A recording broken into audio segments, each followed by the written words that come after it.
Oh, hello everyone, and welcome to another little episode of Playtesting the Mind. Is it my mic working? I think so. No, it's not. Yeah, it is. Okay, perfect. Give me a second.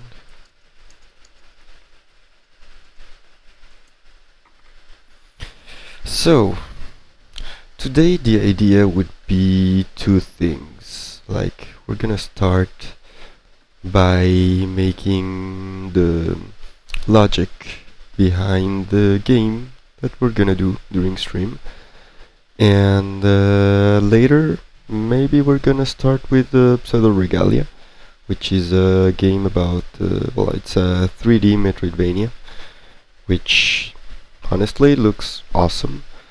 Looks that it's very movement based, so we're gonna start with that, with the little structure of the project, right?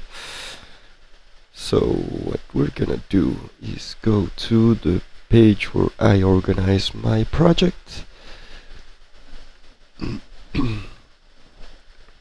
Well, maybe it would be good to present to you a little bit about my project. So there it is.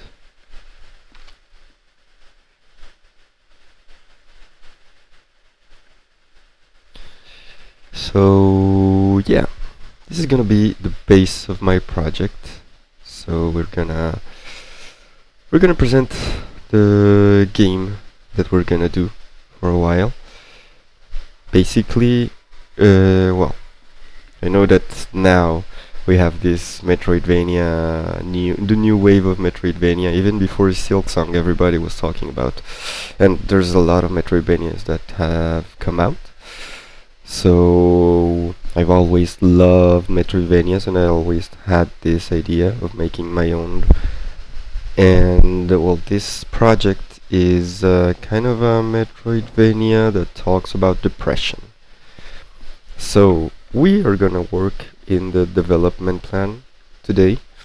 So even before coding, I think the best way to get into the project would be to list the systems that we're gonna need for this project. So yeah, we have the save system, input system, like a lot of things like that that we're gonna need, and later we're gonna play something. But before that, I would like to present a little bit the project. So we're gonna start with this. I have the designed I've separated into, well, links is because I had things before. So I had an Excel sheet. By the way, the page I'm using is Milanote, so great page to use. So I had this way before when I started conceptualizing the project, which is a little Excel sheet talking about how we're gonna advance in the project. So well, yeah, it's gonna be a mix between French and English. So here we have the name. So we're gonna have health system, health UI, canon, and we're gonna have a lot of these things later explained. But you can see it as features, systems, things that the game is gonna need. The state it is, so en cours means it's being developed, reminding that this is the prototype I work, so we're gonna rework and redo everything here.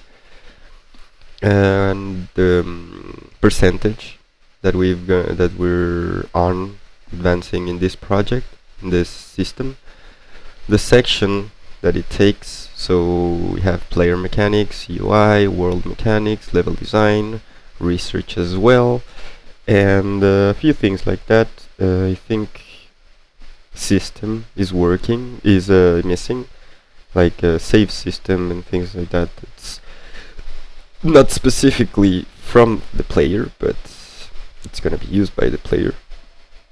The priority also, importance over other systems. So if it's gonna, yes, if it's other systems are gonna depend on it. So yeah, for example, the health UI is not gonna depend on anything except the health system. So it's gonna just show us the health that we have, and it's connected only to the health system. So it's not gonna be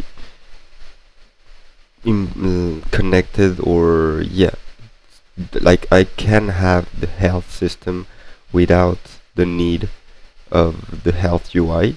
The idea of the system is that it's gonna work alone, and the health UI is gonna be on top of that, is gonna connect to that, and it's gonna give us the, yeah, how it's gonna be shown the life. So health system can work without the health UI, but the health UI cannot work without the health system. Usable solo, I think it's self-explanatory. And showable, that's an important thing when you're doing also a project like this, because at some point you're gonna have to show that work to somebody, whether it is a friend that wants to get a little bit more interested in what you're doing, or whether it is a producer or somebody that you want to help you with your project, with your video game. So usable solo means usable solo and showable are important things for indie game developers to be able to show the game that you're making. Time spent it was just an average of time that I wanted to do, and how passionate I am about it, which I think it's important to have in mind. How much do you want to make it, and how much do you like? There are gonna be a lot of things that are gonna be made that aren't gonna be, you're not gonna be passionate about it. It's just like that. There's some things that, like, I know that, for example, making the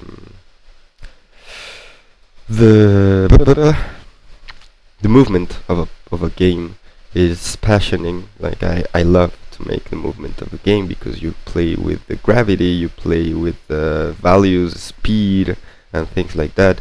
And playing with physics in those kind of games, I love it. Like in projects like that, I just love it. But we're gonna have other things that aren't that interesting, you know. It's just like that. For example, yeah, the health system, the health UI system, there's a lot of things that it's not gonna be that fun to make. You're not gonna have that much fun, but it is important to have that system in your game. I mean, a game can't work, or at least a platformer or an action game, a combat game can't work without a health system. So yeah, not very passionate, but necessary. Yeah, sorry, I'm mixing French, Spanish, but all the streams are gonna be in English, and we're gonna work in English. So yeah, we have this that's gonna help us have a roadmap kind of the game that we're making. But these are mainly the other links that I had. Now, we're gonna be presenting the real game, you know. We have development plan, which is what we're gonna do today. The game development, well, I'm gonna show you that later. But we're gonna start with the base of the game. I divided it into art design, game design, sound design, and probably we'll have more categories, but for now, these ones are the best, like the ones that we're gonna start with. And I haven't worked that much. Well, as you can see, sound design, haven't touched it that much. The art design, I've touched it a little bit. environment design, enemy art design, character art design, and UI and UX, as well as tools that can help us with the art production. Yeah, I chose the regalia as a category because we're gonna maybe play it later. For now, we're gonna start by making the structure or shadows. And hi, Sam. Good to have you here. And yeah, we're gonna start with maybe it's gonna take an hour or something like that. Oh, Dev, let me see that.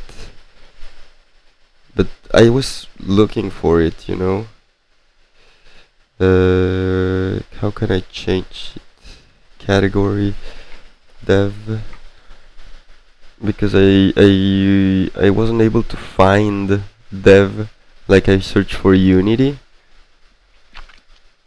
Dev category Twitch software and game development. It says game dev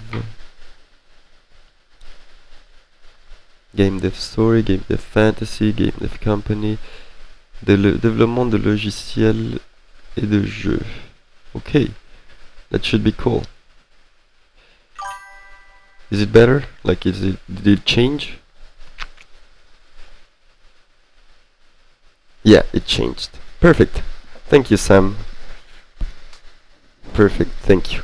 So we were starting by presenting a little bit the project before going into the what we're gonna do today. So once again, let's come back to this. This is the main base of our structure.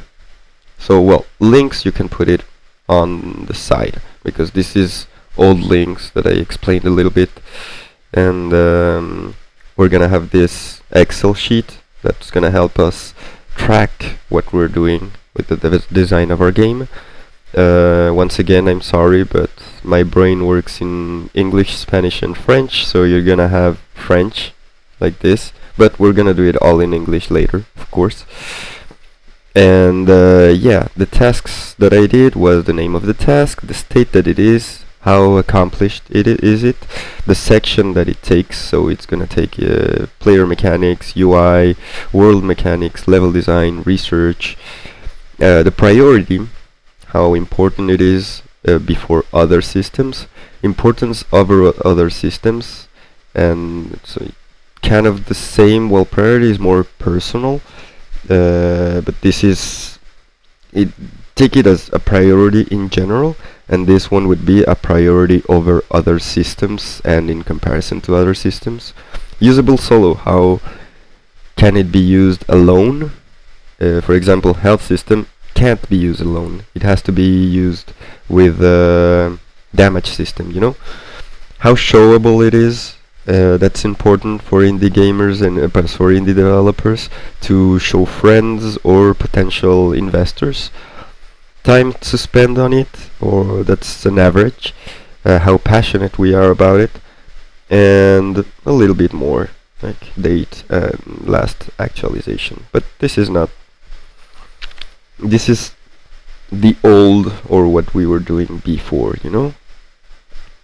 So, let's present a little bit shadows. Here we have the three main pillars of design, and maybe more categories are gonna come in.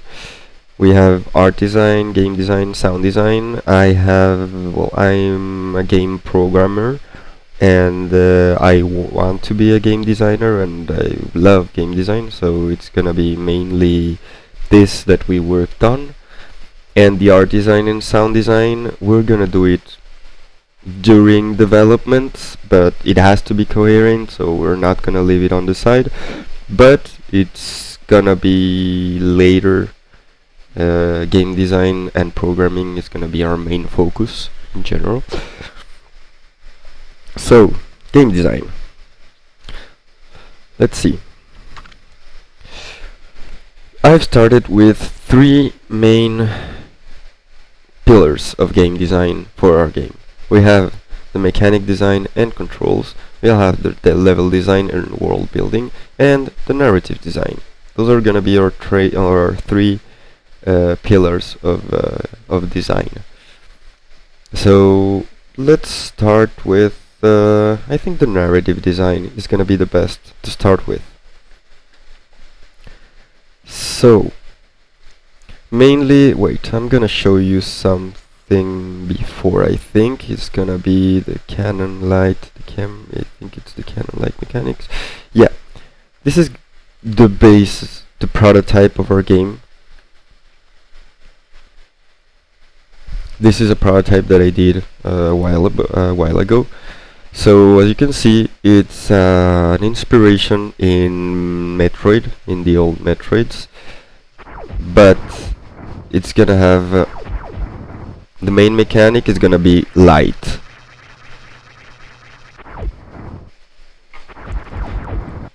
Light is gonna be the main mechanic, and we will be able to have 360 aim in general. So yeah, that's the base of it. Now, narrative design. Let's talk about depression.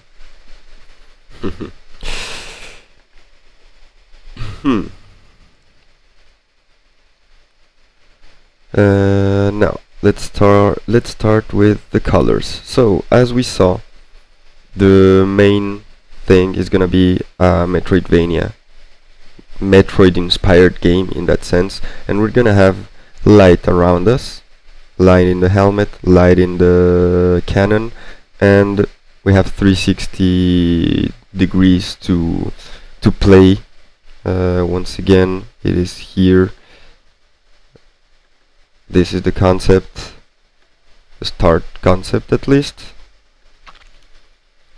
a prototype that I did a while ago. But that's just the start. Those lights are not gonna be just lights. I think we're gonna explain it the same way that I want the player to discover it. So it would be progression, I would guess. Started a little bit with the level design. So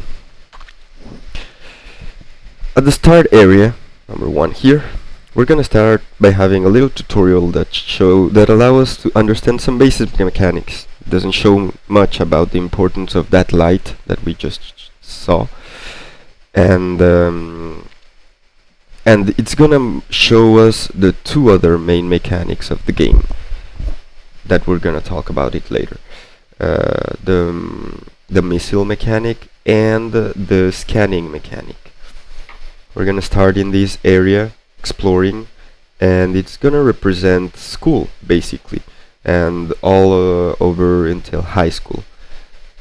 So since this game is a game about depression, we're gonna start in the intro is gonna be very representative of how we live in school, how we live in a little bubble, how we are just showed to use some tools, which would be the missiles and the scanner, but as we progress the game, we're gonna end up here where we will use the missile mechanic, and we start to learn from it.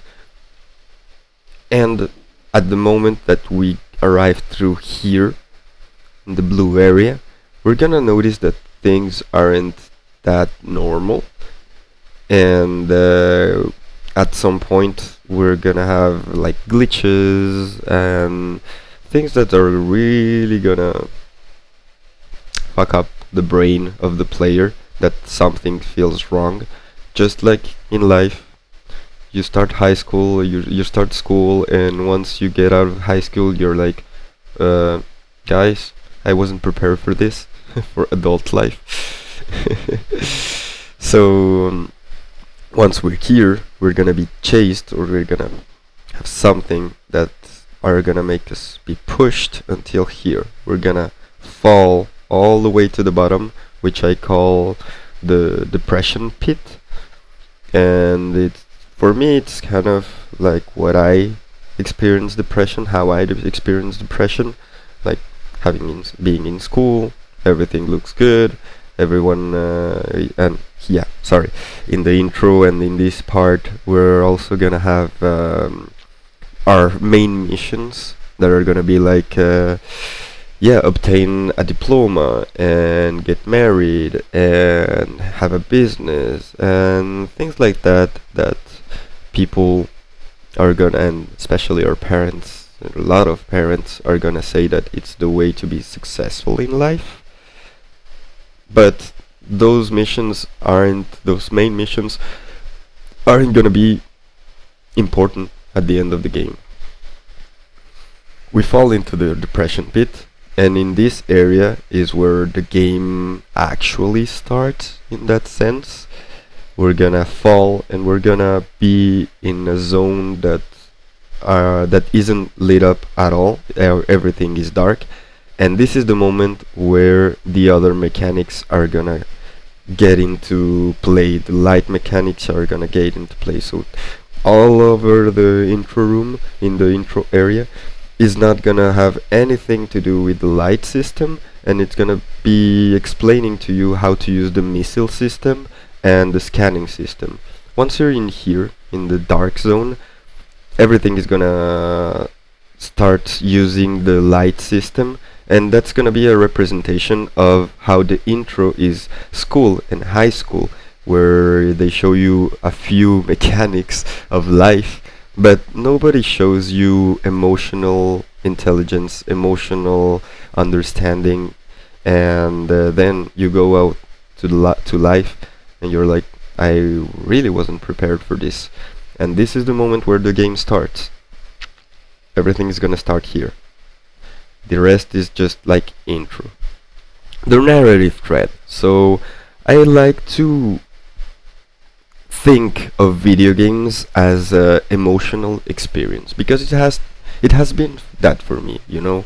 Omori, Undertale, there's just even Legend of Zelda has helped me to understand the feeling of freedom, and I like to try to make the game, and the objective for me before doing a game is, what do you want your player to feel, and how do you want it to feel it, and how are you gonna play with that feeling. Because if you want the player to experience a feeling, you can't just put it in a situation where he's gonna experience it. You have to also tone it down, tone it up, and play with that line for the player to feel the contrasts of that. So here, my narrative thread is gonna be comfortable feelings and uncomfortable feelings, since this game is gonna have horror elements, tension elements. So we do want our player to feel uncomfortable, and then comfortable, to give more importance to that comfortable feeling. Hollow Knight does it. A lot of Metroidvania does it, where you feel lost and alone and scared, even in some cases.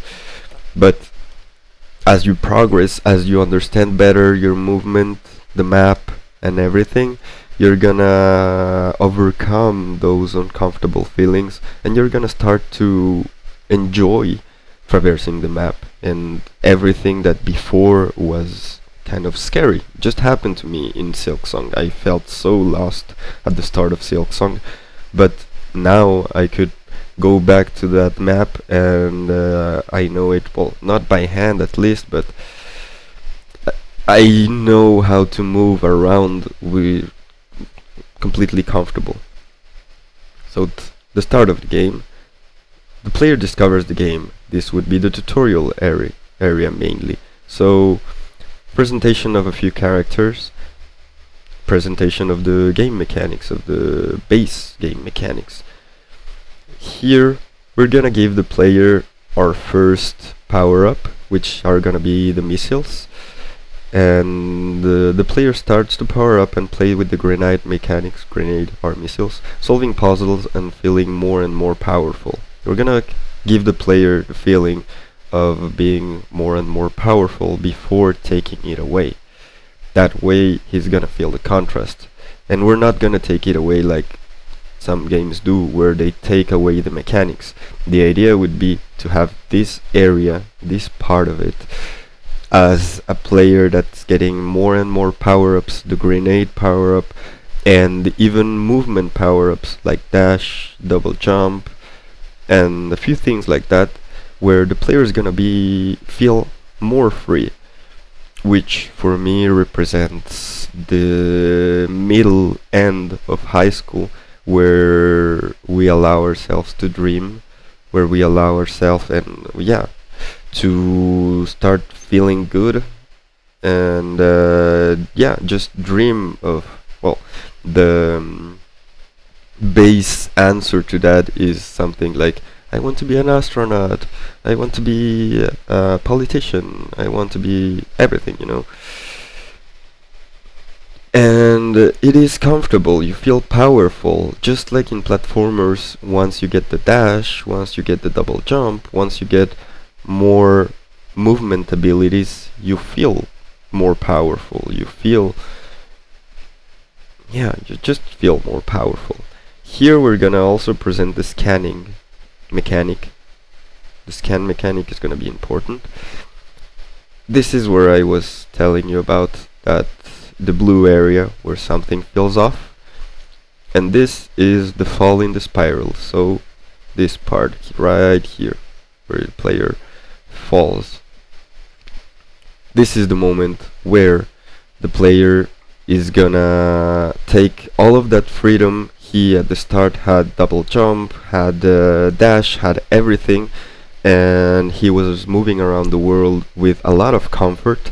And at this moment the player falls into the map, to this area where light is gonna be more important, where the player maybe he's gonna have the air, the dash, the double jump, and a lot of mechanics to be able to move through space easily, but he doesn't have light. So every movement that he does, he's not gonna, and the speed of the game that before was moving around very quickly, it's not gonna be there anymore because of the darkness. So you're gonna try to double jump, dash, and move at the same speed as you were doing before, and you're gonna find spikes everywhere, enemies everywhere in the darkness, and you're just gonna lose life, and you're gonna realize that you can't move with that much confidence as you did before, which once again, since it's a metaphor on life,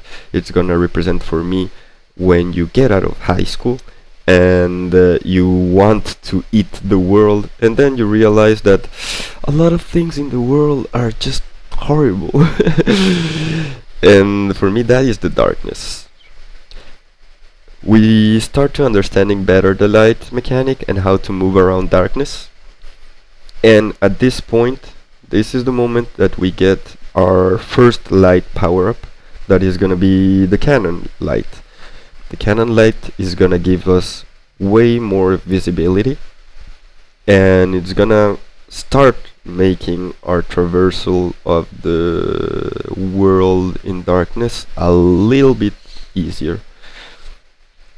So, getting the light for the cannon, the player falls again into the hub, but this time the game opens up like Super Metroid. So this is a direct inspiration in Super Metroid.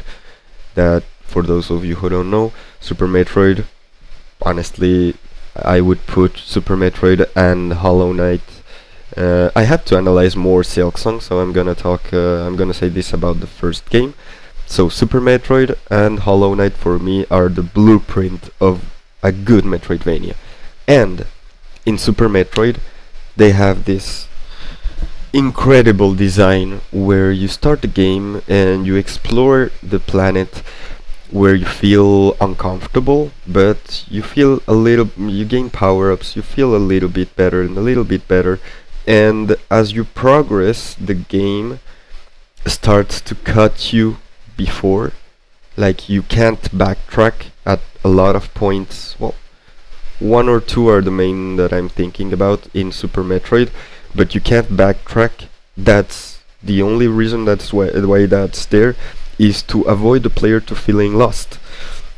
Because if you give the player all the options at the start of the game, but he can't cross without any power-ups, the player is gonna get lost, and the player's not gonna know where the progression is for its game.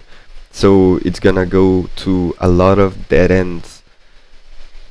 But as Super Metroid does it, it cuts the path before the player, and that way the player knows that the path is forward. For example, imagine, well, in this particular scenario, you may have already the double jump at this point, but again, in Super Metroid or other games, you may fall on a ledge, and the only way to come back is with the double jump or some movement ability that's gonna make you be able to come back. But since you don't have that, you know that you have to continue on the other side. You can't go back. And once again, you start to progress, and you make, in Super Metroid again, you make a loop until you come back to your ship. But once you come back to the ship, you come back with they cut a lot of parts, backtracking and everything, to guide the player and make him not lose himself. And once he has made the first loop, he comes back to the starting point, which for us it's gonna be more this dark area. And once you come back and you make one loop, you're gonna have more power-ups, and you're gonna come back and be able to progress everywhere. So that's the structure of Super Metroid that I think is really well done. Is a start of the game where it's more linear for the player to start exploring the world, but not feeling that much lost. And once you make a loop and come back to that area with a few more power-ups, the game just opens up and becomes an open world in that sense. So a little part of the start linear, and then you can give the player all the liberty that you want. So this narrative thread, we're giving comfortable feelings and pleasure feelings to the player throughout this part, the intro, where we give him movement abilities and things that are gonna make him feel powerful. This is the moment when he comes to the dark area and realizes that he needs light to be able to move. Here is where he gets more light and makes the traversal better and easier to understand, and just more comfortable. And once he's here, this is the part where he's gonna do the shadow work. So starts to take each of the selves and getting each emotion from each self. And this is the end of the game, where we enter the depression zone, and we're gonna fight the final boss. And it's gonna be a long way to progress that fight. It's not gonna be just hit him in his weak spot with some missiles and you're done. No, it's gonna be way more complicated than that, and it's gonna be, the whole area is gonna be the final boss in that sense. And here is when we obtain the white light power-up, or the black light power-up, that's gonna allow us to traverse. Well, it's gonna open a lot more, because that's the way I saw it. Once I got into my depression and came out of it, I feel that depression helped me, well, it blocked me for seeing a lot of things, but it also helped me see other and be grateful about other things.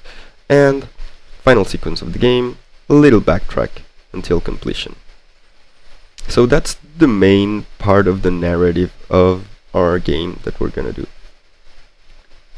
Narrative part. We talked about the selves because, again, we talked about it here, Yeah, tell me about it, Sam.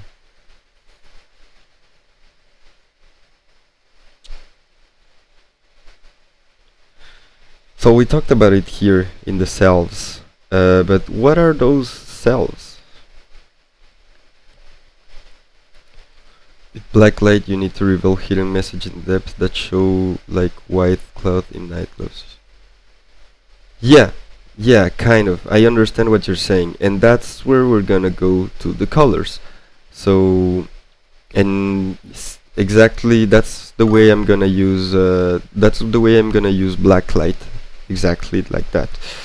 So once again, we have this. We're gonna go into the dark part, and then we're gonna understand the colors. So each color is gonna represent a different identity. So the red represents anger, and the self that we're gonna work and that is gonna be the NPC that represent anger is the adult self, which for me anger comes a lot from feeling injustice. Sometimes it may be injustice around the ego, but a lot of the times it's injustice that you feel. And today I feel like we live in an unjust society. So yeah, the green one we're gonna talk about it later because this one it still needs a little bit of tuning. But the red one and the other ones are pretty set up.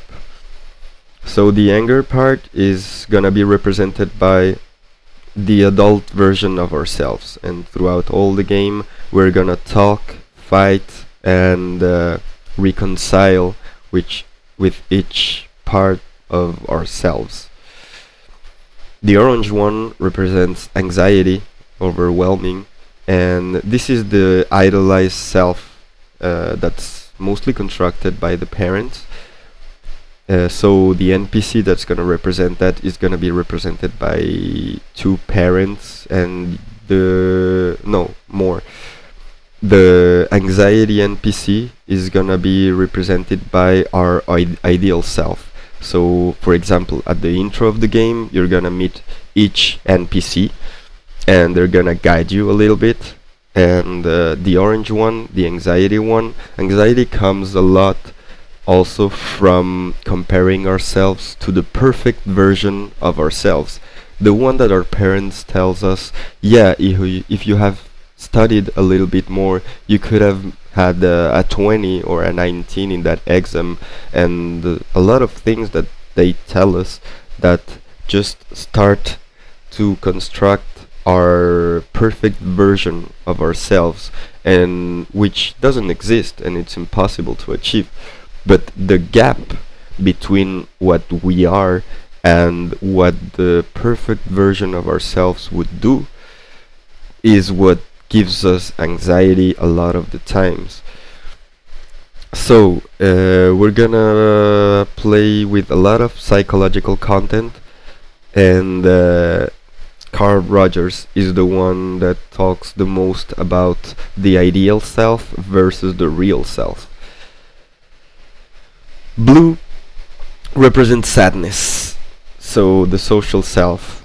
I put it the NPC of the social self, so the part where we are with friends, we are in general with people our own age, people our own social circle, and I feel a lot of the sadness has come from feeling a gap with other people, from feeling alone in that sense, from feeling that you're not being understood, and that's what's gonna be represented through the lost self.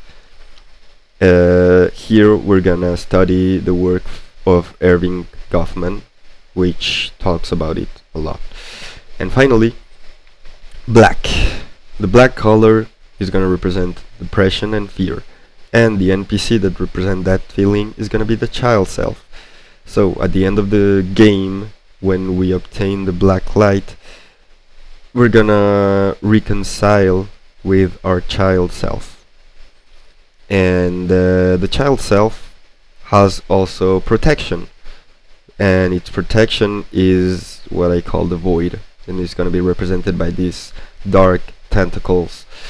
And this is the child's alter ego. In that sense, it's gonna try to protect the inner child, which kind of represents what we live in, you know. I feel like my depression comes, or has come a lot from that child self being my child self being scared, being doubtful about the future, about its life, about choices, about everything. And every time that I felt the depressions feelings hardest, I just feel like I'm a child in that exact position, crying and just waiting for everything to be over. And my brain tries to protect that child by giving me even suicidal thoughts, or just a lot of things that are gonna just be and I try to protect the child self. And the last one is gonna be white, which represent the freedom of feeling that you can do anything and be yourself and liberate that child self. So this is the narrative part of the colors implemented in the game. But we also have the mechanics part. So as Sam said right around about here, was well, every color, and as we progress the game, we're gonna face our own selves.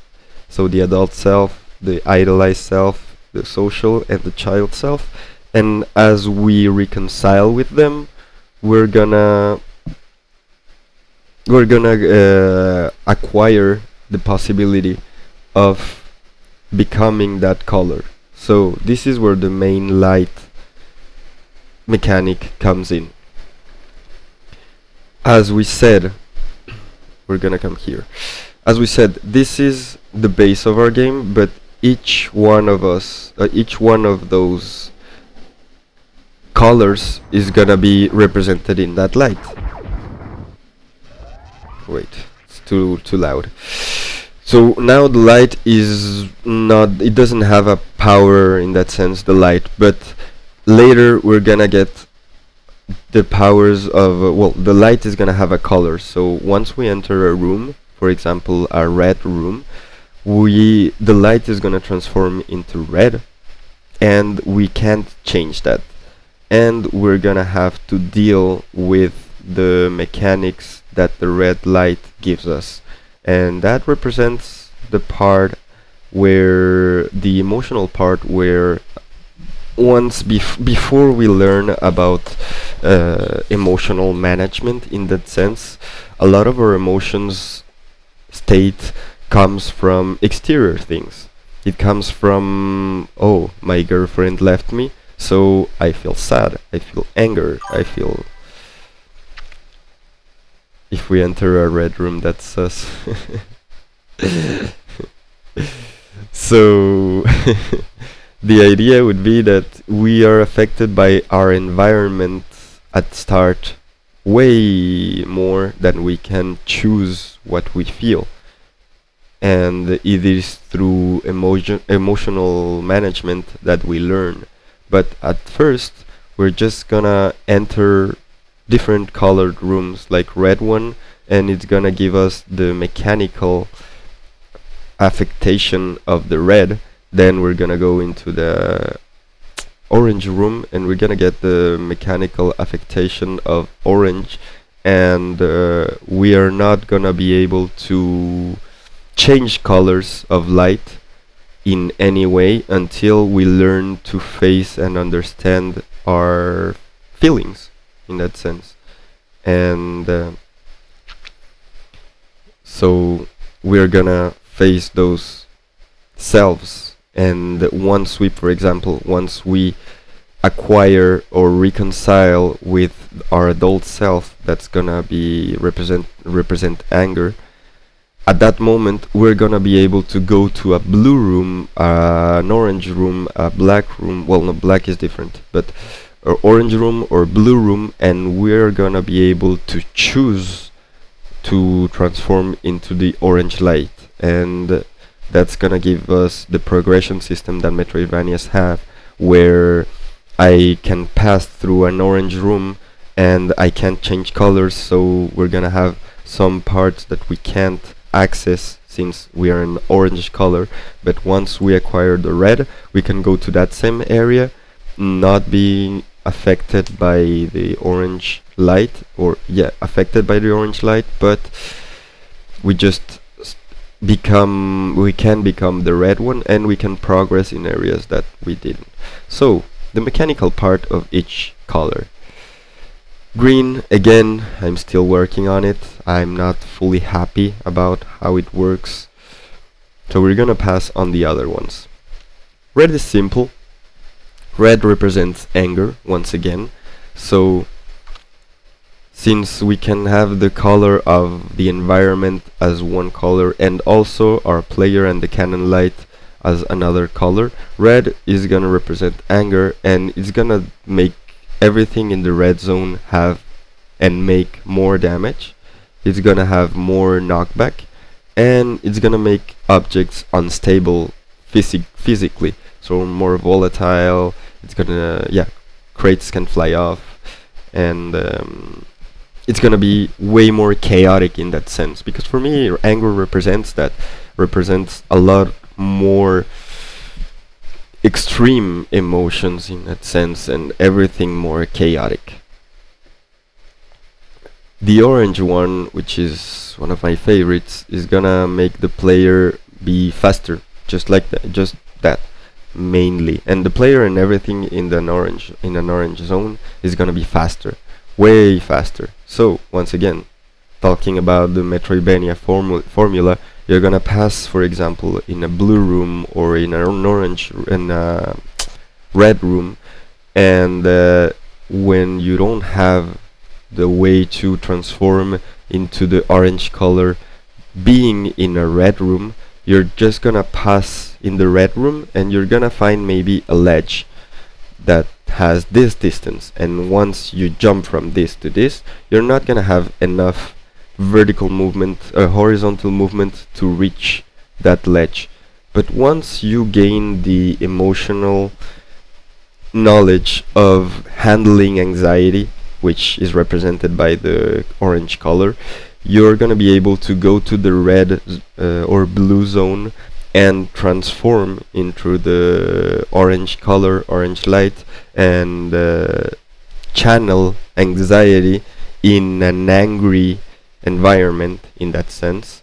And that same ledge, since anxiety and the orange color is gonna make you move faster, it's gonna give you also more horizontal movement. So that same ledge that before, even with the double jump, you couldn't get there, now that you can channel the orange color, you're gonna be able to jump effectively and get to the other side. Again, just reiterating on the Metroidvania formula. Blue, again representing sadness, is gonna make everything go slower, and the way I see it is gonna be a lot like the water levels in video games, that makes everything to go slow, gravity is affected, and yeah, just like sadness makes you feel. And at the end, the black part, the black zone. A black zone is a little bit more specific, because as it represents depression, I think I wanted to, again, I feel like I want to represent emotions mechanically.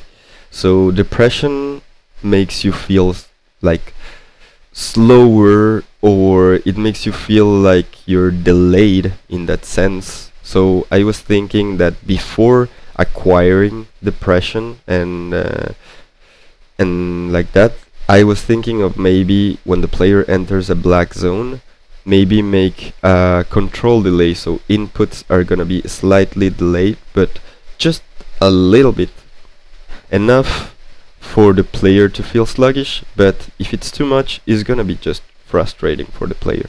And even that, I want to try that mechanic because I don't want the player to feel that much frustrated, and if it's too much, we'll see, we'll see. But as I said before, I feel like depression has helped me see things in a different way, for the bad and for the good. At the start of my depression and a lot of times in my depression, I see everything as heavy, but also it has made me or helped me be grateful for some things in my life, good things in that sense that I've had in my life. And that's gonna be the idea behind the black. So you're gonna have, for example, this wall that you're gonna be able to see it every time that you pass and everything.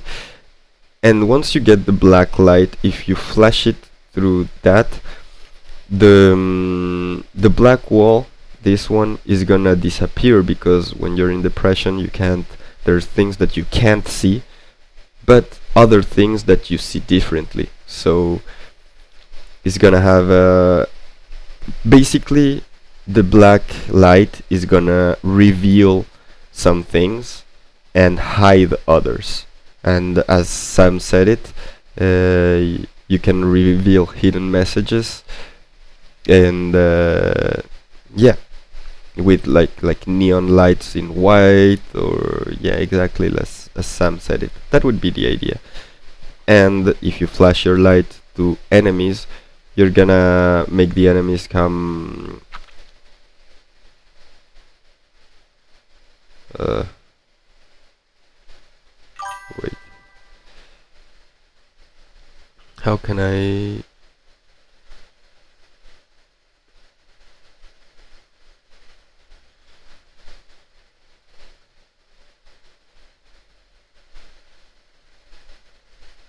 Yeah, okay, it's not published in the chat. Perfect. So as we were saying, the black light is gonna expose things that are not visible when you're normal in other light, but when you're in depression, you're gonna not be able to see some things and be able to see others. So platforms are gonna disappear and others platforms are gonna appear. Walls are gonna disappear and other walls are gonna appear.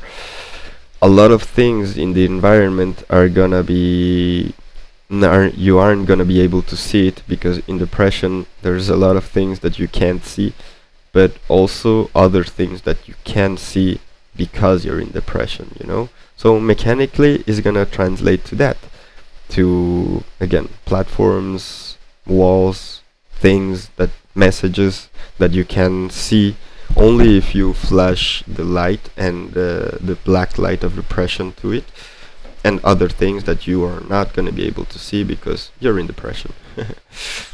As well as when you flash your cannon light to the enemies, there's going to be a small delay in their attacks, so maybe the sound cue is going to come. I take most of my examples, I take this enemy that's going to be like a bat.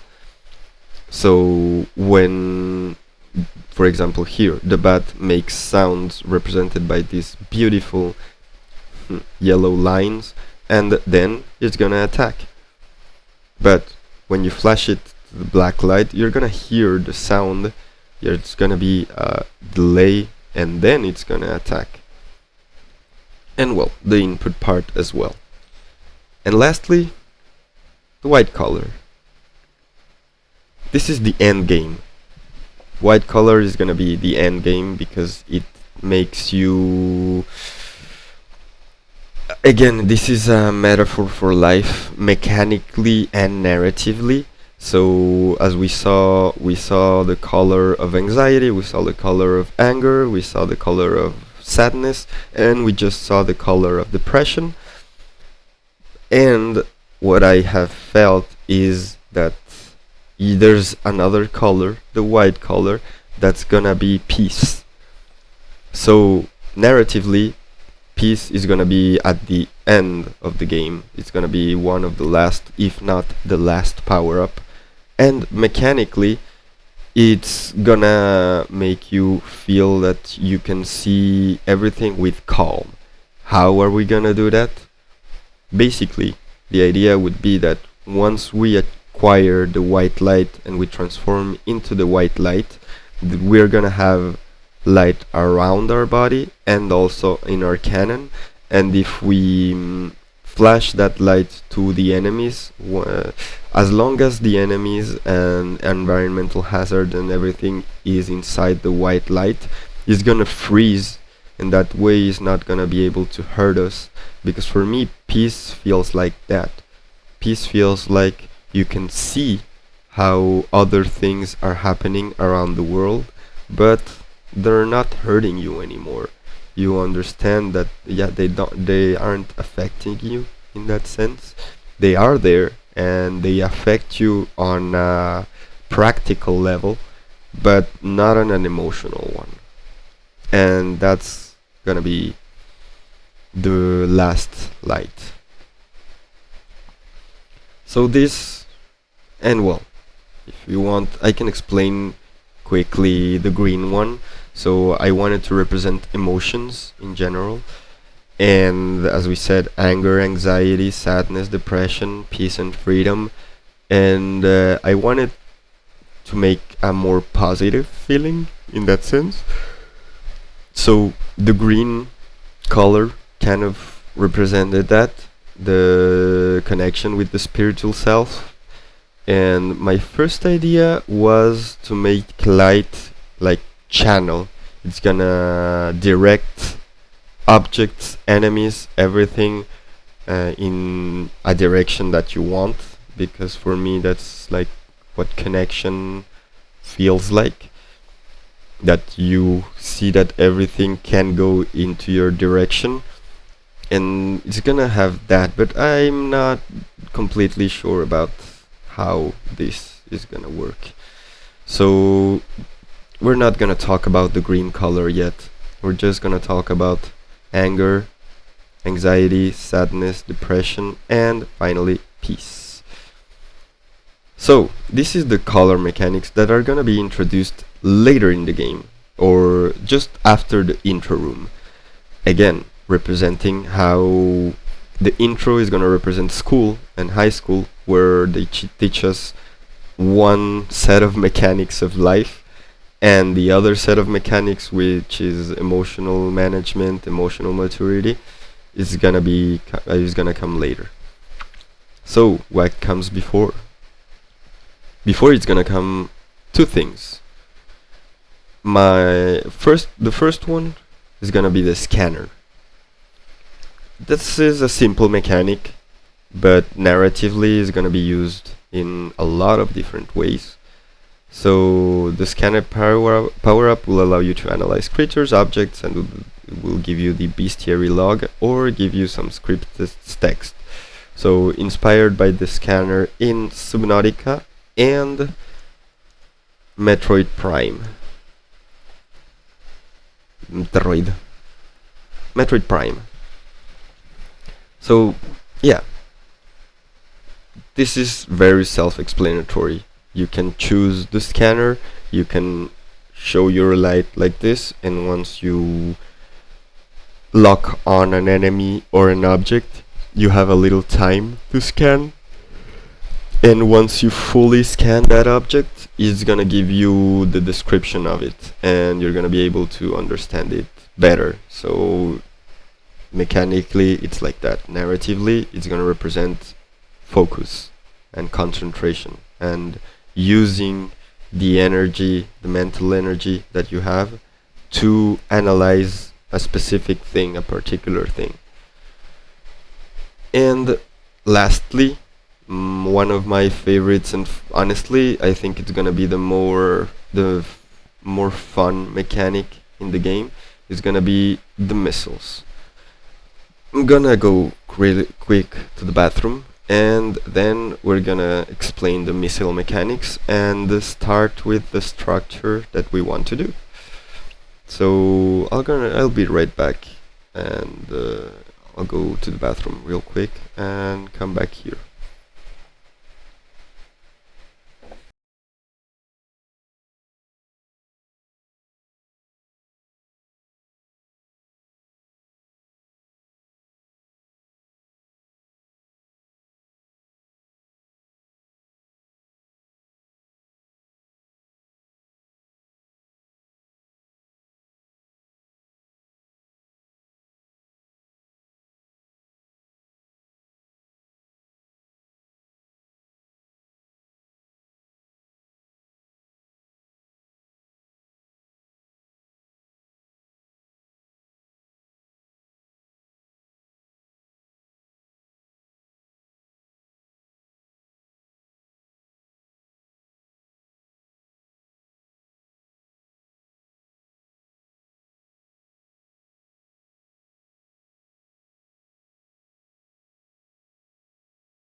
And we're back.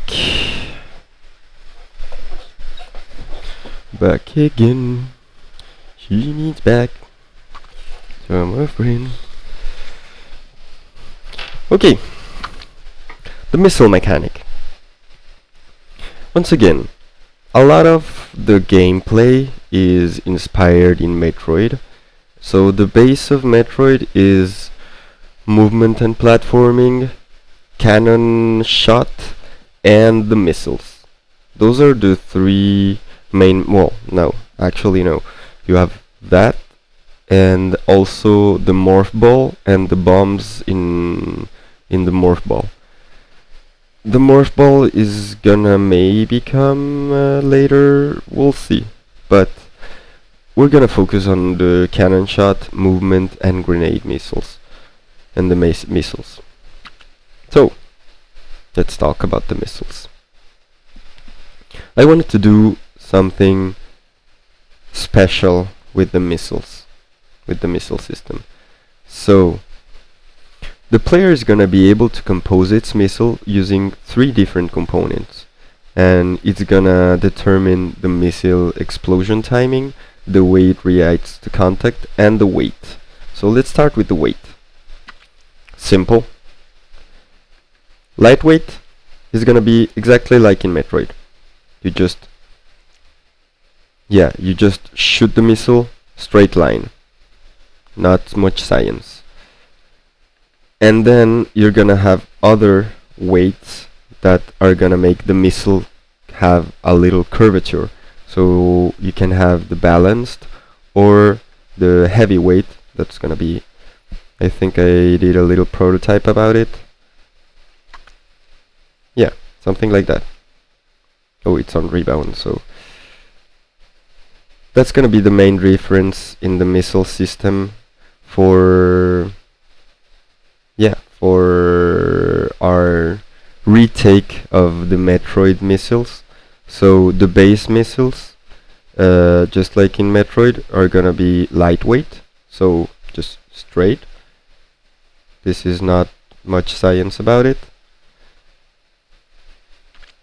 Just straight missiles.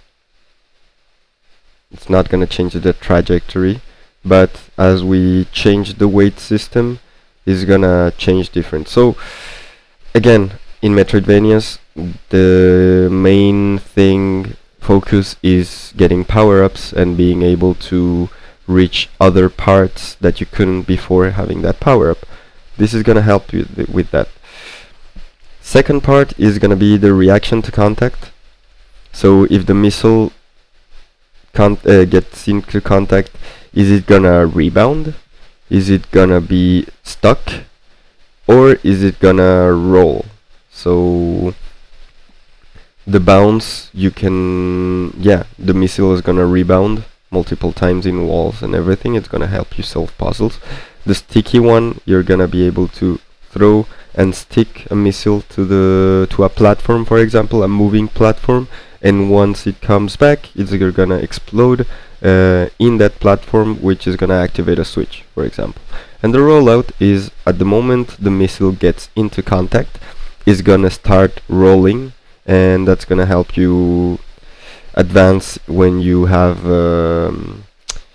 switches or things that you need to attack and they're down in a little space like this, so your player is like that and you can't throw something there, so you do the missile and the missile is gonna roll like a grenade. Second component, reaction to contact. And the third component, the explosion timing. So how much rebounds it can make before exploding, how much time is gonna take before it's exploding, or the last one, the remote explosion. And then we have a few things extra. Later, these ones are for later in that sense.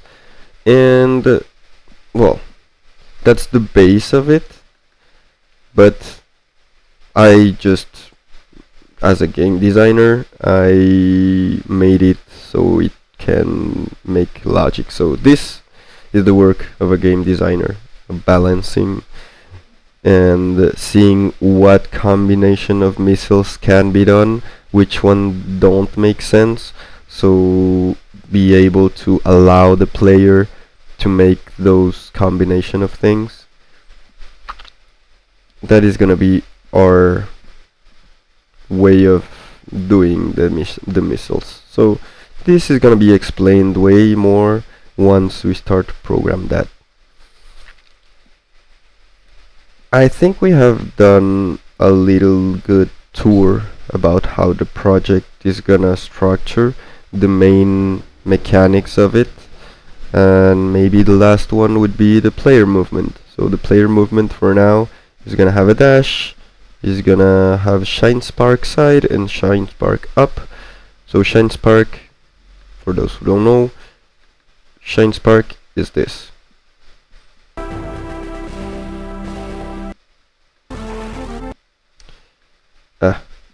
I wanted to, yeah. So the Shine Spark is when you're just running, and it gives you this energy thing where you can focus it and go to one side or the other. This is Metroid Zero Mission, and almost every Metroid since Fusion has had a Shine Spark ability, at least the 2D Metroids, and that is where the idea that comes before. This is gonna be mainly focused with anxiety. It's such a great power-up. And if you maybe you made the connection yourself, but the Shine Spark is the same, kind of the same, or at least have a comparable functionality as the Crystal Heart in Hollow Knight. So this one. I love it. I didn't know that it had that sound of R2D2. So this is the other ability that we're gonna do. Wait, is my mic on? Yeah, it is. Okay, everything's good. Okay, so that's gonna be one of the movement abilities. Shine Spark side, Shine Spark up, dash. Actually, here should be also double jump.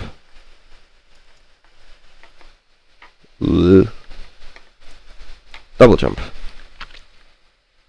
which is gonna come here. Basic things of movement, and this is the structure. So that's kind of it for now of explanation. So what I wanted to do today is come to the development plan. Well, I have the marketing, economic plan, devlog, a lot of things that are gonna be there. Also, if you ever want to make a game and you're not sure where to start, or you have a lot of intimidation about what making a game is, you can always go to this site. Well, it's a little bit controversial today, since it's Pirate Software that did it, but I think that people can be, yeah, admirable, or you can think whatever you want about people, but people that you don't like can have good opinions, and the people that you like can have bad opinions. And for me, this, whatever you can say about Pirate Software, this is incredible. He did this. This is a little page that will just develop point games, and it's a blog that, again, you can say and you can think whatever you want about Pirate Software. I have my own opinions about it, especially lately, but you can also acknowledge the good things that somebody does. And in this page, whether you're anxious about making your game, whether you want more information, whether you want anything, Pirate Software gives you this. So, what skills do I need? So he gives examples of games that don't need to have amazing art. So we have Thomas Was Alone, Suits, A West of Loathing. He gives example about games that don't have amazing music. He gives examples about games that don't have amazing programming. So Undertale, I don't know if you know that, but Undertale is coded horribly. But Toby Fox is where it is, is making Deltarune, has his life ahead of him, pretty chill, I think, in terms of economic thing. So you don't need to be great in everything to make a game. You just need to have an idea, wanting to express and make that idea a reality, and then the rest is gonna come later. You can, if you're an artist and you want to make a game around your art and your amazing art, you may have the anxiety of, what? Yeah, but I don't know anything about music, or I don't know anything about programming. You don't need to. You really don't. There's so many tools today that help you make your game, that you can focus on your main focus point. What kind of games should I make? Well, you have the part here. So this is a little page that honestly is pretty motivating to have, because you see that there's a lot of things that can help you make your game.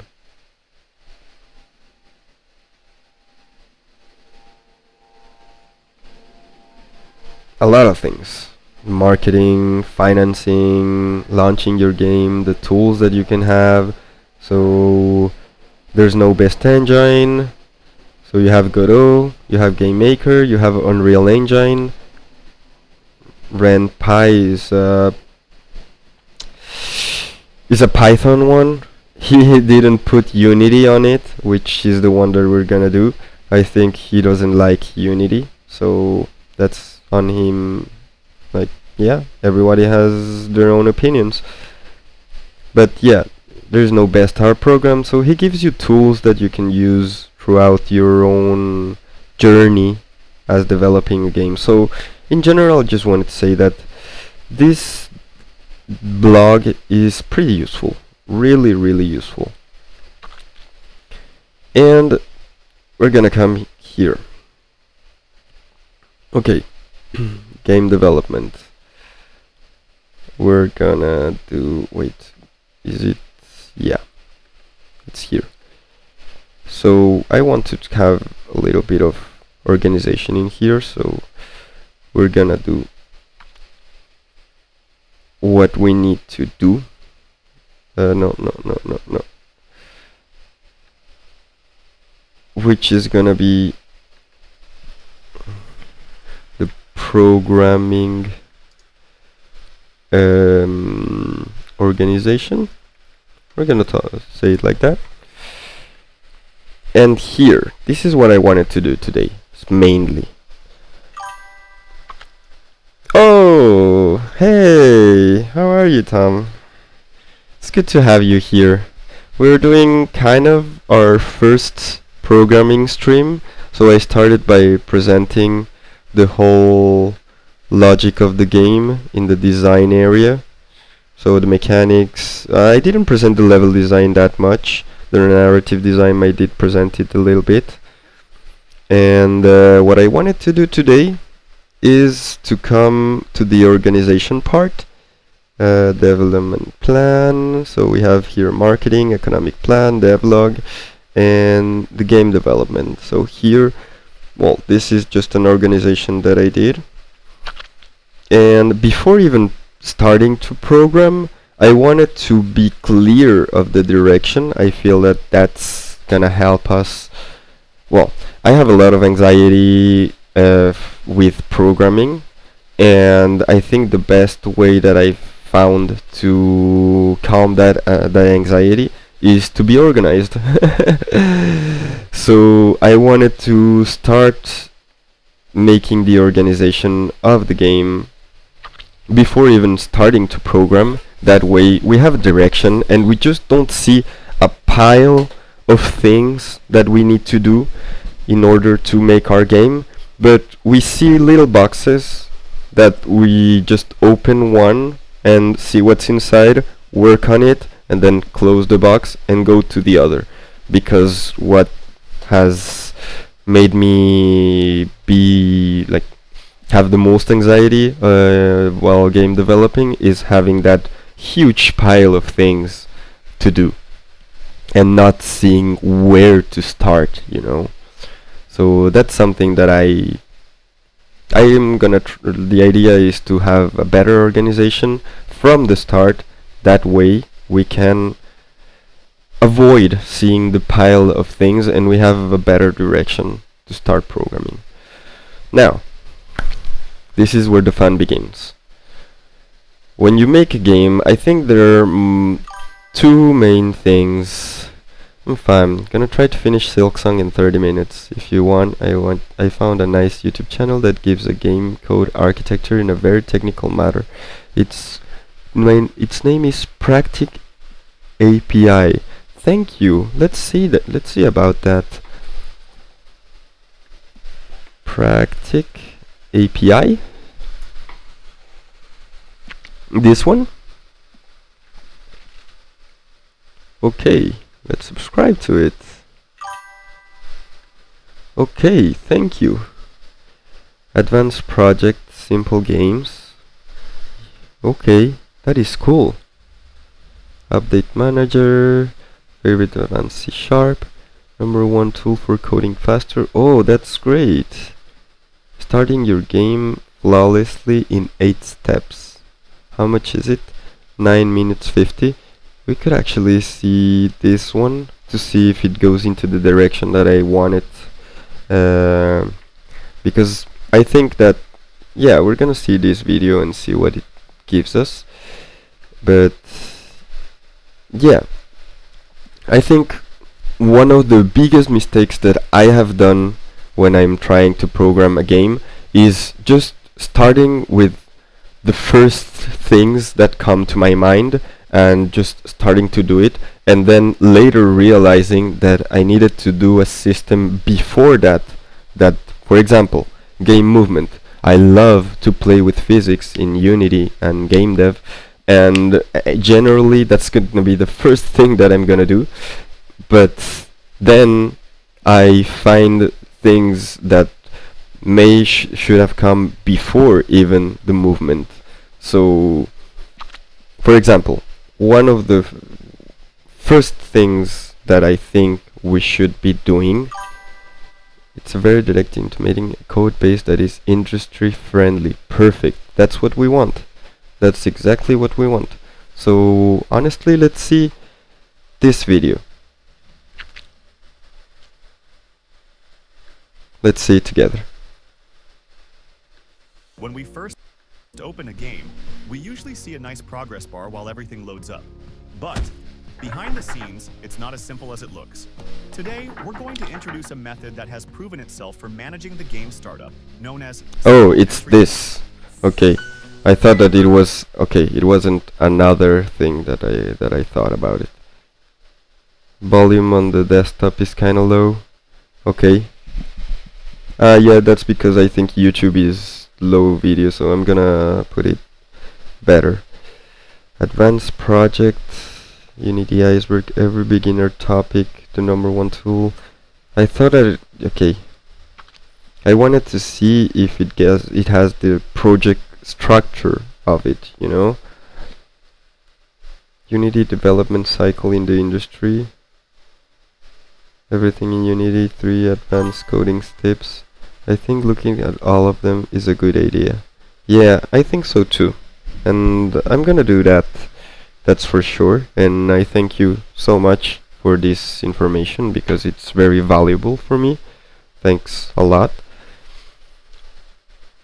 And I wanted to start. I wanted to see if it had something to do of how to structure a project from the start. And I'm not seeing one that talks about it. That's why I thought that starting your Unity game flawlessly, for me it was like starting the game, the project and everything, but no, it's a system to boot up your game. So we weren't talking about the same thing. At least with single entry point like this wasn't about the thing that I wanted to. I didn't see everything, but it's a very technical channel. Perfect. That's gonna help us a lot, actually. So thank you. Thanks a lot. So, the game structure. I think the idea would be to start putting the systems that we're gonna need, and no, that's not what we wanted. Yeah, thank you. Sorry. The system that we're gonna need, and then rearrange them in the order that we would like to do. So, once again, let's start with, for example, simple things like movement, then, I don't know, the missile system that we have, system, blech.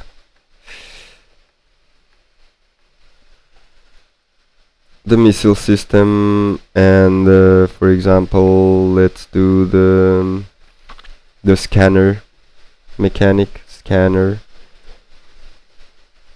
and the color system that's gonna affect the movement. So color, light system. Okay, for example, from what we've talked about Shadows of our game, this is a few things that we would need. But let's say we start making this game, and we start making the movement, the missile system, the scanner, the color light, and we're advancing with these mechanics, and then there's a point in the game where we say to ourselves, I don't like that button that is being used to shoot the missile, so we're gonna, or use the scanner, so we're gonna change the button that is used into that.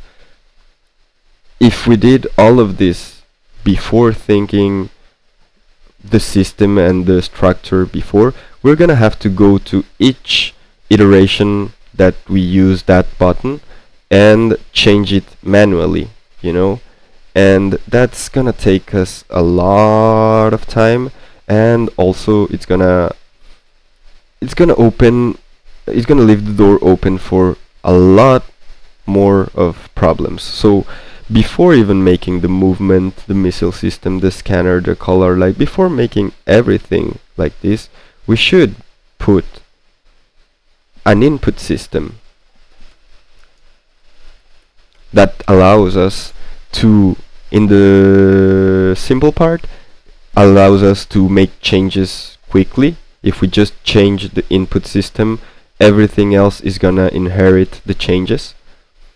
And also, for example, we're gonna be able to give the player the option to remap the controllers, which honestly for me it's a feature that every game should have today, and I don't see a reason why a game shouldn't be able to change the input system.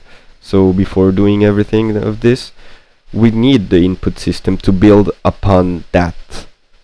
And there are a few things that we're gonna need in that sense to be able to structure the project correctly. For example, imagine we start to do all of this little by little. So we do the color system, we do the movement, we do the missiles, we do multiple things, and then we arrive to a point where we say, okay, that is so cool, we have a game where the player can get power-ups and be better and move and everything. But then we arrive to the part where we say, okay, we would need to give the player the possibility to play not only in one sitting, but being able to save. And that's where the problem starts. where we have all of this structure of this, but no save system. So we're gonna have to do the save system on the side, and then apply it to each and everything that we had before. It's gonna be way more problematic. And I think the best thing to do would be to start making a save system from the start.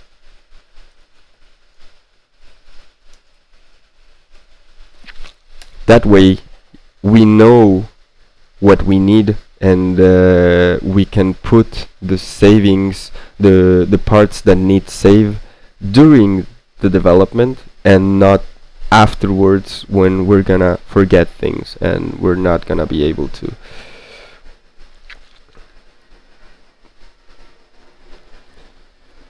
What else would be needed before even starting the movement and the player mechanics of it? I think we're gonna need a game manager. That's an important part also of game development. A game manager. And what does the game manager is gonna need? It's gonna need to be able to... Wait, I'm gonna do something like columns, functions, and the game manager needs to be able to do things like pause the game,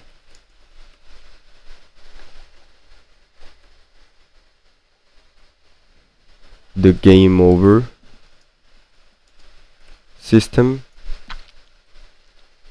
restart the game, and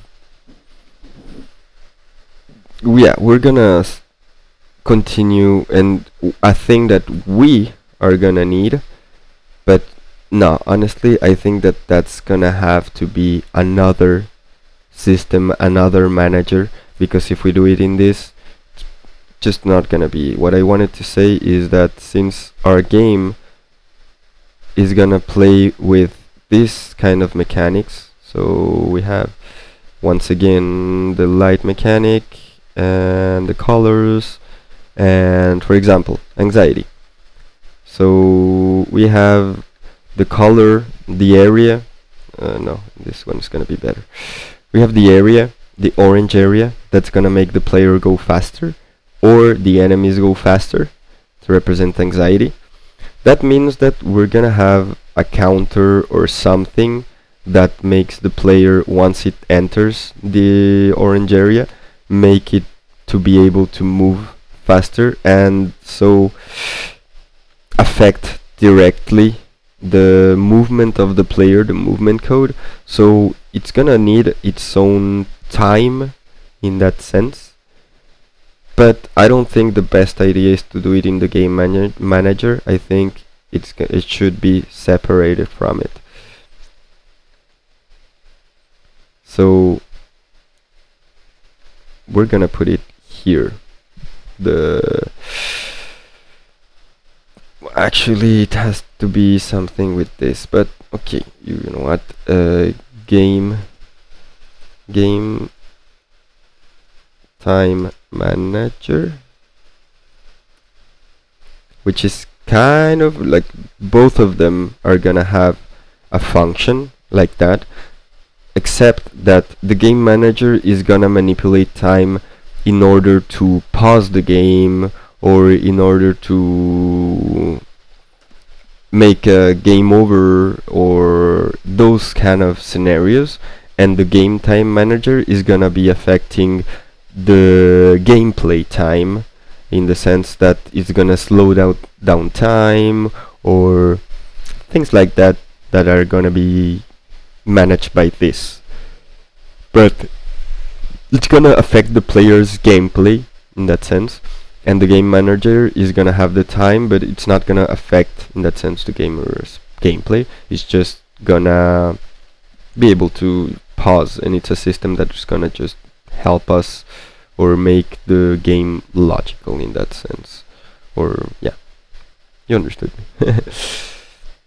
what else would be needed in this top layer of things to do before starting the player mechanics? So for me, I don't know if I should put it in the game manager, but I'm gonna put it here. So this one is gonna handle also the game states. So if the player is in the main menu, if the player is playing, if the player has paused the game, all of that has to be managed by an entity, by a system that for now we're talking about the game manager in that sense. Other than that, we need a scene manager. Very important. Scene manager,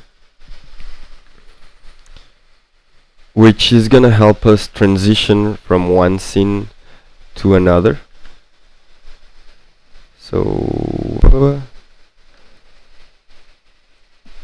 functions handle scene transitions, right? Basically. And well, this is another thing, but we're gonna need a player state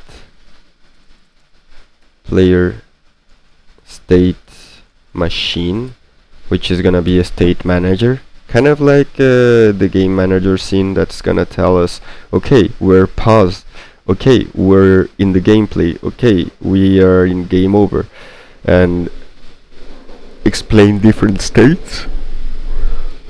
Sorry. Explain different states. And the player state machine is gonna do kind of the same thing. Is the player free in the sense that he can do whatever he wants? Is the player dead? Is the player knocked so he can't move? And a few things like that. What else should... Oh, and I'm thinking that we would need a system that is persistent between scenes, in the sense that it's gonna have the information that we need about the player, about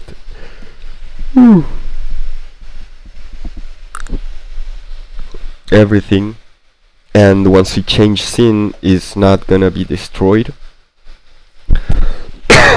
So, well, the game manager is gonna do that. The save and load system is gonna be persistent input system as well, and the scene manager as well. So I think that's the persistent part of it. Okay, so we have the second layer, movement, which is gonna be basically movement and dash and double jump mainly. And we're gonna have to need a state machine. Honestly, we can do something like this. Player systems. So we're gonna need a player state machine, the movement, the missile system, I think it's gonna be here as well, the scanner. So player systems,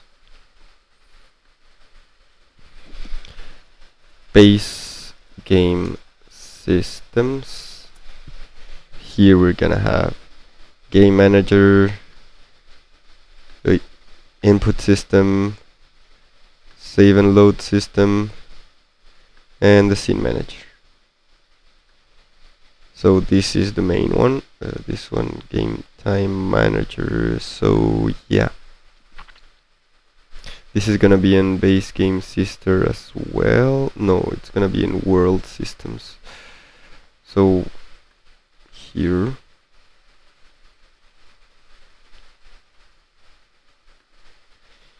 and start a new column where we're gonna see and we're gonna say world systems, I would guess. So it's gonna be game time manager.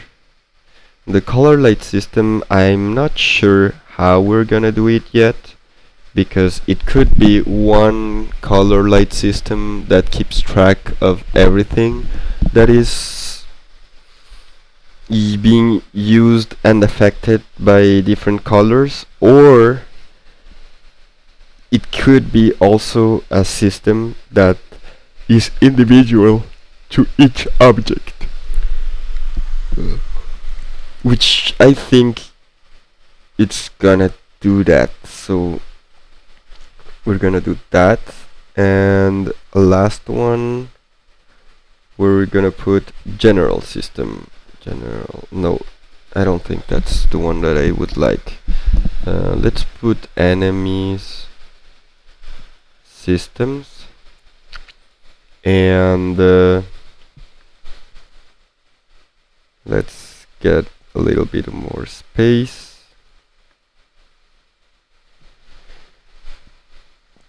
And the enemy system, we're gonna need, for example, an enemy state machine. Enemy state machine.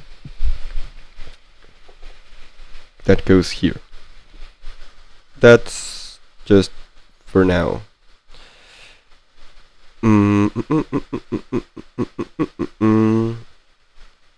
Yeah, and I don't know how to put it, so we're gonna have individual.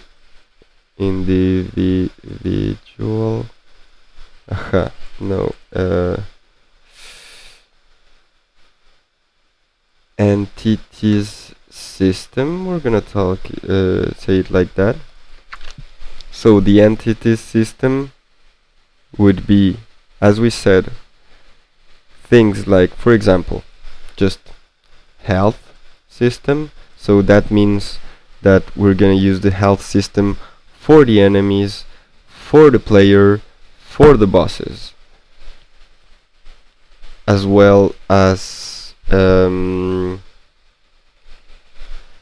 color, state, yeah, machine, kind of. I think that's good. Color state machine, perfect.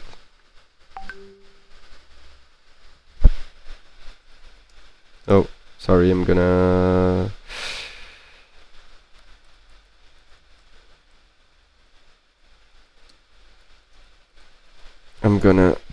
put on mute that. Couper le son du site.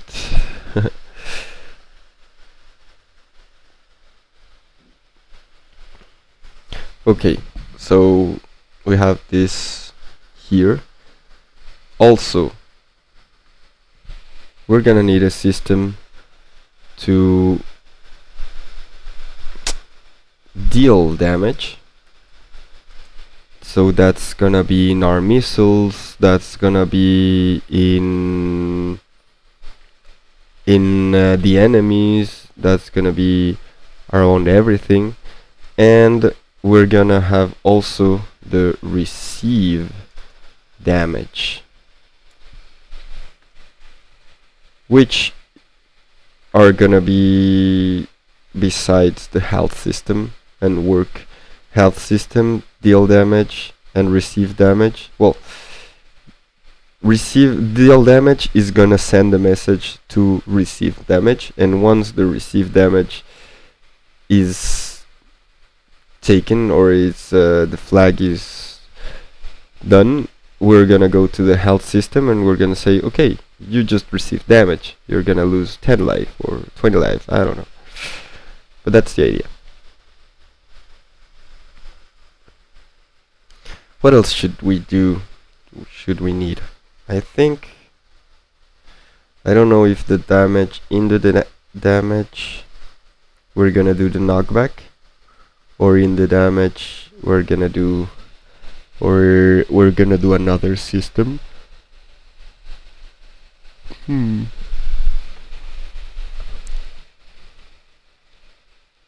Yeah, I think receive damage is gonna have two main qualities, two main functions. Main functions. We're gonna be able to take away value from. Wait, actually, I don't want it to be that. I want it to be a note. So take value from subtract. We're gonna say subtract, you know. Ah, carajo. So subtract or add value to the life, to the health value as well, I would guess. And here for now we're also gonna put apply knockback. Apply knockback. That's gonna be another thing that we're gonna have. What else? What else? What else? What else?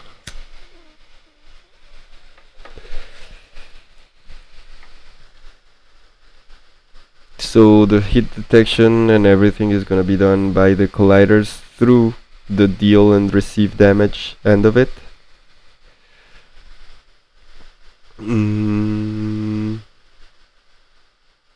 The knockback, yeah, it applies physics, so it's gonna be, we're gonna change it to receive damage. Yeah, we're gonna leave it like that.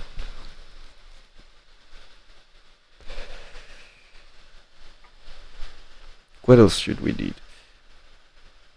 Oh, sure. For the player system, we're gonna have to know where the player is in terms of inventory. So the inventory system is gonna be pretty important. Even the second one most important, because it's in the inventory system that we're gonna be able to tell the game if the player can move normally, or if it already has the double jump, or if it already has the dash ability. That's all gonna go through the inventory system first. It's gonna check if we have the dash power up, if we have everything, and allow us to make the movements or not. So the inventory system is gonna need main functions. So it's gonna be carajo, siempre lo mismo. It's gonna help us with inventory items, such as, I don't know, potions or things like that. Potions, maybe more like consumables.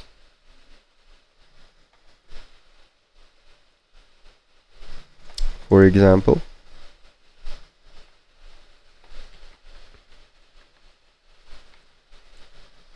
And another one, see with here, which is gonna be the upgrades, power-ups, or upgrades unlocked, you know, unlocked.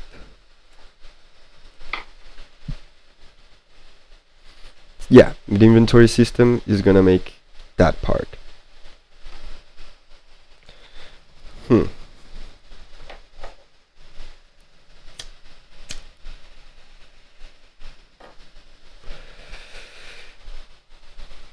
Yeah, sounds about right. I think this is a good little starting point of this.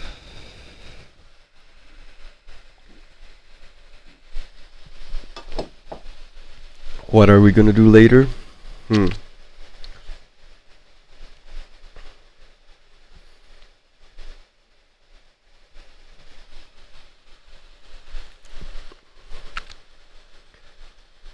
Map system should be important. So a map system. It's not gonna be the main part, but it's gonna be important. We're gonna need also an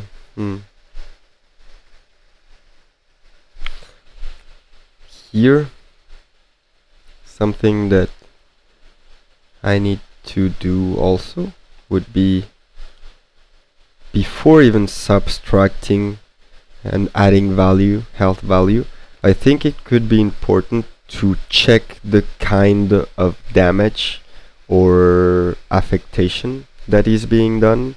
In the sense, for example, let's say an enemy can be killed only with the shot and not with the missile, or only with the missile and not the shot.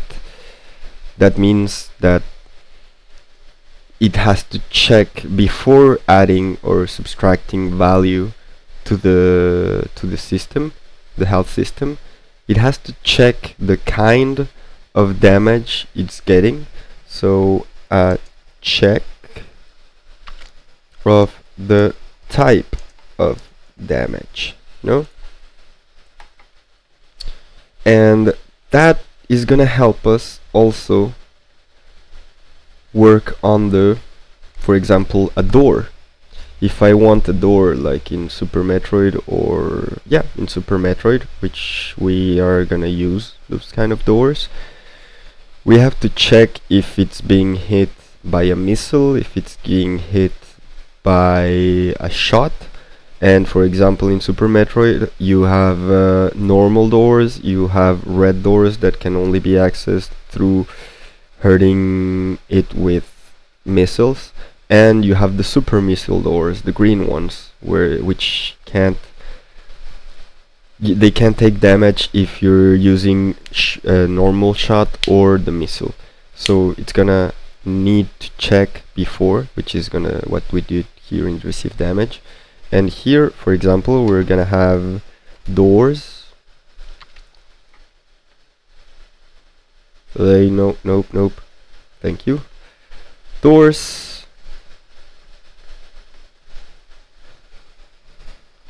Levers and switches.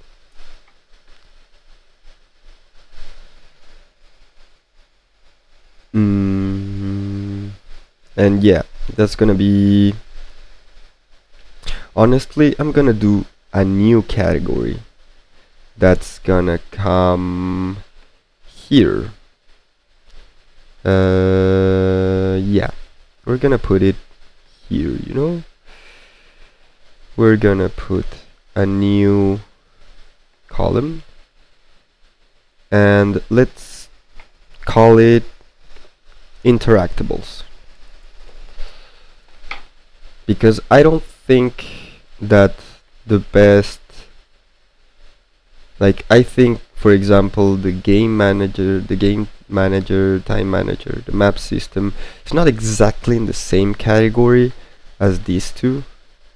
So we are gonna put them in interactables. Doors, levers and switches. I think that's a good thing. And what else do we need? We would need environmental hazards, you know, in Hollow Knight and in a lot of games you have these spikes, lava, poison, and most of them makes you receive damage. But we've seen, for example, here in Silksong, there's this part of the map, Bilewater and Sinner's Road, where you can fall into the environmental hazard, you're not gonna take damage per se, but it's gonna activate another thing. So we're gonna do, where are we gonna put it? That could be game systems, world systems. Maybe, honestly, yeah, but it's not exactly the same. Base game systems, world game systems, game systems, player systems, interactable, enemy systems, and here, somewhere around here, we should be able to put something like environmental,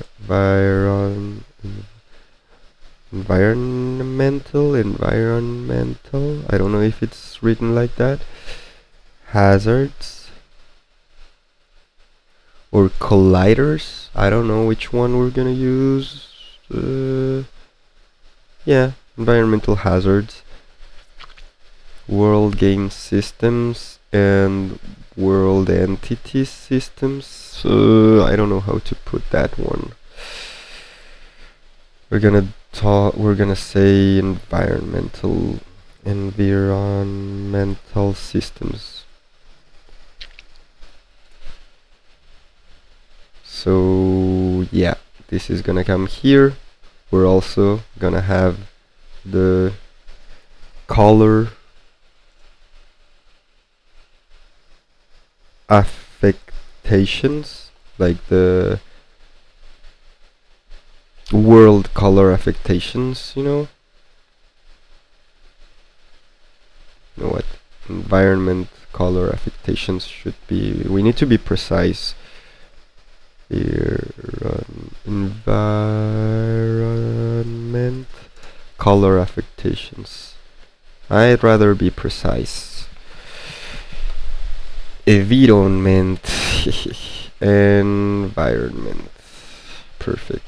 Color affectations.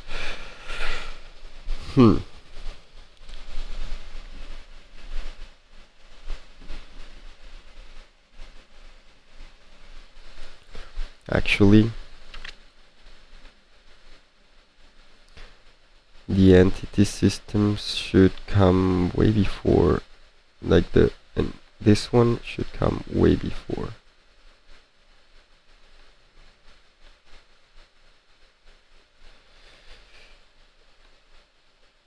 Enemy systems, and yeah, I'm gonna put it here. And honestly, what happens if I do like this, you know? Oh, I can only go there, but not there. Okay.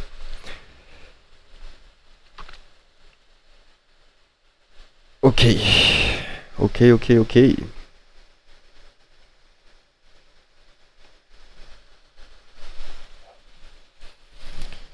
I don't know what else should. Oh yeah, of course. In the interactables, I think that, yeah, we should have also a dialogue system. That's gonna come here, of course, and that's gonna be like interactable. It's gonna come here, and yeah, we're gonna have the dialogue system and the simple interaction system. I think it's gonna be cool, like just coming to an area, pushing something, and interacting with it. Simple interaction system. That's what we're gonna do to use the main functions.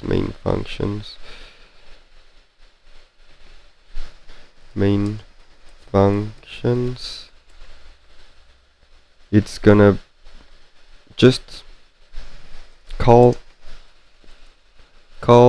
an event. We're gonna do another column where we're gonna do use examples and we're gonna put something like starting a dialogue. No, starting a dialogue. In the dialogue system, functions again, functions. We're gonna need a state, dialogue state, because we want to know if the player has entered the dialogue or if it's not in the dialogue. That way we can avoid imagine the player, because with players you have to think about everything, because otherwise they're gonna think about it. So imagine that we have a dialogue system that cuts the input from the player and makes him not being able to move while he's talking to an enemy, to an NPC, and the player finds a freaking way of being able to move while he's in a dialogue. The player is gonna go, and while he's in a dialogue with entity or NPC number 1, he's gonna go and try to talk to NPC number 2, and that can create a lot of problems. So a dialogue state is gonna avoid that. If we have a general dialogue system and the player somehow gets out of and starts moving while he's on dialogue, he's gonna go and try to talk to NPC number 2, and the NPC number 2 is not gonna be able to interact with it, because in the dialogue state it's gonna know that you're already engaged in a dialogue with another NPC.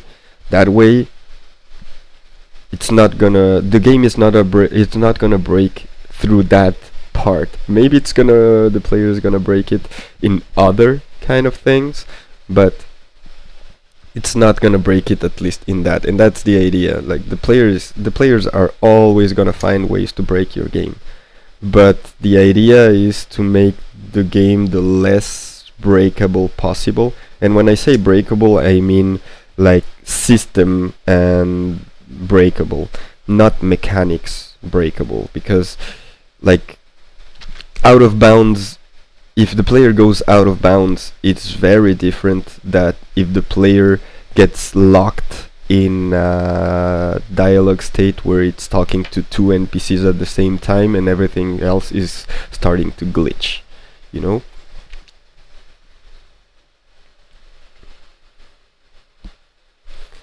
Environmental systems, we also need platforms, don't you think?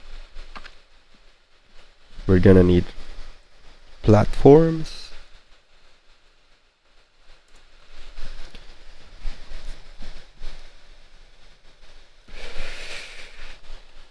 Actually, a simple interaction system here, we could also say start a dialogue, start interaction with save stations, go from one room to another. Well, no, that's gonna be the door one, I think.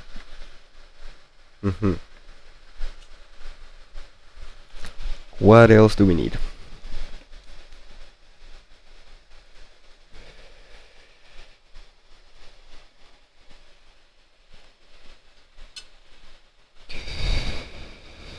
Adobe State Machine, perfect.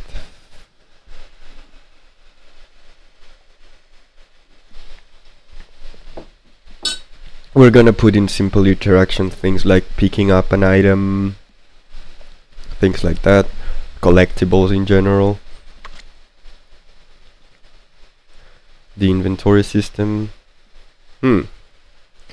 I think here we could add a quest system. That way it can progress and it can send signals if a quest is advancing. Oh yeah, we forgot a very important system that basically every game has, and it's not there.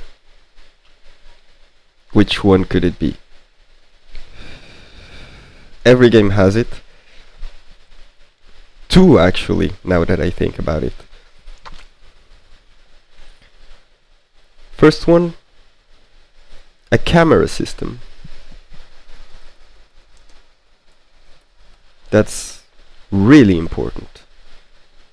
And that's gonna go into game world systems, and it's gonna be on top of everything. The map system and the quest systems comes after. Camera, very important. And another one that we're gonna need imperatively, that again every game has it, is a sound manager. This is gonna play sounds, music, and everything. Very important. Another thing that we're gonna need is a UI system, but you know what? Instead of sound, we're gonna talk about it in audio manager. In that sense. Yep. Perfect.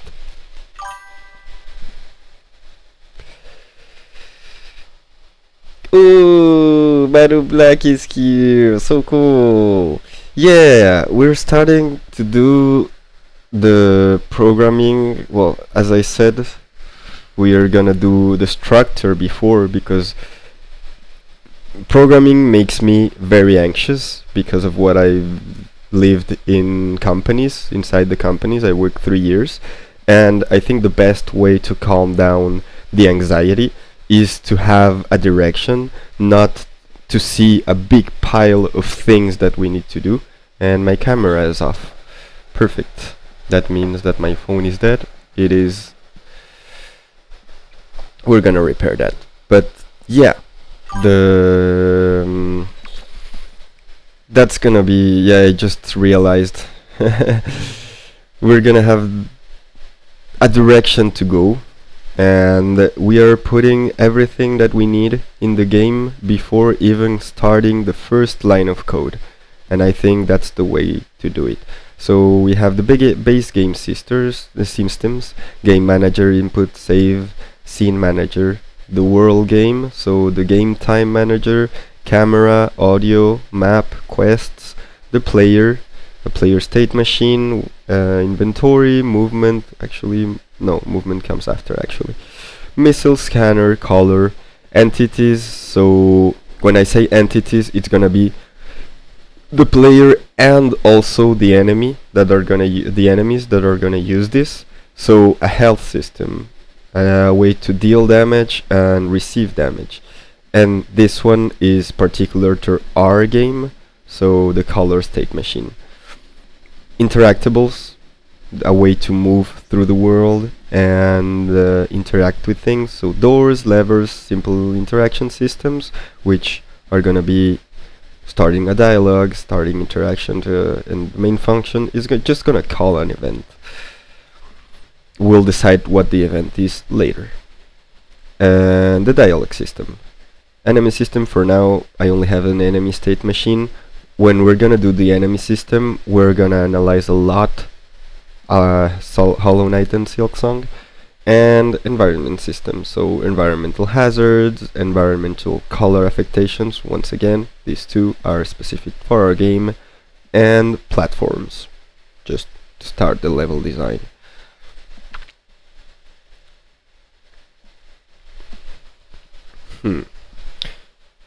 And let's see what else we could add to this functionality, you know? What else have I learned that is important to add? Oh, things that are really useful. For example, for the missiles, for projectiles in general. That's a good way to put it. I think the missiles, it's gonna be 1, but we're also gonna make a general projectile factory. So it's gonna go into the entity system. Yeah. So a projectile factory is basically gonna spawn projectiles. In that way we can use this same system for the player, for the missile system, and also for the enemies when they're gonna shoot projectile at us. So we are gonna create a shortcut of the projectile factory and put it inside the missile system. That way we know that they're connected, and we have to do both of them together. And that's the idea of what I've learned that good programming is, in the sense that I feel it's better to have a system that can be reused multiple times. For example, the projectile factory, we can put it in the missile system, we can put it in the enemies, we can put it in environmental hazards that are gonna throw projectile at us, and it's gonna be one system for 3 use cases. When a project becomes difficult to manage is, for example, if I do a projectile factory specific for missiles, if a projectile factory specific for the enemies, and a projectile factory specific for the environment. That makes it that if I want to do a modification of what projectiles are and the way they're handled in the game, I'm gonna have to do 3 different modifications in the player system, in the enemy, in the environment, and it's gonna be way harder to manage. But if I only have one specific system to do projectiles, the same is used for the player, for the enemies, and for the environment, and what the projectile is gonna depend on each and every one of the player of the moment where the player uses the projectile factory. When the enemy uses the projectile factory, that's the moment when we're gonna decide what projectile is done and thrown. But the projectile factory is gonna be a system that allows us to interact with it and throw something. That's it. For this, we're also gonna need an object pool. Object pool, I'm gonna keep it like that, I love it. An object pool is a simple system that helps performance, basically. Imagine if you have I love it, object pool. So object pool is a basic concept in programming, where imagine if you are the player and you are shooting missiles, and you start shooting missiles, and technically if you don't cap it, or if you don't handle the quantity of the projectiles that are being done, it's gonna continue, and imagine if you use a missile, then the missile is not destroyed, but it's somewhere where the player is never gonna see it again. It's still gonna be there, using resources. So the object pool helps with that. For example, if we give the player a maximum of, I don't know, 20 missiles to use, that way we can use, for example, that projectile that was somewhere that the player is never gonna see it again. Once you go to the 19th missile and you shoot number 20, and then you shoot number 1, which was the one that was hidden and the player's never gonna see it, it's gonna reuse that object, and that way it's not gonna keep doing missiles until we have 100, 1,000 missiles that the player is only seeing like 10 of them, but there's still 1,900 and I don't know how many more missiles that are not gonna be used and that are just taking resources. Could drop some game reference examples so can create a visual idea of each point. Yeah, you're right. I think that could be interesting to do in each of them. Which I think we're gonna do it more in the during the development of each of them. And this is more of a programming object pool. I think it's the first term that I'm using that is purely programming thing. Yeah, cards. Yeah, that's gonna come in every one of them. Like for example, I go to the missile system and here we're gonna have an example. But this is all programming, so I think I'm gonna have to look for tutorials, and that way I can put tutorials of each thing here. The enemy system, we're gonna leave it for later. It's gonna be the moment that we analyze Silksong, that we're gonna learn a lot how to field this card, because Hollow Knight works incredibly well in that way of systems. For example, let's go here. I'm gonna take my own recording of any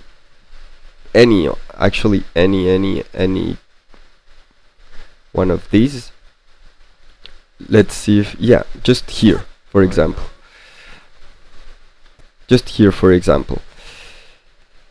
Here we can see in Hollow Knight how the systems work the best way that I think it can be done. Yeah, that one. Exactly. So here we have this mechanic of Pogo, where I'm gonna hit that and I'm gonna have some knockback and I'm gonna grab that ledge. That's the basic idea of how Hollow Knight works. But imagine if you had to do a system for this thing that's gonna give you the knockback, explode, do an animation, do a sound, and then you continue. And later in the game, for example, I don't know, in another area, I don't know if I'm gonna find an easy way, like they're everywhere, so that's why I took this example. Well, Bile Water again. For example, this is gonna have the same system. The beast is gonna have the same system, where Hornet is gonna come and is gonna attack the beast. It's gonna have knockback, it's gonna make a sound, and it's gonna make an animation or trigger an event. If Team Cherry did a system for each and every one of them, a different system for each and every one of them, it would have been impossible to handle, like impossible. That's why I want to analyze, and I'm gonna use Silksong as a blueprint for the programming part, because they use systems incredibly well. What they did clearly, and you can see it as you play the game, is that they did a system where if you hit this, you're gonna have an amount of knockback, an animation is gonna trigger, an event is gonna trigger, and a sound is gonna trigger. And that is the base system. And that system, they're gonna put it in the Bile Water part that we saw, and it's gonna make the sound specific for that part, the animation specific for that, and the event specific for that. But that same system is gonna be reused here with the Bell Beast when you attack the Bell Beast, and everywhere around the game where you have the Pogo ability or the Pogo functionality is gonna be the same system. It's gonna call the same methods, functions in the algorithm, but the only thing that is gonna change is the arguments, the information that is passed through in those methods, in that algorithm. But the algorithm has to do the same, because if you do one script and one system for each thing where you can pogo on Silksong, Team Cherry would have finished that game in 15 years and it would have way more problems.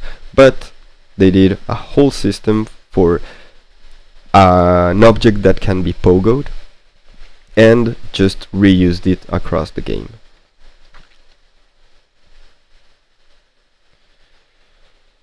So that's the idea of what we're doing, trying to put every system that we're gonna need, and that way we can create the system itself and we don't have to do specific case scenarios for each and everything.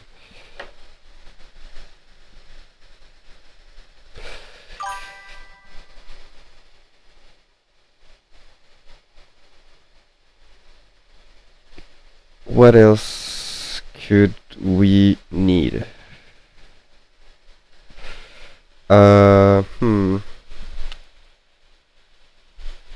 Oh, that's right. We're gonna need also a UI system. Very important. Which is gonna go... I think it should go into the base game or the world game. Camera, UI, no, UI is gonna be here. So the UI system is gonna handle functions. UI system is gonna handle opening, how do you call that? It's a panel. Opening a UI panel. And of course, you guessed it, different function, closing a UI panel.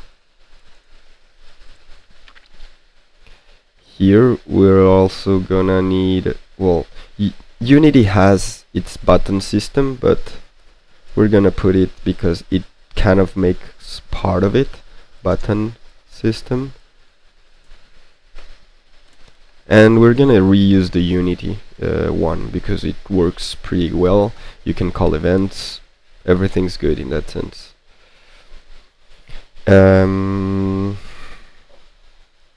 I think we should use another thing that I think we're gonna need is a signal system.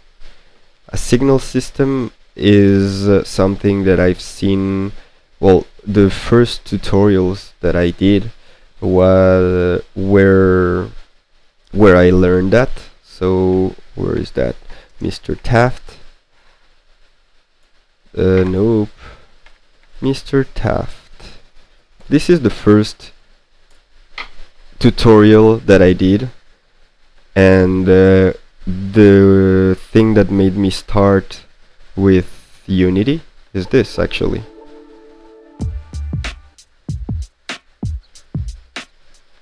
Hey there, welcome back. So I wanted to do just a little video to explain what the next big Unity project is going to be.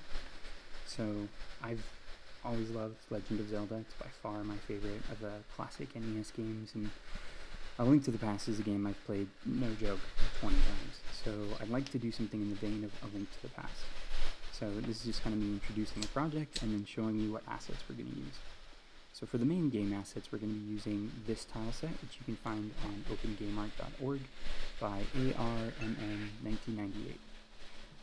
It's CC0, which means you can use it however you want to. However, I mean, you can always give attribution to him or her. So yeah, this comes with an overworld tile set, a player tile set, a base tile set that you can use to make NPCs or to recolor the main character. It comes with a cage situation, effects, and UI. So it's a pretty comprehensive tile set. This is what we're going to be using for that. You can use Unity 2017.2 or higher in order to 2017. I started with functions in 2017. However, I personally don't like the tile map functions very much. I prefer to No, things like this. 2019. I started with 2019. Tile. That's right. You can find Tiled on itch.io. I'll include a link to it in the description. It's just so much simpler to use Tiled than it is to use Unity's tile map editor. But don't get me wrong, Unity's tile map editor has come a very long way. There's just still a lot more I wish it had. So I'm going to be using Tiled for pretty much everything, and then I'm going to be importing them into Unity using a program called Tiled. I can have just like a 0.1 episode Huh. where I show you how to Metroid is use there. This is first Metroid. I love it. Unity's tile map system to get a similar effect, but I still have trouble sometimes with at the join between two tiles with the camera background showing through. So I'm not a big fan of that Unity tile map system. So yeah, I'll include links to these three things in the description. So the tile set, Tiled, and Tiled to Unity. If you have any questions or if you have anything specific you'd like to see in a game like this, please feel free to leave them in the comments down below. I'll try to get new episodes of this out on Friday, Saturday, Sunday. My other Good Go series is going to run Tuesday, Wednesday, Thursday. So if this goes... Oh, he does Godot series. That's good. Yeah, you can follow me on Twitter to find out when I post new videos. You can Okay, join us so when I'm chatting to I the thought he was gonna explain a little bit more about this, but this is the way I started with Unity in 2019. This exact tutorial. So it's honestly, if you don't know where to start and you want to learn Unity, I would recommend Brackeys, which is the base for a lot of learning in Unity, and this one in 2D. It gives you the step by step, so the setup, movement, animation, tile maps, camera, rooms, title card, signs and dialogue, attack. So it gives a step by step of doing a project in Unity, and it's pretty well done. It's really good. I learned this way, and maybe in the first tutorials I didn't understood a lot and just said, okay, I'm gonna continue, and I continued. I saw where the problems were. I saw problems that I had that he didn't have, and for example, I ended up in part 12 and I had problems with the hitboxes, or I don't know, and I would say, okay, I have too many problems now, I'm gonna restart from zero. Then came back here, and as I went through this second time, I learned what mistake I did and helped me a lot to continue. And once I got to part 12, everything was working exactly like the tutorial was, so I could continue and continue. I think I did this tutorial like 3 times maybe, and not everything, just the start. And once I got through here, I started to do it again, and in one way, in one run, in that sense. And it's pretty complete. Actually, he stopped making a while ago, but look, you have this saving system, inventory, movement, animations, everything is in 2D, but is really good to start learning into Unity. This is what I used. And in here, there's a system that I really liked, I really like, which is the... where is it? No, it's before, I think. No, animations, tile maps, smooth,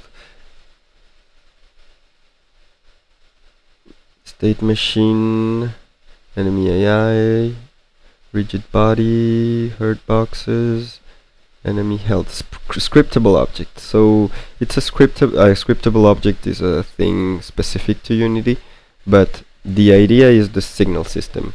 The signal system in this programming is gonna help us have more flexibility in the way it's done, you know. I'm gonna explain that just now. I'm gonna put my camera back on. That way I can explain better.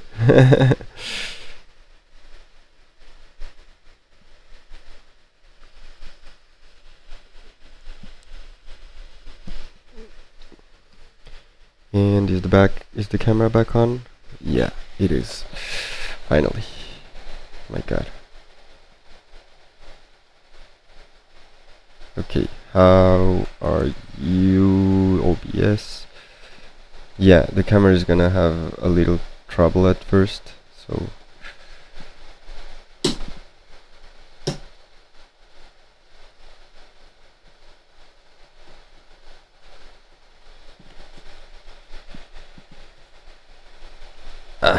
has to connect correctly. No.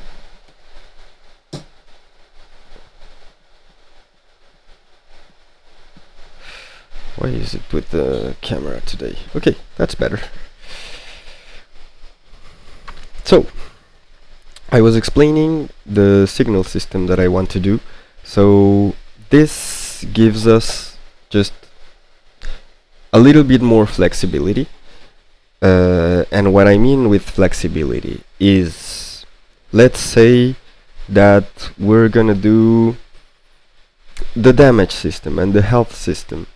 So if the player is hurt by the enemy or something like that, you take away life from the player, and you have a reference, or in some cases you have a reference of the player in the hurt part of the system of the enemy or the tile or anything. So if we have that reference, it's gonna mean wait, I'm looking for my words to put it, don't lose myself in my train of thought, or try to explain it in the best way possible. Yeah, it's gonna say the player, look, there's gonna be a line of code that is gonna say the player is getting hurt by this much life. But what happens if there's a problem in the game, in the code, that makes that connection break? In the sense that when the enemy wants to hurt the player, somehow that connection is broken, and the enemy doesn't know who the player is, basically.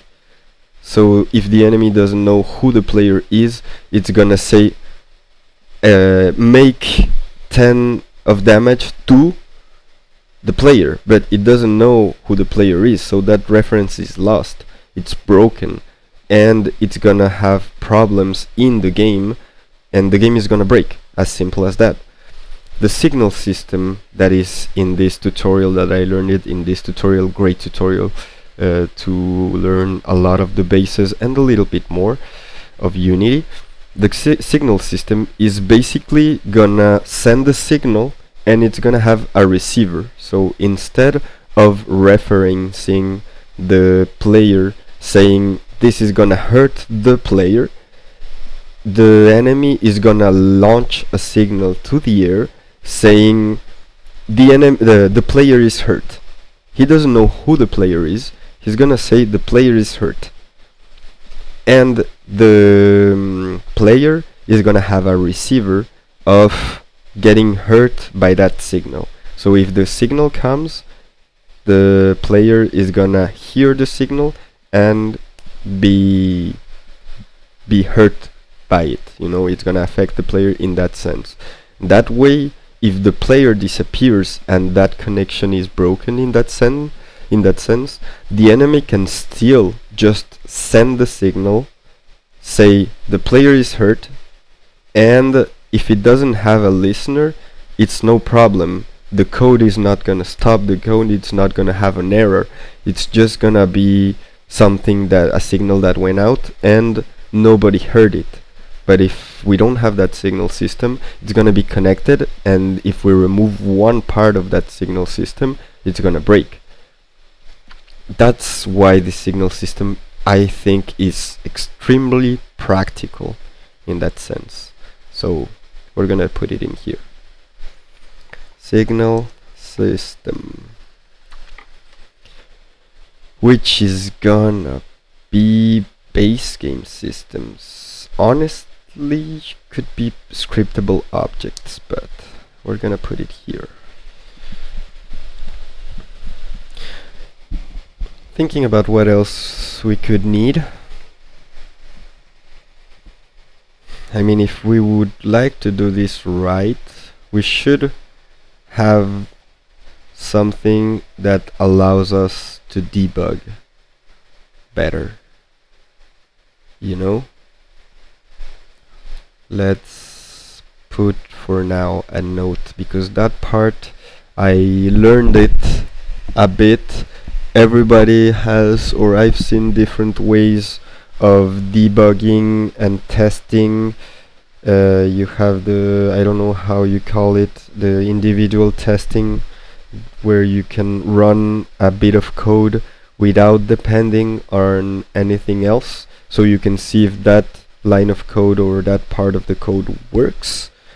And if you don't integrate that, that means that the testing, you'll have to, if you want to test a chunk of code, you're gonna have to test, and everything else that that chunk of code depends on is gonna have to work correctly for you to test just that chunk of code.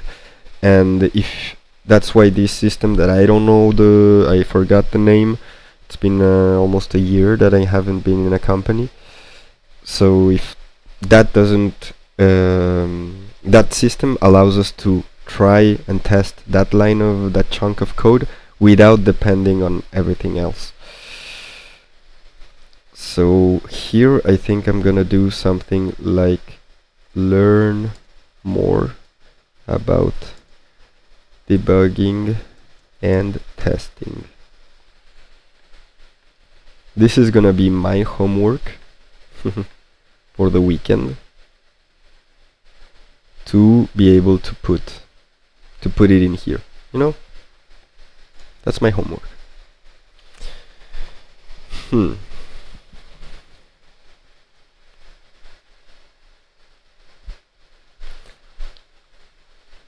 I think here we should use, you should put I don't know if data,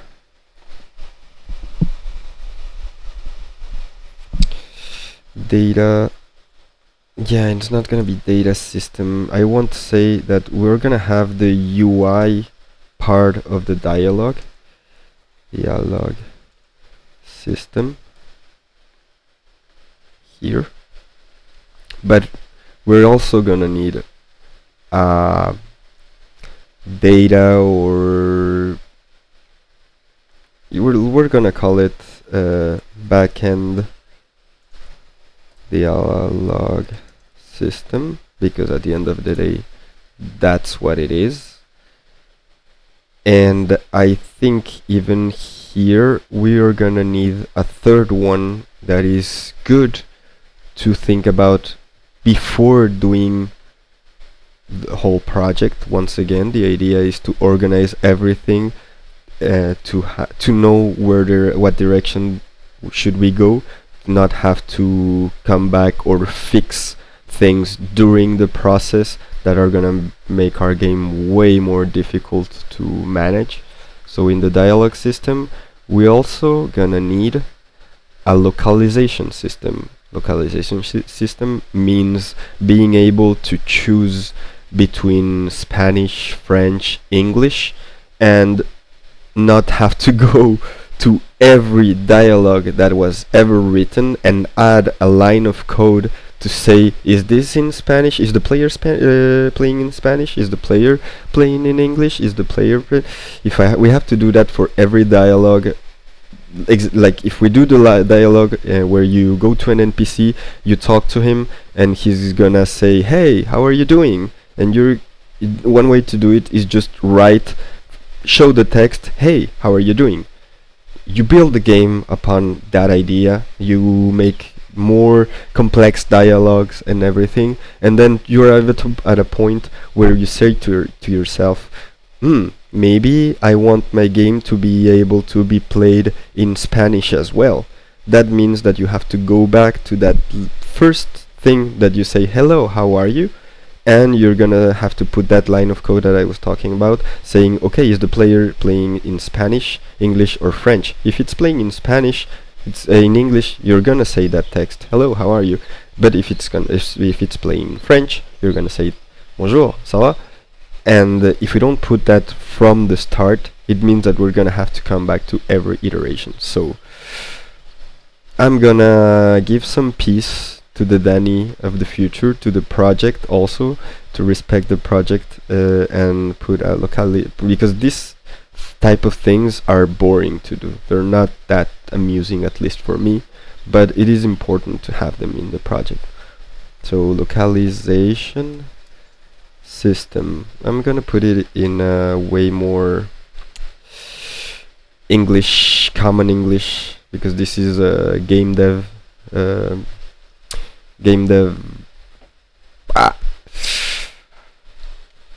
language, so that's what I wanted to do.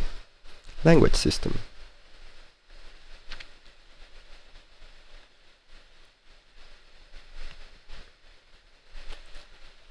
And actually,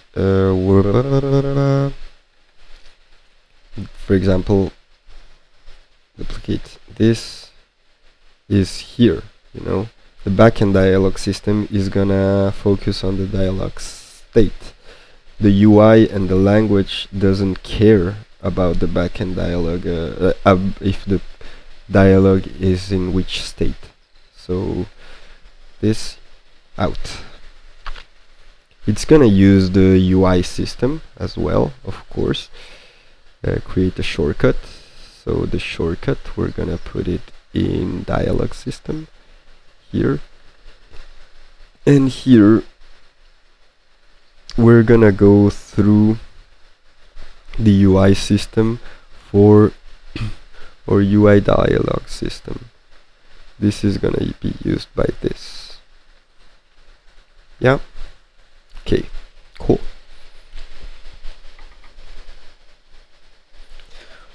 The scanner is a mechanic that I don't know how it can be done for different, like in a system. I think it's pretty specific for the player, so we're gonna put the scanner system, and here I would love to put it in the player system, but honestly it could be fun to put it in the entity system, because it could be cool to have actually, yeah, that can work. No, it doesn't work that much. Maybe a little bit, but it's not gonna. Oh, it is here. But we're gonna put it with this name, scanner system. The event system, I think that's gonna be handled by Unity. And I think we're kind of done. I'm trying to think or see in my notes what else could we add. What other system does the base game need so we can continue, I think we have a lot. The game manager is there, scene management, so loading and unloading scenes is, where is the scene manager? Yeah, here we're gonna do additive, handle scene transitions, and handle loading, unloading of scenes, and it's gonna go, yeah, asynchronously. I think it's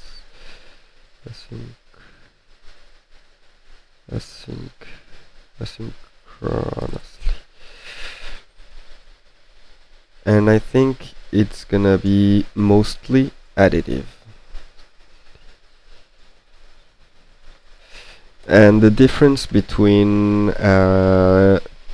normal scene in that sense and an additive scene is that imagine there are multiple games as an example where, for example, in the same Silksong, because we're gonna use Silksong a lot as a reference as how a correct game can be done in that sense. Let's go to, oh, this is 9 souls already.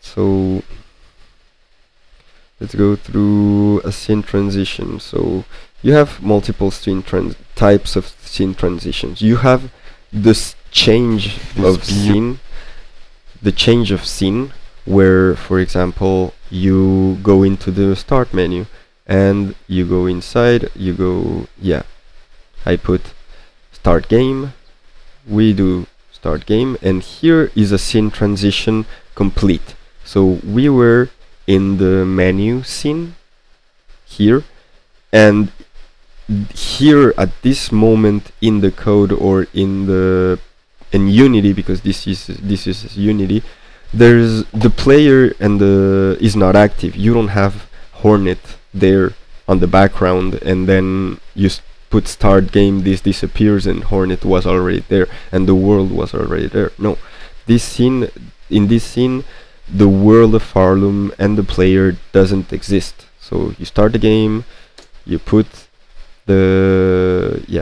start the game, and here that scene is unloaded and the next scene is loaded, so the world, Hornet, and everything.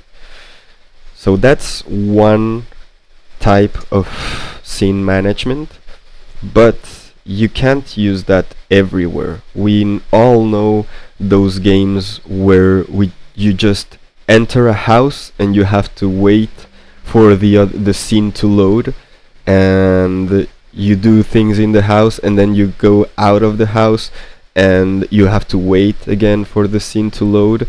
And if you have too many parts of your game where the player is just waiting for a scene to load, it's just not gonna be fun for the player. It's gonna be very frustrating. So that way, for example, in the world, what you would say is, okay, so the world, everything is already there. So if you enter the game, like for this, in this part, the logic there would be that everything in the world is loaded. So every NPC, every enemy, every zone in the game is active and loaded in the game at this point, which could work in the sense for the player to traverse the world and find everything where it should be. But the problem is that it takes up a lot of resources if you have the whole world active. That's why old games have more loading screens between parts of the game when you enter a house again or things like that, is because they had technical limitations before, way more at least. Today we have less, but you still, first of all, we still have technical limitations, and second of all, you still want the player to have an agreeable experience. So, no, sorry, yeah, exactly. And you want any player to be able to play your game. So even if today we have less technical limitations than before, even though we have, you can't put your game into a too high-end need of resources, because it's gonna work well for everyone that has a great processor, a great graphics card, and yeah, they're gonna have a great game. But people that don't have the best computer are not gonna be able to play your game. So the best thing to do is try to lower the resources needed for your game the best way you can, or in other words, optimize your game the best you can, so everyone can play. It doesn't matter the PC that they have. And now back to the scene management part. Again, there are PCs that could handle the whole world of Silksong loaded at the same time, but most of them are not gonna be able to do that. So what is done in this game, and again, that's why we're gonna analyze a lot this game, because it does so many things right, even in the programming part, is to load and unload scenes. What we talked about it here, additive, which means that, for example, this zone where Hornet is right now is loaded because we are using it, but the zones that are around are maybe not loaded or partially loaded, and that way, and the rest is not loaded. So that way it's not using that many resources. And once Hornet approaches those areas, it's gonna load that scene, but additive. So it's gonna just put it on top of it, and you're gonna have both scenes active at the same time. So that way Hornet is gonna be able to interact with the other zone that is loaded now, but it's gonna keep the rest unloaded and just use the part where the player is to not use that many resources. So that's mainly the main difference between the scene management. You have the scenes that you change from one scene to the other, and in the world, in game, you are gonna have the additive scenes. So you're gonna have your scene, and it's gonna come other scenes to be at the same time active. So in one, so actually handle, how is it called, that additive scene, wait, Unity scenes additive versus, which one is multi-scene loading? I don't know which. Loading situation made the project more messy in the long run, very much the opposite. Yeah, I don't think it has a different thing, so I don't know how we're gonna call it, but handle additive scenes, handle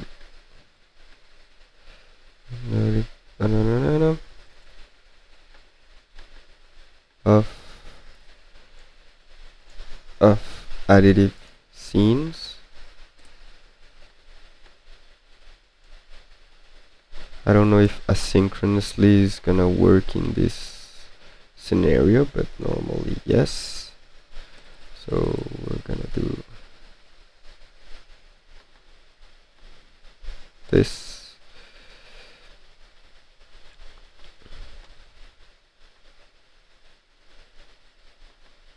And handle loading and unloading.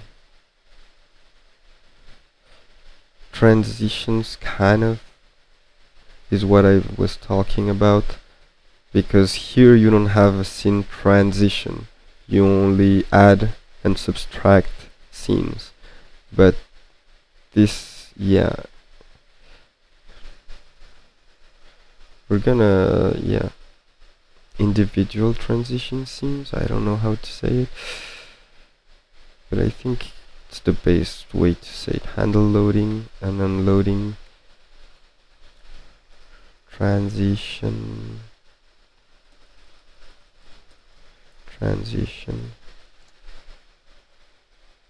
scenes. We're gonna talk about them as transition scenes and additive scenes. I think that's the best way to put it.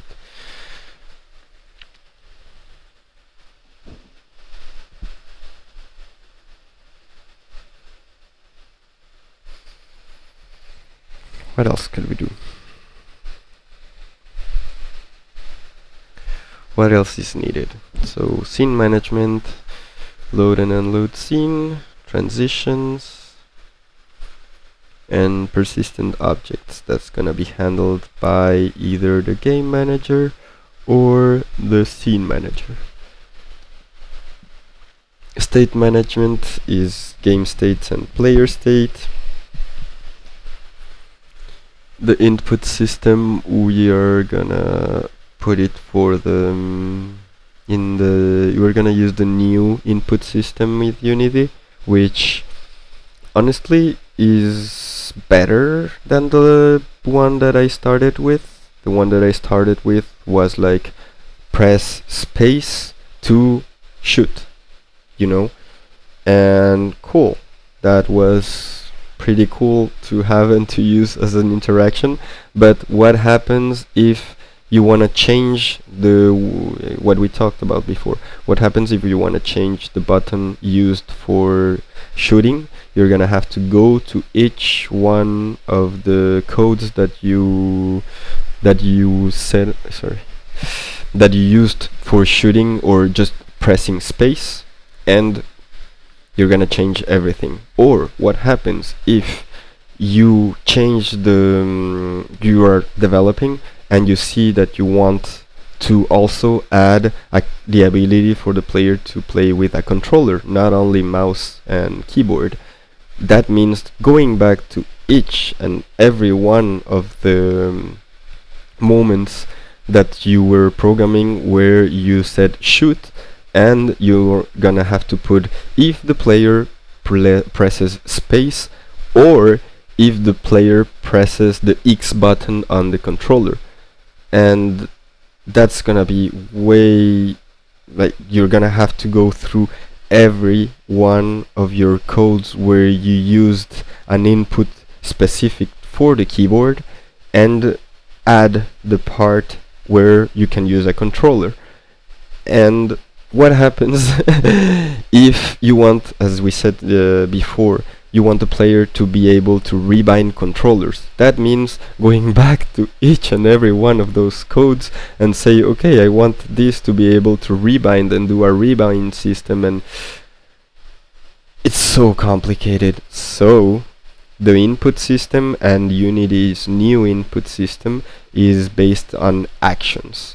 So that means that you're gonna have the action manager in that sense, and you're gonna say this action of shoot is gonna be a new action. So you add the action of shooting, and that way in the game or in the player manager, in everything, you're gonna use if the action shoot is called, then you shoot. Perfect. And in the action manager, you're gonna tie the shoot action to pressing space. That way, if you continue, and you see at that moment that you say, oh, fuck, we need to add the possibility to play with a controller. In this scenario, you just go back to the action manager and you add an interaction with the action shoot. And in that way, you can just say, okay, there are two ways to call on the action shoot. So if you press space or if you press the X button in the controller, both of them are gonna call the action of shooting, and the rest is gonna read just the action of shooting. And if you want to rebind the system or the shooting part, you just put, okay, let the player choose which button is gonna call the action for shooting. but the rest doesn't depend on the button that is pressed. It depends only on the shooting action, and the shooting action is gonna be another system, you know. So input system, very important. Save and load system, so we're gonna need to save player data, world data, scriptable objects or things that are serialized, and have multiple save slots. Yeah. The movement is gonna be running, jumping, wall climb, and wall jump. Actually, let's put that in the player system movement. So we're gonna have horizontal movement. So that's gonna be, since it's a 2D platformer, it's gonna be go left, go right. Not so complicated. Jump. And here we're gonna also handle multiple jumps if needed. That's gonna give us the vertical movement. We're gonna need also wall slide. Well, it wouldn't be wall climb. Wall climb, wall, yeah. Wall climb, I would guess that it would be called like that. Inside of here, we're gonna have, for now, just wall climb and also wall jump, which is gonna be needed in the jump thing as well.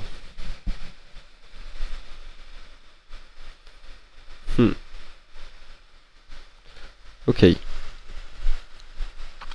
Movement, there's gonna be the dash ability at some point, of course. Dash ability, which is gonna be very inspired in Astral Ascent. And now that Silksong is out, I really like the idea of dashing, and if you leave that button pressed, you start running. That's a really interesting way of designing it. Dashing, double jump. I don't know if Morph Ball is gonna be needed. We should put it. I think that's, if we do correctly everything like this, I think we could without a problem put the morph ball later if we need to. For now, we're trying to do the base things. So hit detection colliders, that's gonna be used by Unity. Yeah, there's gonna be a canceling logic as well. For example, if the player starts an attack and then wants to dash, he should be able to. And I think that's important to give the freedom to the player. Maybe at first he's not gonna be able to, but... And where should we put that? That should... Player state machine... Yeah, I think that it should be a sub-player state machine, you know?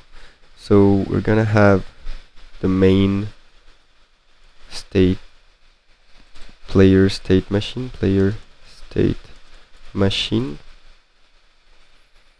yeah, main player state machine that is gonna handle things like if the player is in a dialogue, he can't move, but if the player is outside the dialogue, he is free.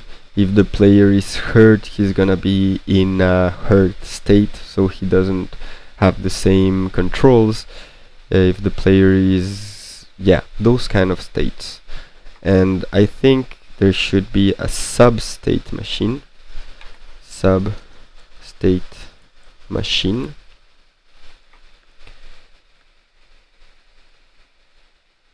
That allows us, so yeah, this is something like, let's already start. So states,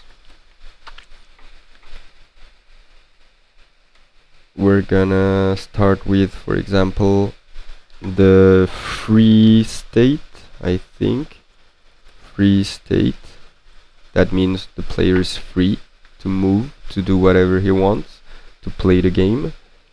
We're gonna have a dialogue state when the player is in a dialogue. We're gonna have the hurt state, which is gonna make the player be hurt. Maybe at the start of that state is gonna give him invulnerability. That invulnerability time where he's not hurt more as it when he enters this state. We're gonna have, what other main player state should we need? I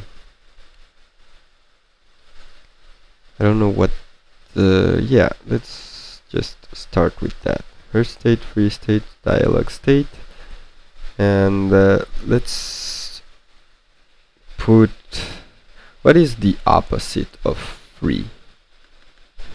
Antonym, free. Captive, occupied, unavailable, confined, lockup, chained, abstracted, impeded, restricted. Yeah, but restricted would mean, yeah, I think that blocked. Yeah, that's a good way to say it. We're gonna say blocked state. Blocked state. Perfect. Different states that the player needs. And once again, we're gonna use the substate to say, for example, we're gonna need multiple substates, because on one side we're gonna have something like substate 1, for example. Here we're gonna have something like on ground. The player is on the ground. Is the player no, in the air? Maybe on water. And that's gonna be, yeah, on ground water, for example.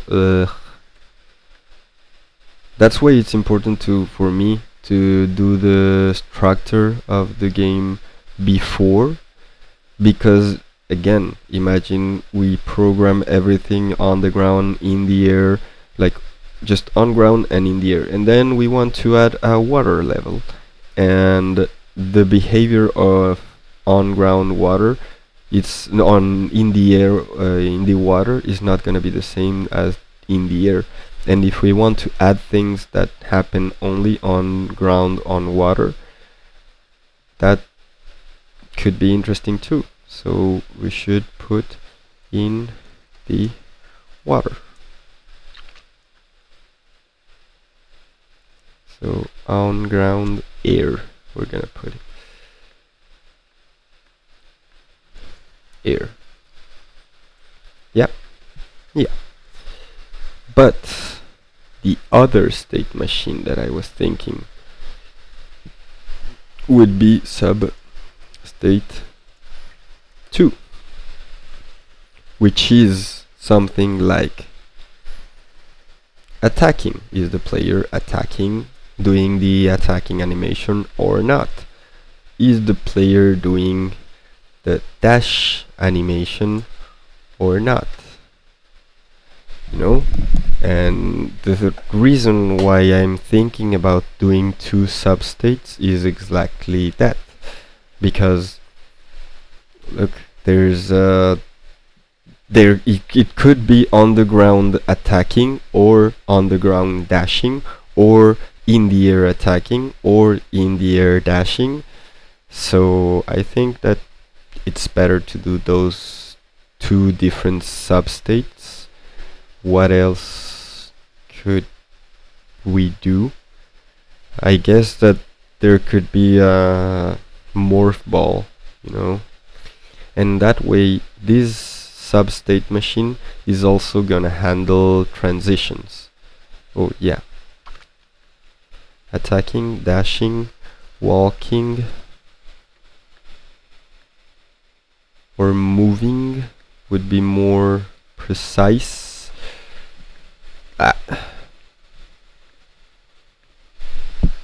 In movement,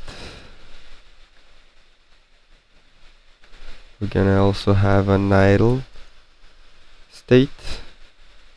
Honestly, I should add state to everything like this. State CCC.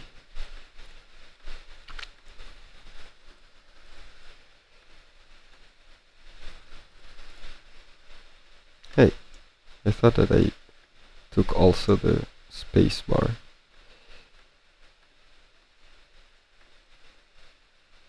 Yeah, the space.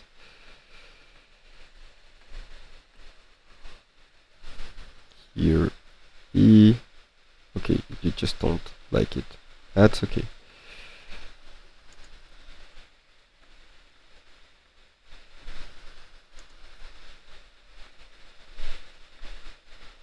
Should find a way to put music for this kind of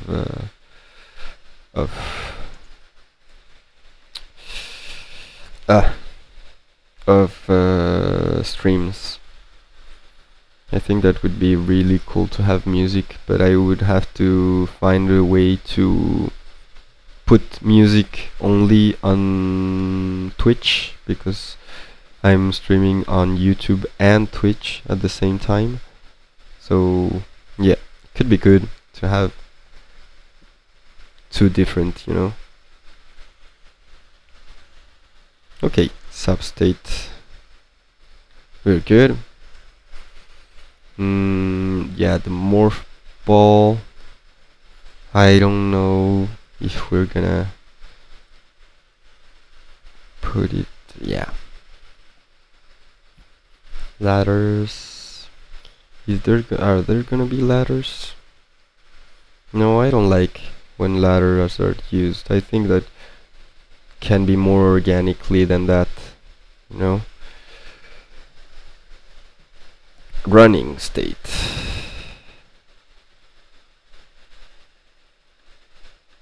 I think in movement is not the best.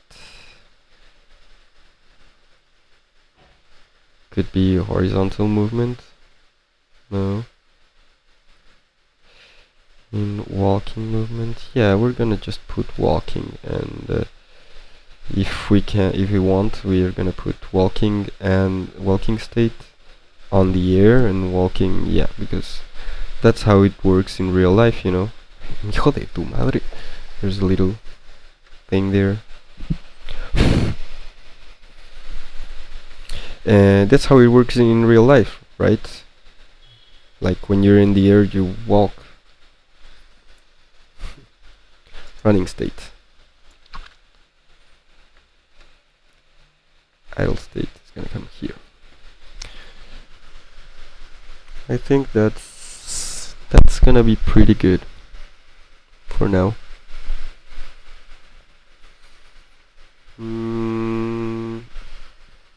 Yeah, it's in the main state that we should put free state. Or is it gonna be in vulnerable state? Come on, man. I hate those little bugs. Like flies and everything. If we... Yeah, we should put a collider state, actually. That could be a good idea. I don't think it's... Yeah, it's not gonna be here. Player state machine. Yeah, main player state machine, sub state machine, and we're gonna do a final one of this, which is gonna be the collider state machine. But this one, as we said, oh my god, I was watching a political video and there's Terraria music in the middle of it. I thought I was hallucinating. What was the like the politics video about, you know? Hijo de tu madre. Chucha madre. Yeah, what was it about?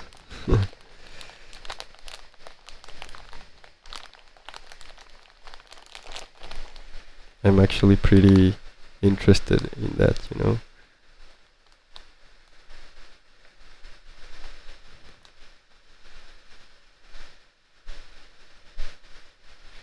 Oh, you can't see the messages on the YouTube stream, I think. Like I'm not seeing the message that Sam just sent. That's weird. That's not so cool. Oh no, yeah, it is. There, perfect. It was as usual. Oh no, it was usual. It was usual and her new associate of Rhinoceros talking about the Grand Les Grands Gueules and how they define the people. Okay, with Terraria music on the back, that's actually pretty cool. That's really, really cool.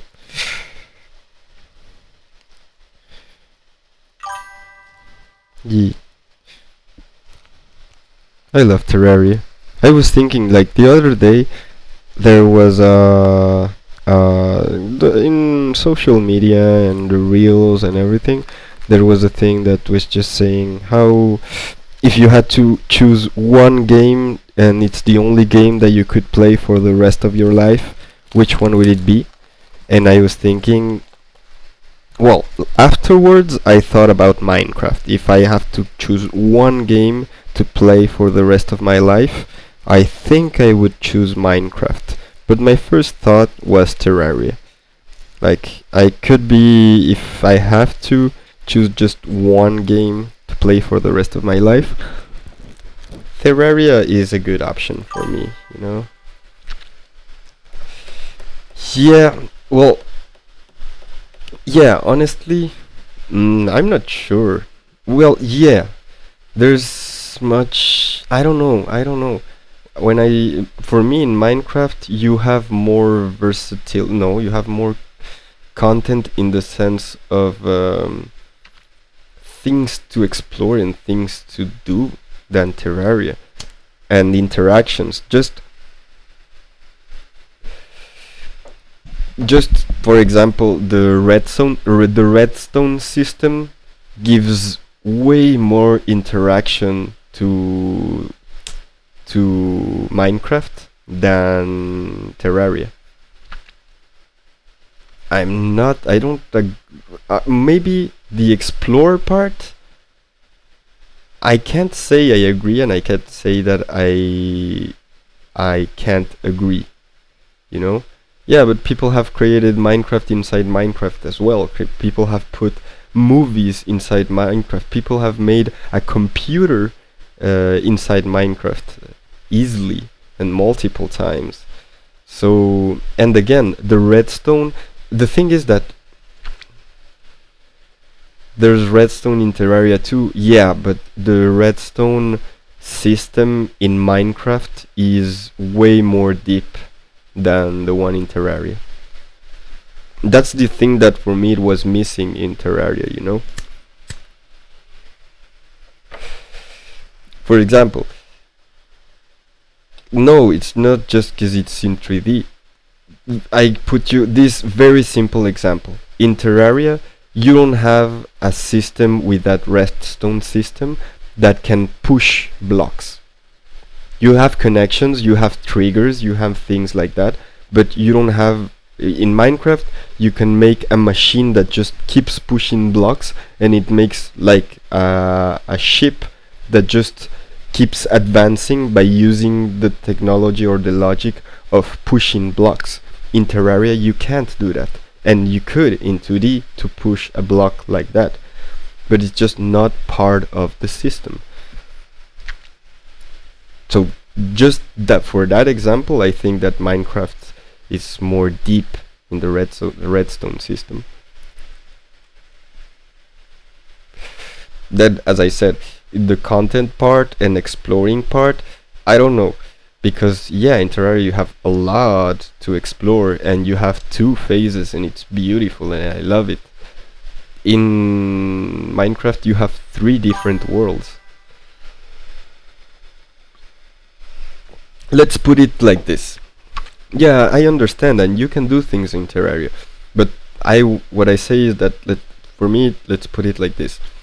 I think that everything you can do in Terraria with the redstone stuff in Terraria can be done in the 3D environment in Minecraft, but not everything that you can do with the redstone stone system in Minecraft can be done in Terraria. You know, the example that I just did, like everything I saw that I could do in with the redstone system in Terraria, I knew that I could do it in Minecraft. Connections, triggers, everything, and crazy stuff that I saw that people were making in Terraria, I knew that it was possible to do it in Minecraft.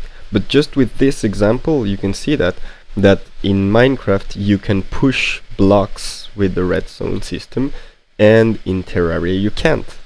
So everything that you can do in Terraria, you can do it in Minecraft, but not everything you can do in Minecraft, you can do it in Terraria.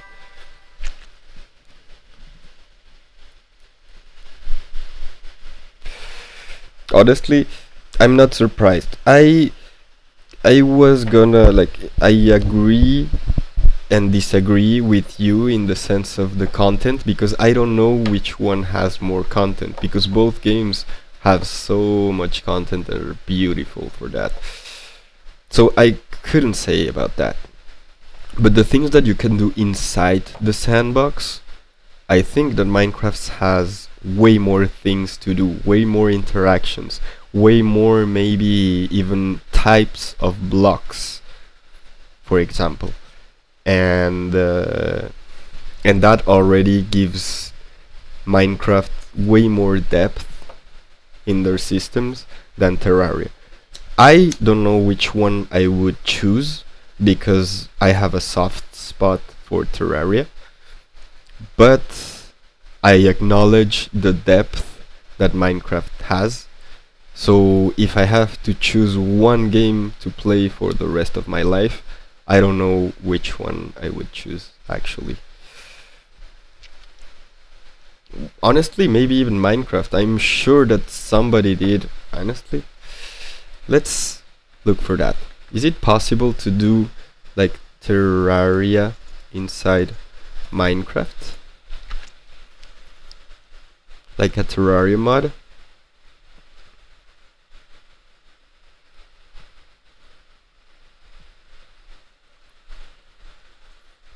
Yeah, I was thinking about it. Like, technically, Terraria Craft, is it a mod?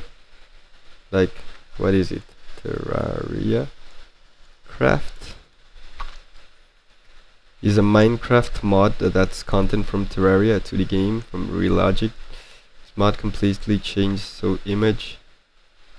Yeah, but it's still in 3D. What I was thinking is like, is there a mod where you play Minecraft in 2D and it uses all of the mechanics of Terraria? I think that could be possible in the engine of Minecraft, but the other way is not possible. You can't make a Minecraft inside Terraria. You know, that's why I'm saying that I feel like Minecraft is way more deep. Yeah, you could do Terraria inside Minecraft. You just have to lock everyone's position in the in the Z-axis and change the camera, and the rest is just the mods that we know about, you know. I think it's very possible to do a Terraria mode, like a 2D Terraria mode in Minecraft, and you can't do a Minecraft mode in Terraria. I would think so. What is this? Let's see.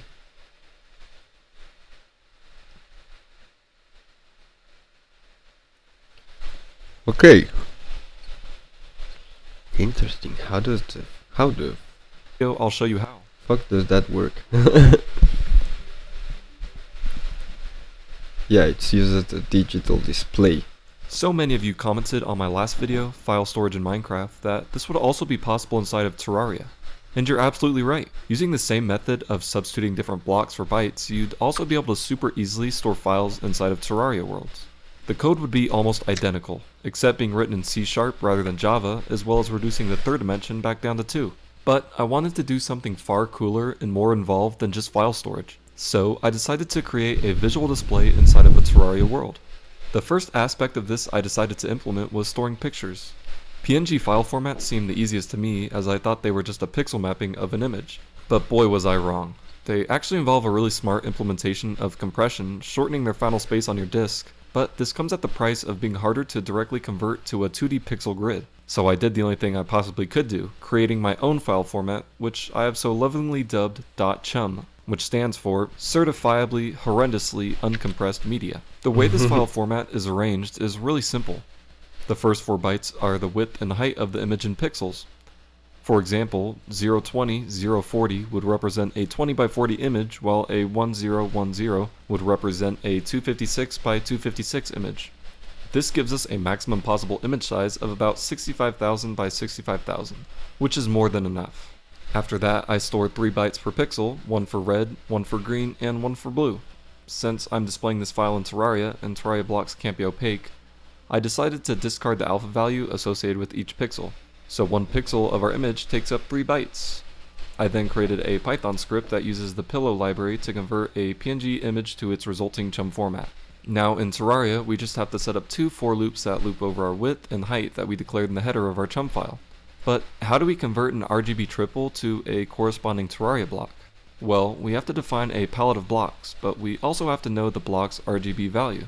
To do this, I downloaded a bunch of Terraria block sprites, analyzed their average RGB values with another Python script, then created a table that held the block along with its average color. Well, we now know the color of different Terraria blocks, but since there's 256 cubed possible RGB colors, we have to make the best approximation for a conversion between an RGB value and a Terraria block. The way I did this was to treat the RGB triple as a 3D vector and find the block that had the smallest Euclidean distance from the triple in its average RGB value.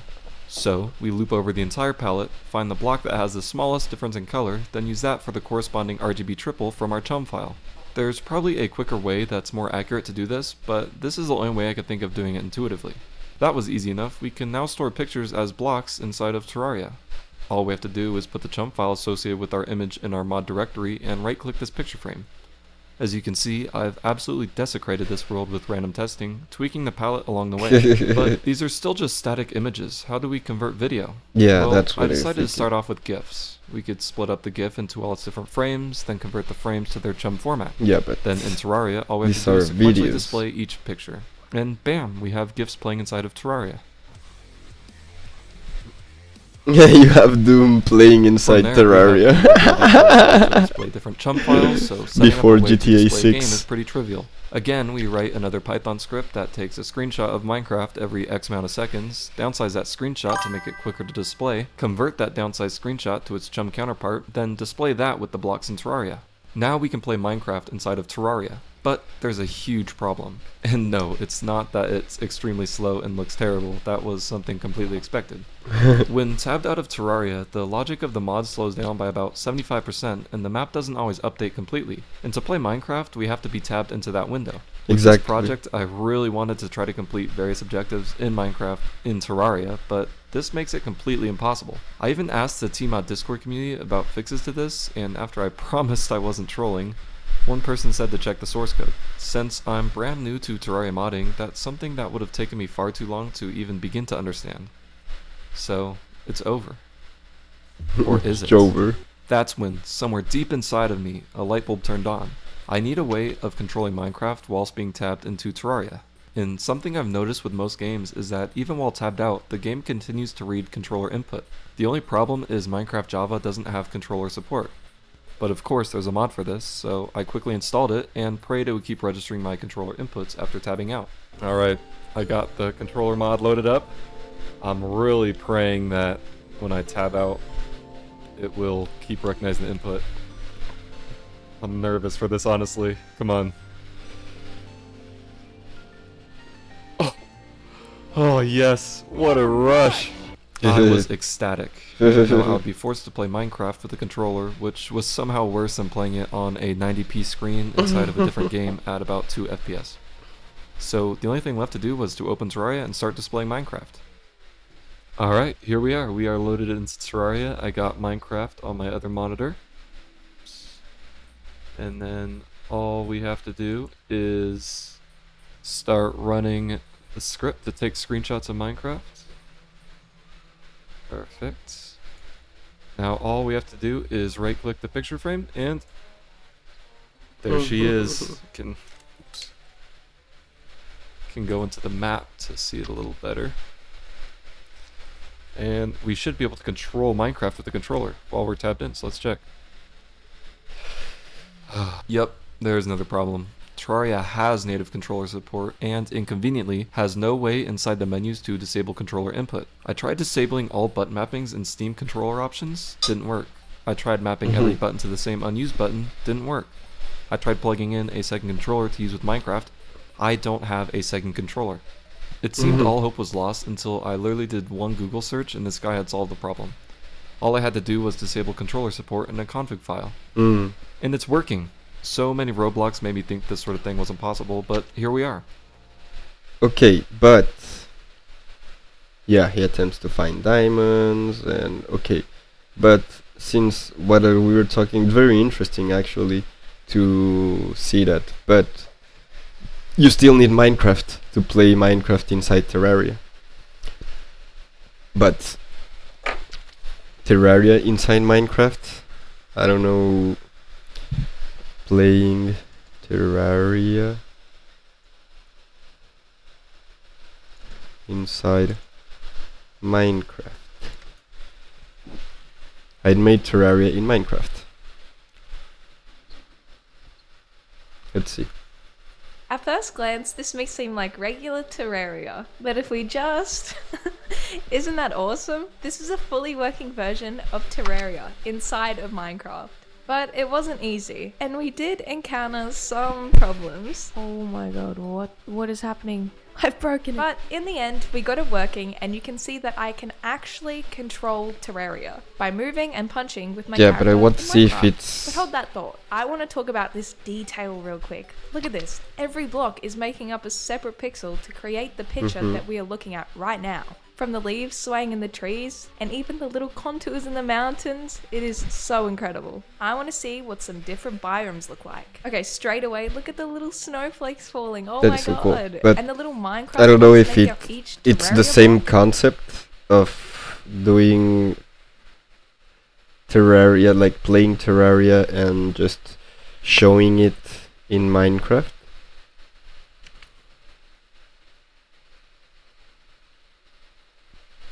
Let me just close Terraria real quick. You thought playing Terraria inside of Minecraft was crazy? Well. Yeah, it's a I've display made it so my system, entire exactly. computer is controllable from inside Minecraft. You should totally do this if you haven't already. But Maybe I want I think that it is way more possible to make Terraria inside Minecraft, like a mod that puts everything inside, and you can play Terraria inside Minecraft without, and takes a lot of blocks. Yeah, maybe, but it's possible to do that, and I don't think it's possible to do Terraria inside Minecraft. No, Minecraft inside Terraria, sorry.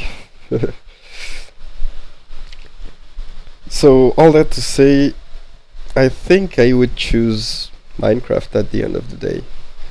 If I have to choose only one game until the end of times, and I can play only one game, I think I would choose Minecraft at the end of the day. Yep. Yeah. What's this? Yeah, that's right. Okay, back to shadows. So collider state machine. We're gonna need states. We're gonna need vulnerable state. Vulnerable state. We're gonna need, you know what, actually, you, and you. So, vulnerable state. And another one that's gonna be, well, invulnerable state.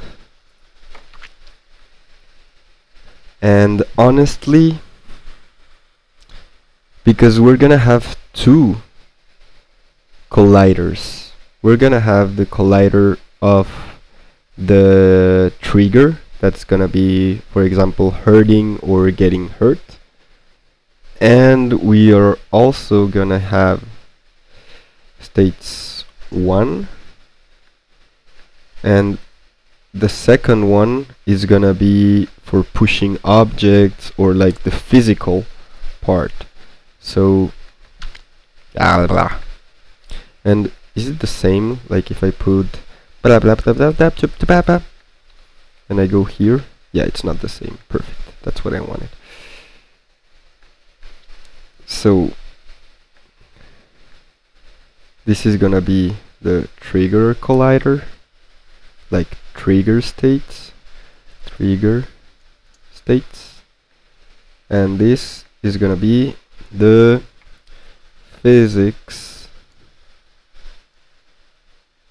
state. So for example, here we're gonna have physics present, I would guess. Physics, maybe we're gonna put it a funny name in that sense, like it would be a material state, where the collider is gonna, I'm gonna ruin a few mice. Be right back. Good luck. Thanks for stopping by. It was a cool discussion about Minecraft and Terraria. Loved it.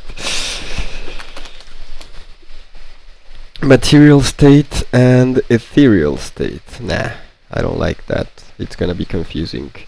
Really confusing. So we're gonna have the physics presence state and the physics absent state, no? Carajo.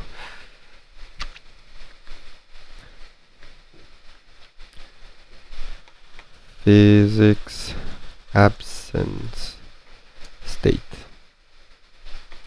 Perfect. There we go. So the collider state machine is gonna be used in these two ways. And the thing is that, look, now I put again, this is, yeah, this is another time, ha,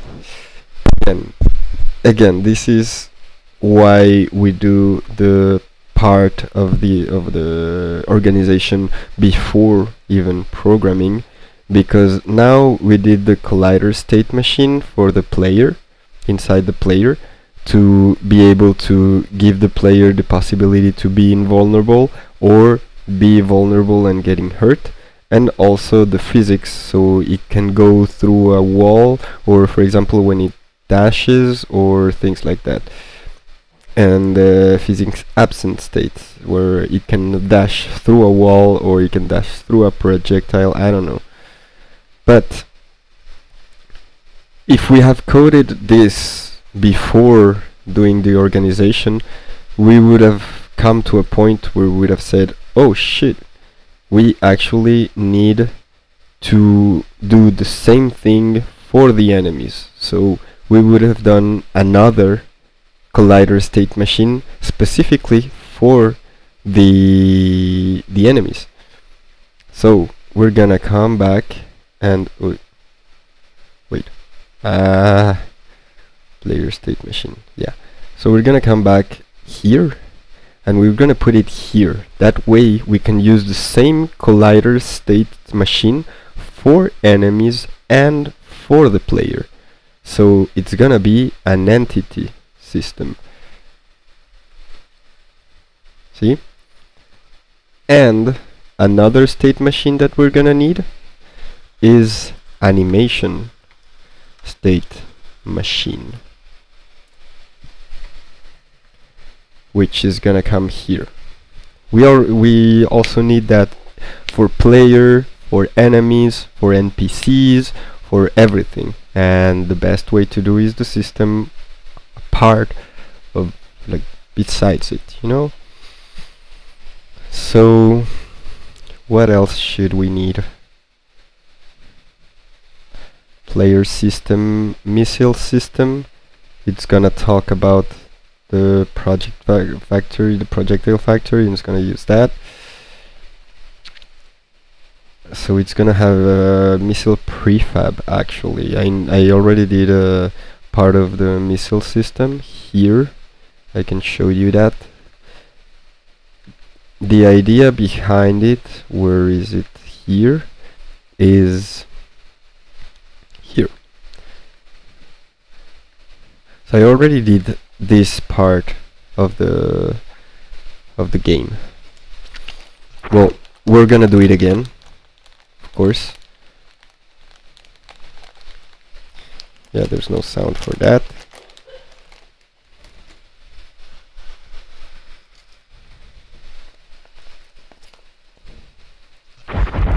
But yeah, we have, for example, here where I can change the weight. And it changes the weight of the missile, you know? So I already did a part of this, and so I understood that I need to do a missile factory system. And that kind of I already did. And that way I can spawn the missile with the specific qualities or things that I want, that I want it to use, you know. So if the moment I change this,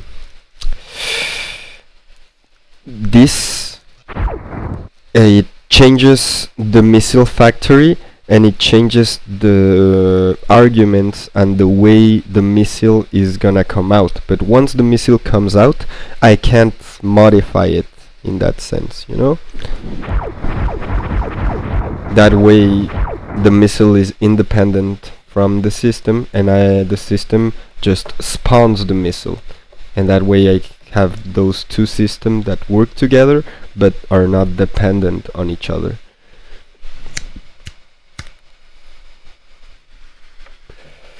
Which is pretty useful.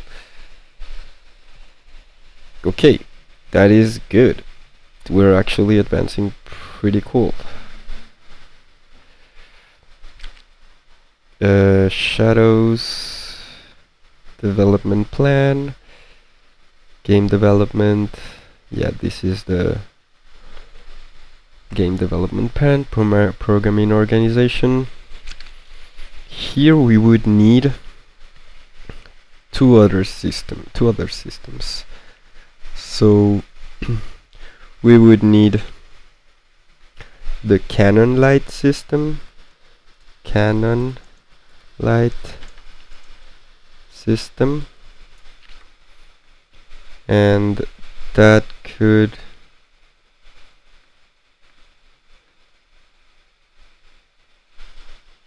it's gonna be more like area light system. That way, again, we can reuse it on we can just say this collider, you're gonna do this with the system if the collider is in that color, you know, and it's gonna use the light and everything. That way we don't have to do one for the player, one for the environment, one for the enemies. We can use the same system of area here in the entities or world games. I think it would be, yeah, area light system. Here, this is gonna need a state machine, that's for sure. So we're gonna have states where we're gonna have something like no color, so no affectation. We're gonna have red color state,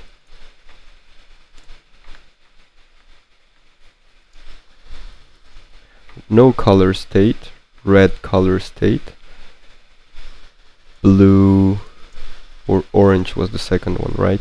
Orange color state.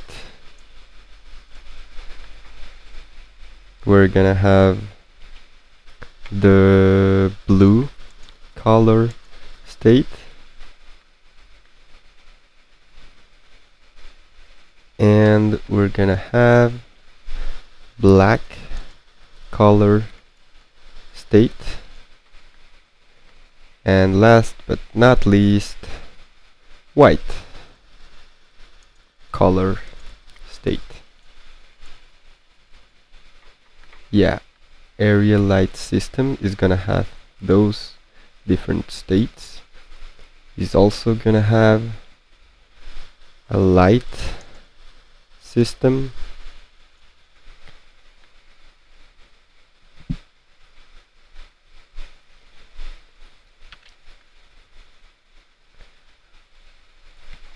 yeah. What else should we add to this?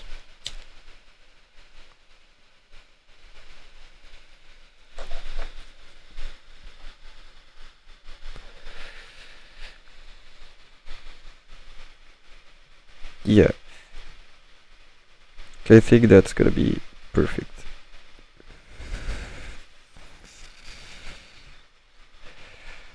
And that way we can, first of all, what I want to do is change the color of everything, you know? So we're gonna put gray for base game systems. For world systems, we're gonna put another gray but different color. Player system is gonna be on, let's say, green. Ugh.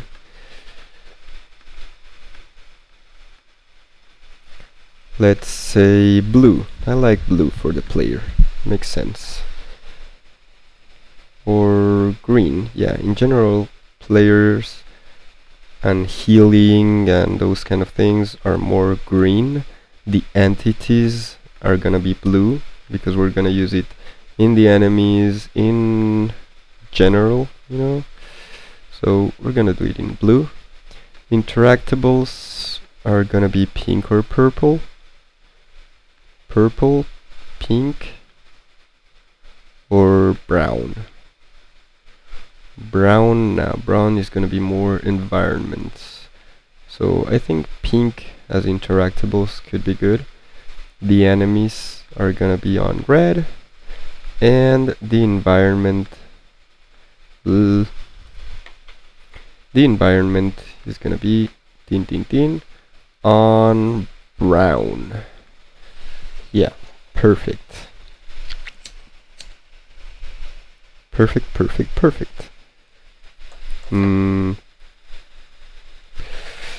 So another mechanic that we're gonna need is we're gonna have, for example, the cannon, which, the melee attack, or we have melee or special, because missile system is gonna use, like, it's gonna be some more movement. Missile system is gonna be like a special attack in general in games. For example, Metroid. In Metroid you have the normal attack and you have the special attack. The special attack is gonna be the missiles, the normal is gonna be the cannon shot. So normal attack, and you're gonna be on green. And missile system is gonna be special attack. No, missile system, honestly. Yeah. And here we're gonna have projectile factory, and the choosing of each. Yeah, the choosing of each one of the missiles, and the UI is gonna need a modifying. Which should be in the inventory. Where is the inventory system? Yeah, but the inventory system is more in where was it? It's in player inventory system. Yeah, you have the backlog. Like here you have I think we're gonna need to do another column of UI systems,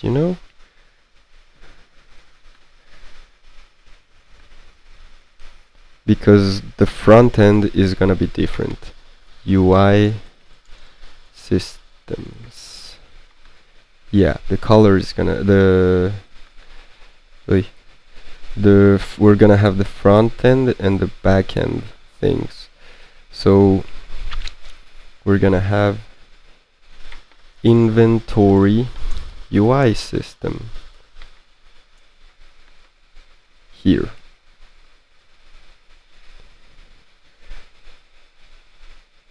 We're gonna have the map UI system,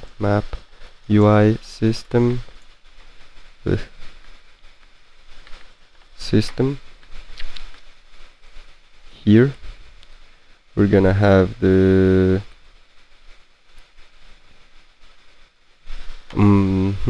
the quest UI system, which we're gonna put in here.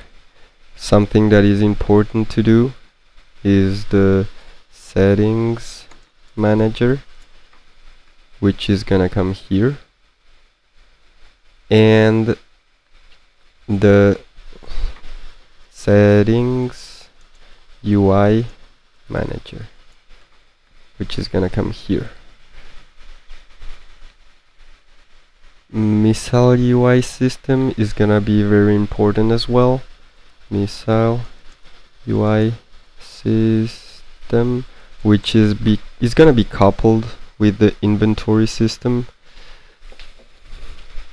We're gonna need a main menu UI system, main menu UI system. That's also pretty important. We're gonna need also what was I using? A rebind, a controller rebind system that is gonna use For example, the main controller rebind system is gonna be used with the input system. So we're gonna create a shortcut in the input system and put it in controller rebind. Perfect. That way we can modify the input system directly and we're good. UI manager, we're gonna say UI manager. Perfect. Here what did we have? Opening, closing, and button. Perfect. Main menu is gonna use the game manager here. Save and load system as well. It's gonna be used by the main menu. UI manager, everything here is gonna use the UI manager, so that would be stupid to put it in every one of them. The scene manager is gonna be used as well. Nope, that's not what I wanted. Create the shortcut to this board, and nope, it's this one. So it's gonna use this. And I think that's it. Then controller rebind system is gonna use the input system directly. Inventory, UI system, what color are we gonna do? I don't know. Color. Honestly, light blue is not a bad choice, I think. Yeah. No, I like better this, like this, I guess. You're gonna be blue, and you're gonna be clear. Yeah, perfect.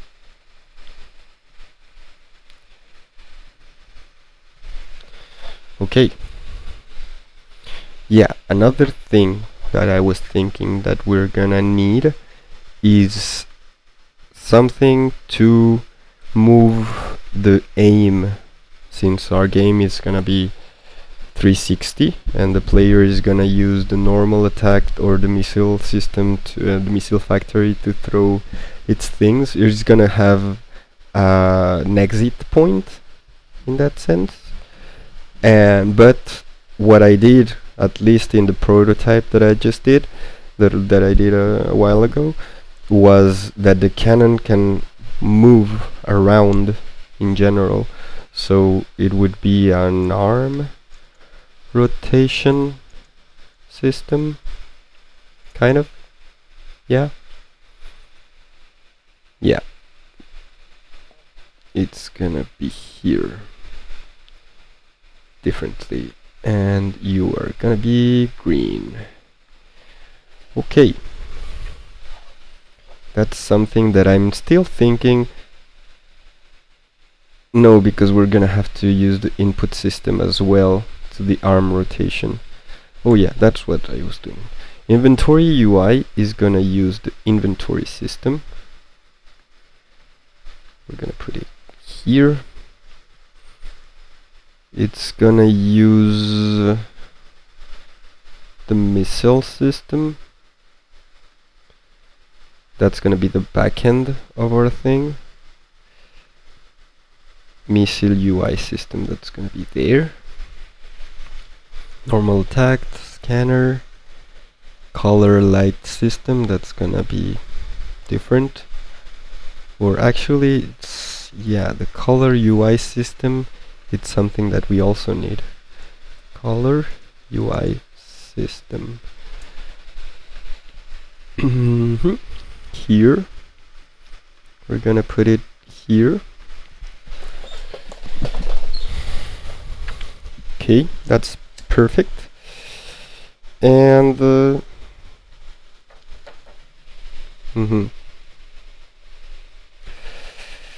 BAP system, of course, it's gonna be needed for the map UI system. The color UI system is gonna use the area light.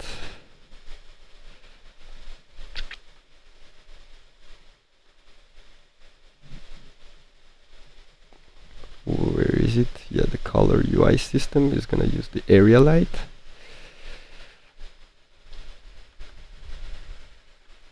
You are gonna come here. We're gonna take care of everything little by little, as we should.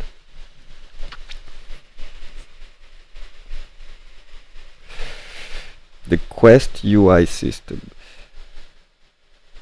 I think, yeah, exactly. I already did that, so we're good.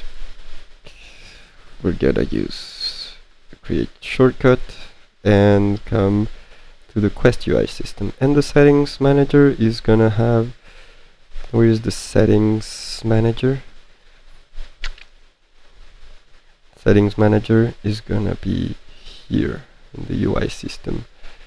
Settings UI system. So once again, here in the settings manager, we're gonna need the audio manager. Here in the settings, the game time no, but the rebind, it's gonna need the input system. We're gonna use the input system as well inside the settings manager. And that would be it. Environment systems, we're gonna need also save stations. Ay, hola. Gracias. Save stations and checkpoint.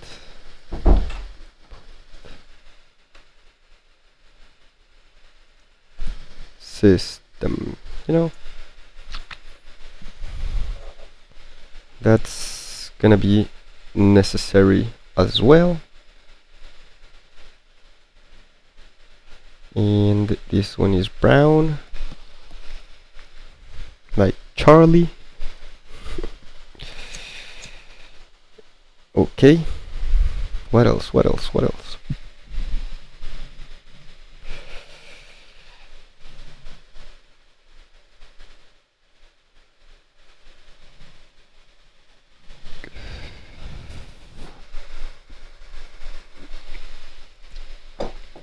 Player state machine.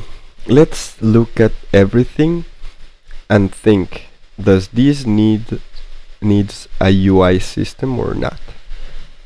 So let's see. A game manager doesn't particularly, no, this is for development. So pause the game, game over, handle. Yeah, the game over scene would need, or the game over part would need a little bit of UI, but it's not an entire system, I guess. Or maybe a little bit, yeah. Well, it would be connected to the loading system, because at the end of the day we would load the last save. So the input system does need a UI, which is gonna be the rebind system, controller rebind UI system. Let's not forget the UI, because otherwise we can confound, like mistake the controller rebind system, the UI, with the input system. So that's why we're putting UI in front of each one of them. The save and load system does need UI that's gonna be handled in the main menu and in the save station. In the main menu UI system, and yeah, this would be the backend. So here we're gonna create a shortcut and put it inside here. Yeah, perfect.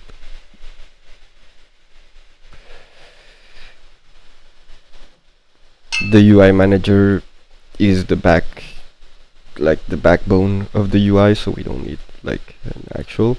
The scene management, we do it not in the UI, maybe a little bit, but just in the main menu scene.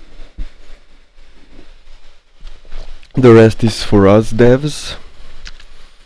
Game Time Manager is for us. And actually we're gonna need an entity time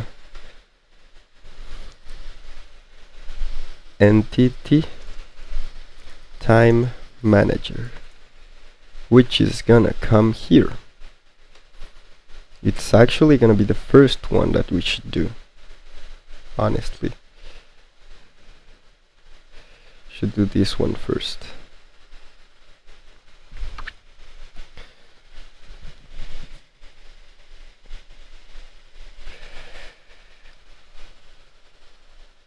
The audio manager is gonna have the SFX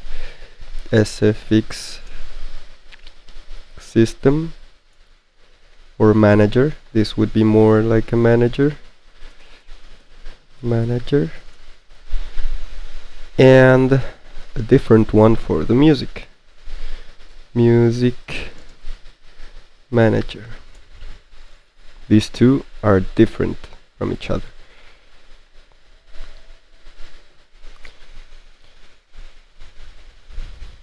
Settings manager.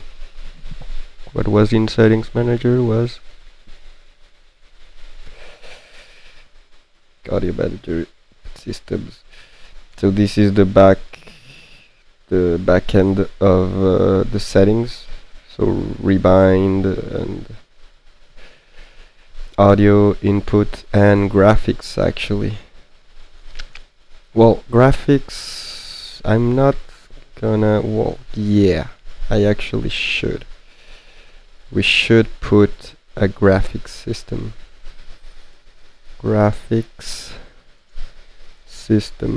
Or manager.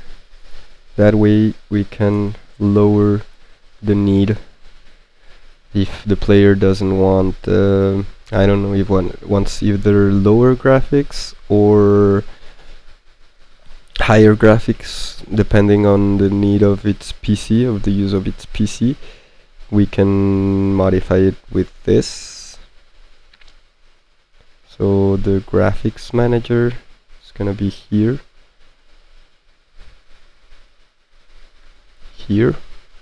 and we're gonna also need a graphics UI manager, which is gonna come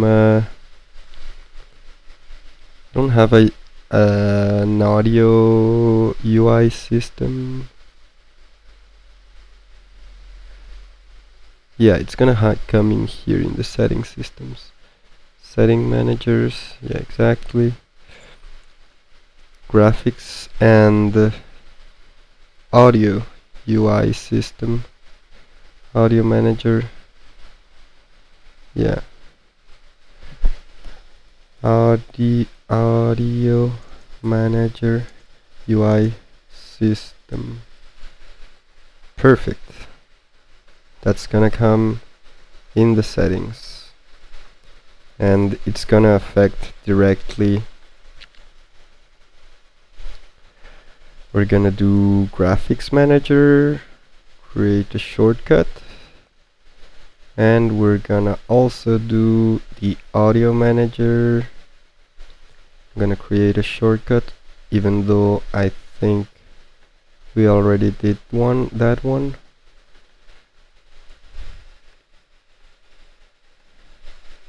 So the graphics manager is gonna come here, and the audio manager is gonna come here.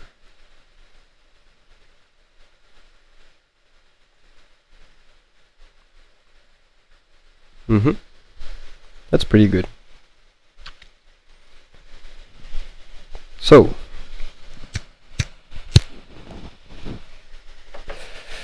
let's continue. The player state machine doesn't need a UI system. The inventory does need a UI system, and we already have it. Movement is not gonna be needing a UI system. Arm rotation is not gonna be needing a UI system. even if the sensibility could, nah, no, it has to be precise. The normal attack as well doesn't need a system, or actually I'm not sure if the normal attack is gonna be one or it's gonna be different ones, you know? Or two, maybe, you know? Maybe I was thinking about something like Hollow Knight, and I was thinking something like, yeah, something like Metroid where you shoot. But for now we're gonna leave it, even if the normal attack could. Hmm.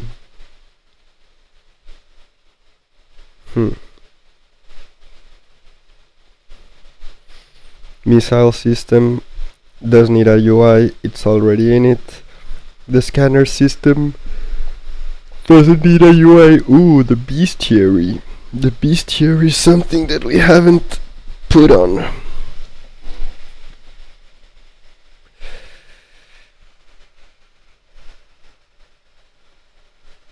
Bestiary. So we're gonna have the bestiary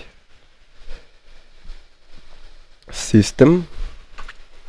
That is gonna be world. It's gonna be between, like, just after the quest. I think the bestiary is more important than the quests actually in my game.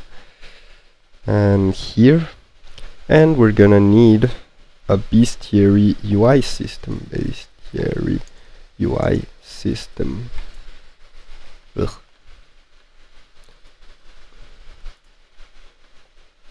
Bestiary UI system, I have no idea where it's gonna be. It's gonna be there, okay? And here. Bestiary system. Create a shortcut. And we're gonna put it in here. Okay, perfect. We can't forget the bestiary system.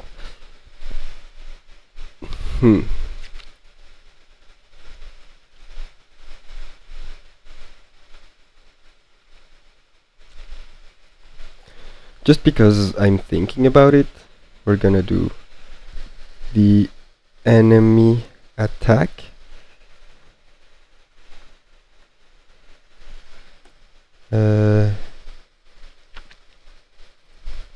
System.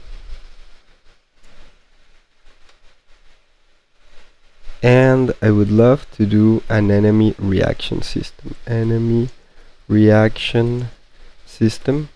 That way, for example, if the player we're far more into the game, we're fighting the next enemies, the later enemies, they could react if we dash, sometimes just jump over or react in some way, you know? So, yeah, that's gonna be good.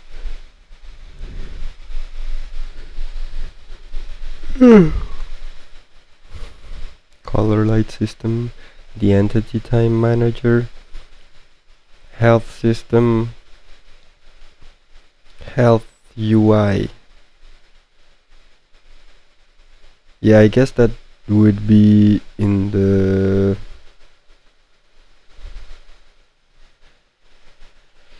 should we put health? I'm not sure if we should put, well, it's gonna be a different one. So it's gonna be, for example, if we put an enemy UI like health UI system, it can use the same health system as this, but it's not gonna be the same as the player health UI system. So this one goes in here.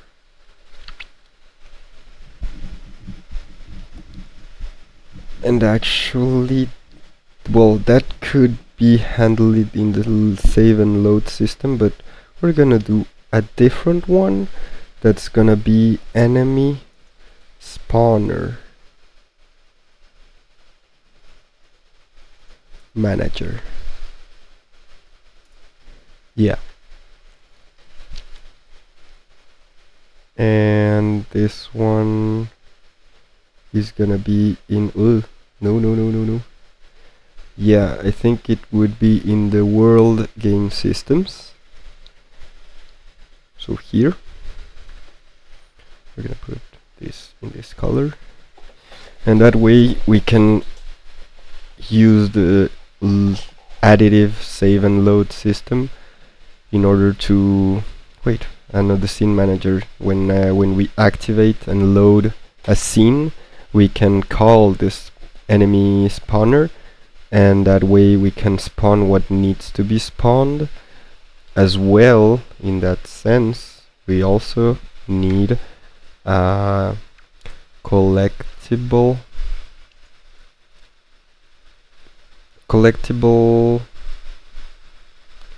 spawner manager for each zone. Collectible spawner manager. Yeah, I'm not sure if we need it. We're gonna put it there for now, but it also gives me the collectible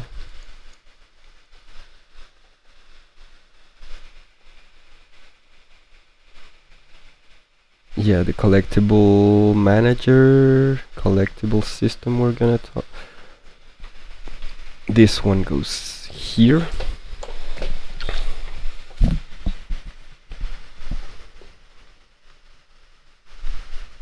No, it's in brown. This one's in red.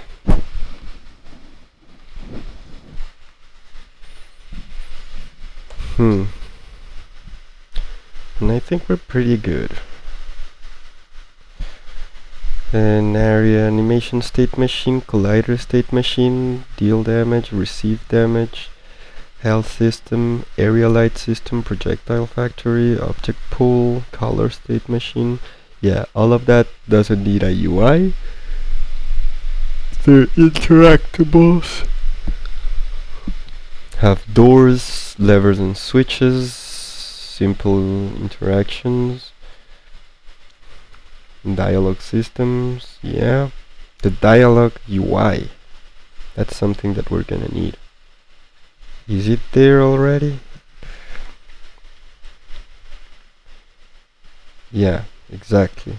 We're not gonna need this. We're gonna put it here.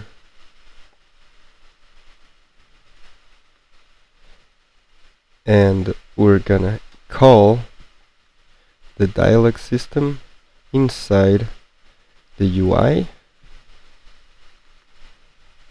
Dialogue system, yeah.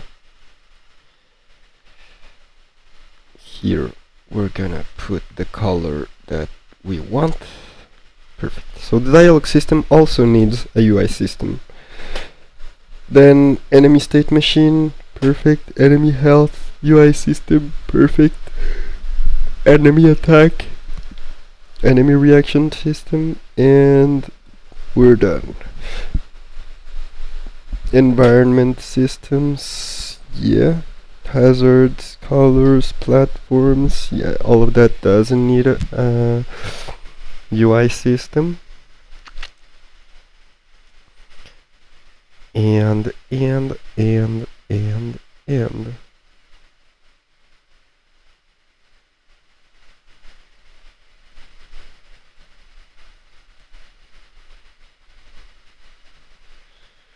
I think we're pretty good.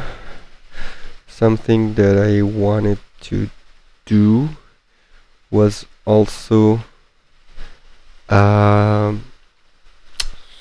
would you call that? Feedback system. I was planning on making in Astral Ascent. That's D3 Kuka. In Astral Ascent, this game for example, as you play, when the attacks come, look at that. You have these red area that shows and that allows the player to know what is gonna what's gonna do. So, oh yeah, the missiles everywhere. That is so cool. But yeah, there's a lot of information if you don't know this game, but just look at the attacks here. You have this little red area that shows up, that shows where the next attack is gonna hit, and that way you can move out. I think this is clear game design, and it depends on each game.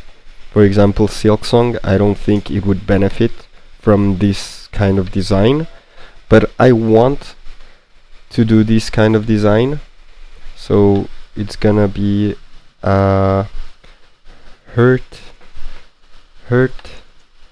feedback system. That is in the enemies and the environmental. So let's create a shortcut, enemy attack, and let's create a shortcut, environmental hazards. But the hurt feedback system is gonna be more in the world. No, it's one layer after that.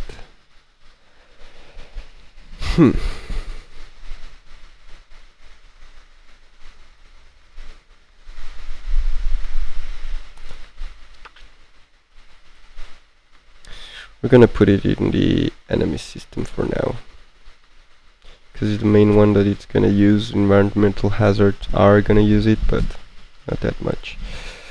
So we're gonna put a note just to explain what it is. So this system will make that when an enemy attacks, you can see where the attack is going to land, just like in Astral Ascent. Perfect.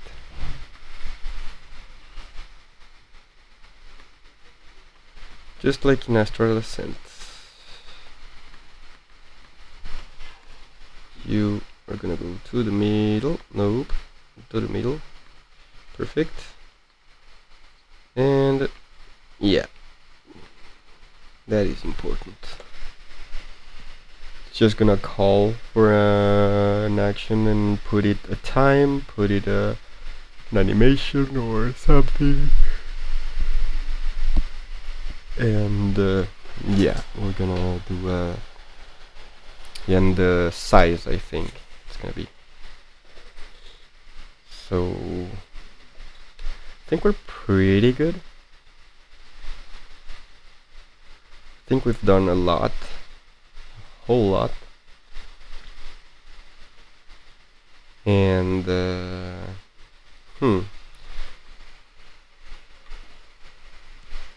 what else would be needed? Combat melee range system, hit detection of colliders and raycast. A raycast system. Well, raycast is pretty easy with Unity. So attack buffering and cancelling logic. Yeah, that's gonna be handled in our player state machine, on the sub state machine. Damage knockback. That is, honestly, I think that the received damage, we should separate it. We should separate this and put deal knockback. that we're gonna put here, and another one that's gonna be called receive knockback.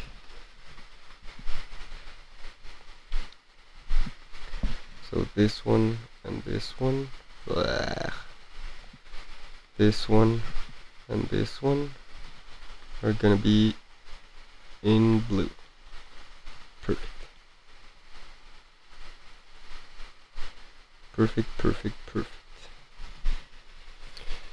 Health component, so player and enemies share the same logic. Invulnerability frames are gonna be used in the, where was it? Collider state machine. Those are, yeah, there we go. Those are the ones that are gonna be used. Collider state machine. So death, respawn, and modular abilities. Yeah, the modular abilities are gonna be handled in the inventory system.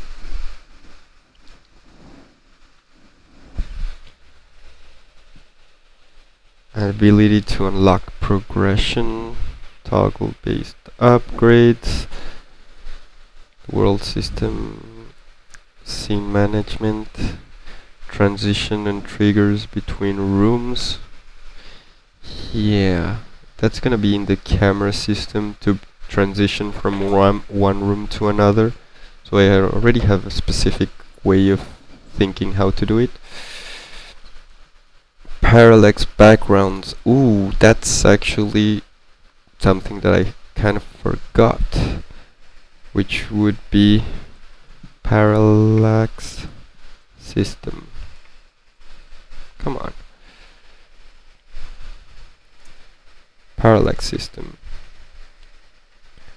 That's gonna be, well, it's not that, well, it is important, but it's not the most important between these. So we're gonna put it there.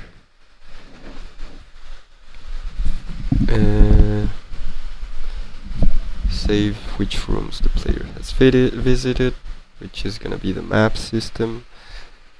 Icons for items, save points, bosses. Yeah, bosses are gonna be a bigger version of enemy system. Doors, yeah. Hand drawn wheel, save which room, icons, save points, and bosses. That's gonna be in the manager system, in the map system. So here in the map system we're gonna have, well, the map in that sense. Map completion or map system. Main map system. We're gonna have also pin systems. I think it's the best way to say it. Icons. We're gonna have pins.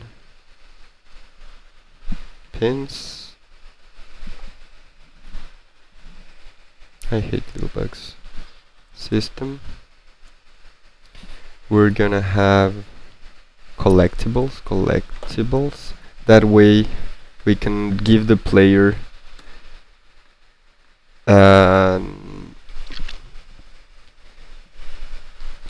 yeah, we can give the player, how to say it, at some point in the game we can give him an object that will show him the collectibles that are missing. So the collectibles in map, the bosses in map,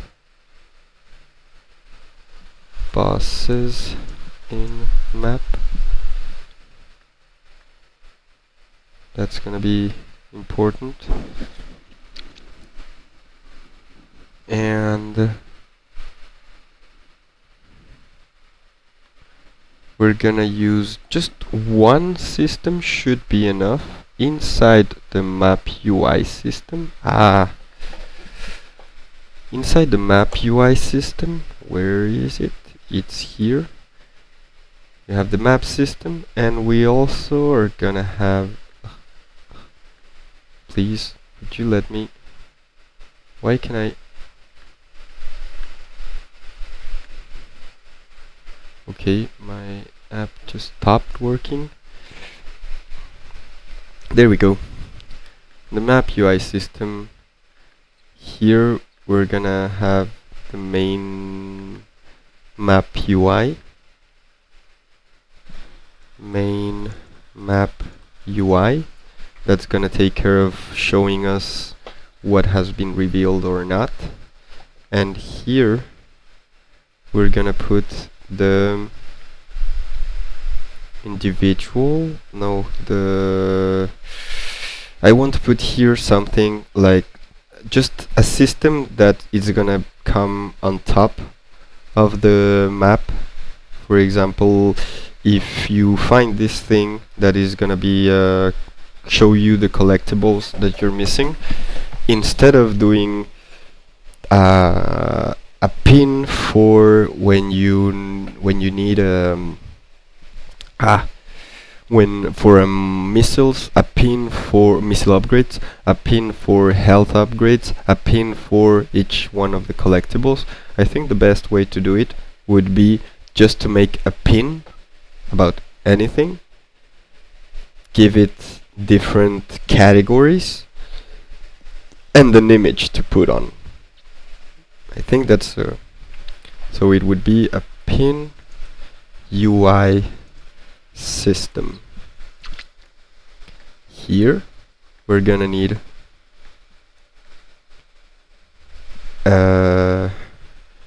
pin type categories, which are gonna be, for example, the player is gonna have one pin to show him on the map. We're gonna have a boss pin category. We're gonna have a pin, that way the player can pin things in the map. Metroidvania, for a Metroidvania, that's for me really important. We're gonna have, for example, missile upgrade. For now, that's what we know. A power up pin. We're gonna have, well, this one's gonna go back. We're gonna not that. Wait, what just happened there? Oh yeah, it's just a space bar. Okay. We're gonna have health upgrade, missile upgrade, health upgrade, and we're gonna have, what else? I was thinking about something, light upgrade, because which I'm thinking about doing with the health. That's a design decision that I haven't completely took. So and we're gonna carajo. And we're gonna need another category that are gonna be the variables, kind of the pin.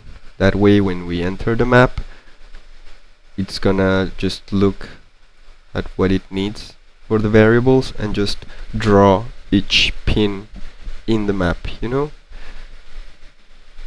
So in the variables, we're gonna need a position to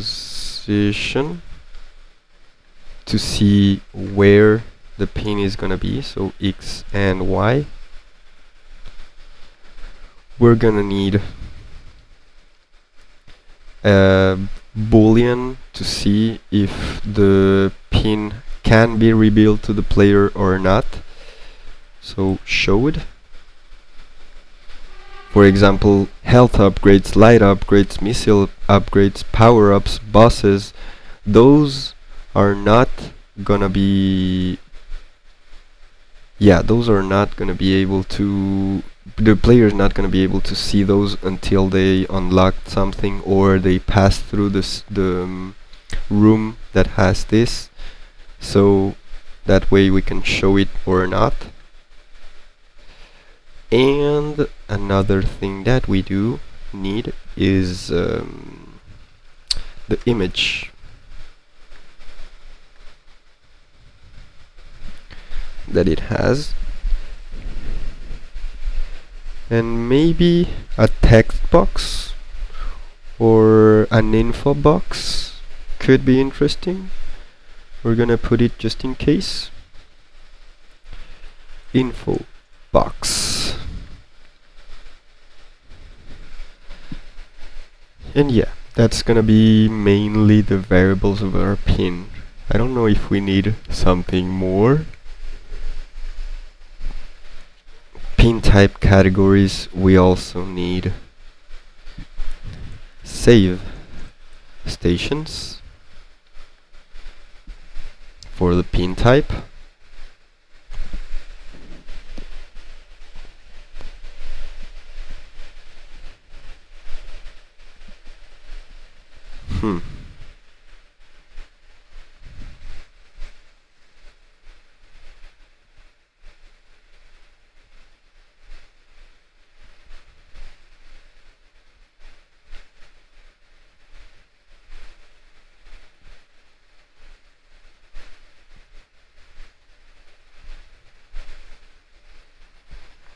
Yeah, I think that's pretty good.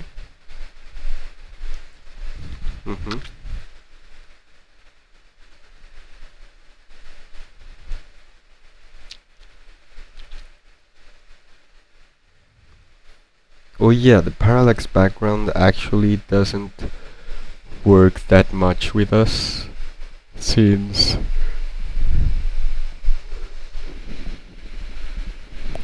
where is it? The parallax system. See if necessary, because we're maybe gonna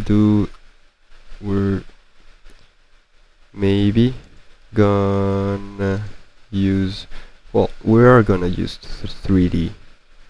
We're gonna use 3D. But maybe parallax could be interesting to make a parallax system that would make it more real in that sense. I don't know how to say it. But maybe the parallax system isn't something that we would need. Sorry. Doors, okay. Levers, okay. Simple interaction systems, okay. We would need something like buttons, in the sense that, well, yeah, levers and switches could be activated. Yeah, I think we can do that. Something like normal. No, we're gonna do different, like, levers and switches. We're gonna have type, action needed.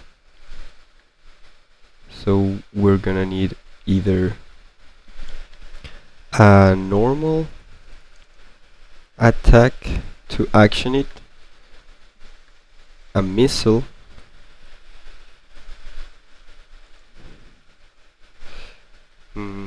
any type, or actually maybe the best is a missile, any missile, no, any missile, a specific missile, and a light one. Color, light. And that way we can use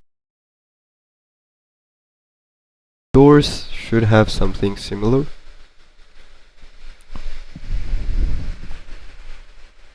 Maybe even the doors and levers and switches are gonna be the same as we're gonna have sorry, we're gonna have a simple interaction system for the levers and doors or things that you have to hit, and another one of things that you have to just like press E, you know, or something like that. I don't know. We're gonna see that. Dialogue system, doors, yeah. I think that's mostly the main thing that we need in that. Environmental puzzles. I wanted to do physics things, but that's a different story. Like pushing an object that in the if you put a crate in that zone, you're gonna trigger something, you know.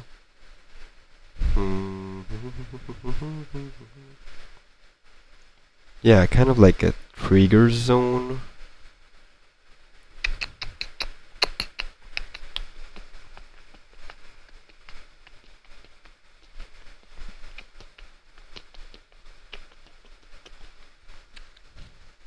Yeah, trigger zone that needs a specific object, maybe, or that needs any object. Trigger detection zone would be or more like detection trigger zone. And that's gonna be in entity system, I would guess. Yep, or interactables. Maybe more interactables, or yeah, no. Can be used on enemies as well to detect if you're more far or closer. So we're gonna do that, and different categories. Detection type. So this trigger is gonna detect if there's an object there, if the player is there,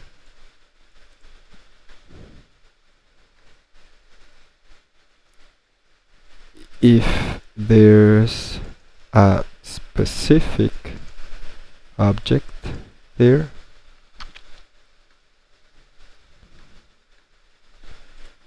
if there's a specific object there, a specific object there, the player is there, and I think we're gonna find other use cases for that. And for example, the detection trigger zone could be used also to be able to interact and start the dialogue, you know, in the dialogue system. So that's great.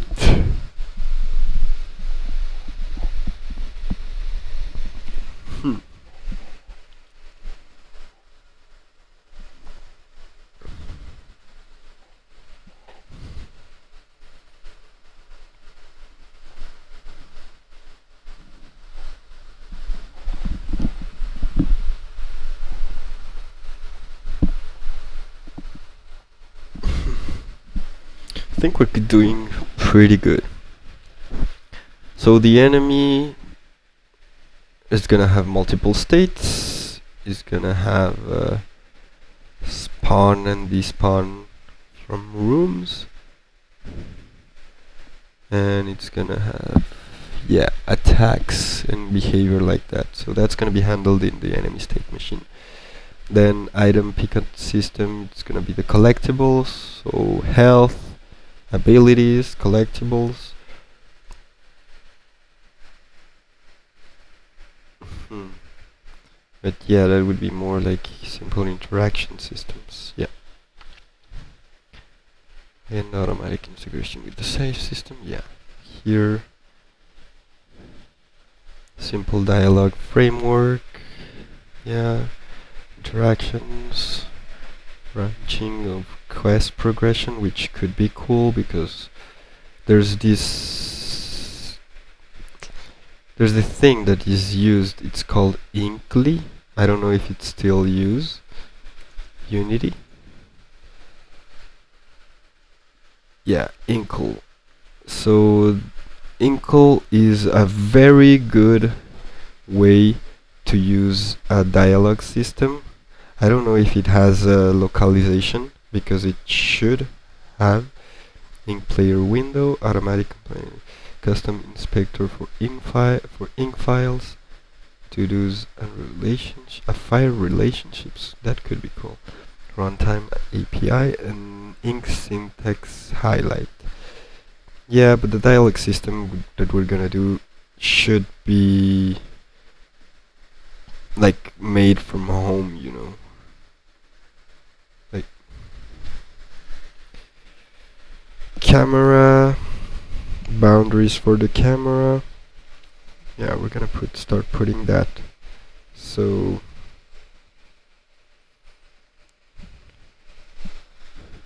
camera boundaries. Yeah. Camera follow cursor, because I want to do something like that.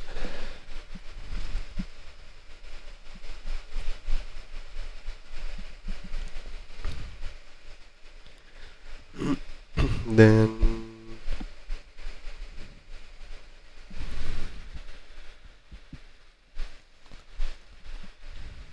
health, energy, or yeah, I think we're gonna do the inventory part of how much missiles are gonna still there, how much. Yeah, I don't think we need like more than that, than health and missiles, just like in Metroid. I think it's a great framework to I think the blueprint of Hollow Knight and Super Metroid in the gameplay, and Hollow Knight in the programming. Those are two great methods. Menus, pause, settings, inventory map, dialogue, animations and transitions, audio system, background music, dynamic layering, yeah, sound effects, and okay, perfect. Object pooling, an event system that we're gonna use with Unity. And honestly, we should have a player event system or an entity event system.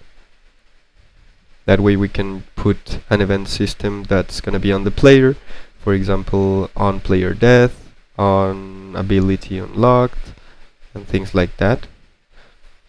But we could do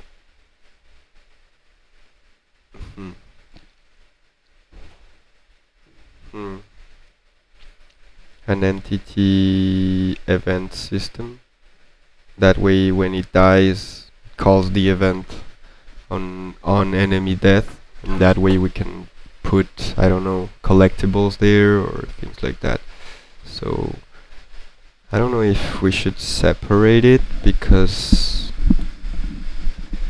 the event system for the player is way different than the event system for the enemies. I'm thinking if we can reconcile both of them. On enemy death. Yeah, it's gonna have to be two different. So a player event system which is gonna come here.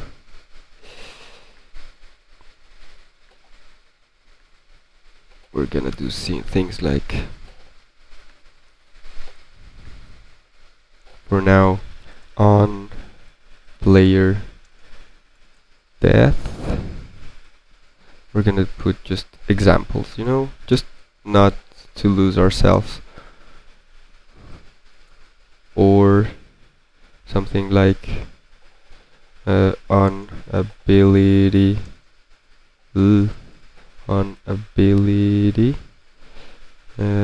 unlocked, things like that. And a different system for the enemies, like enemy event system.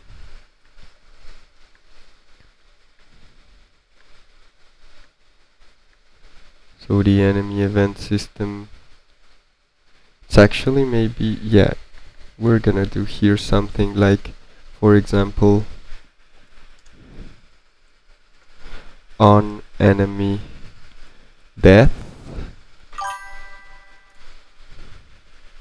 or oh, good to have you back, Sam.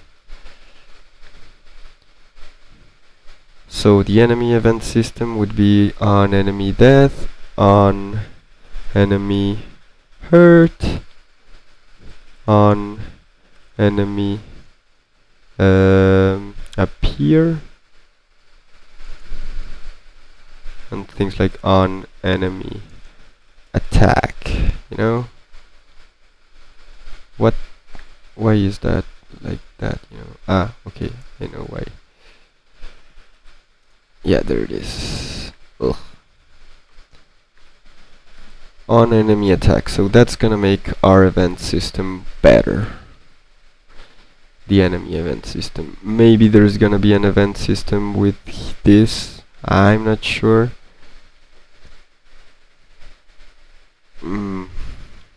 I'm not sure.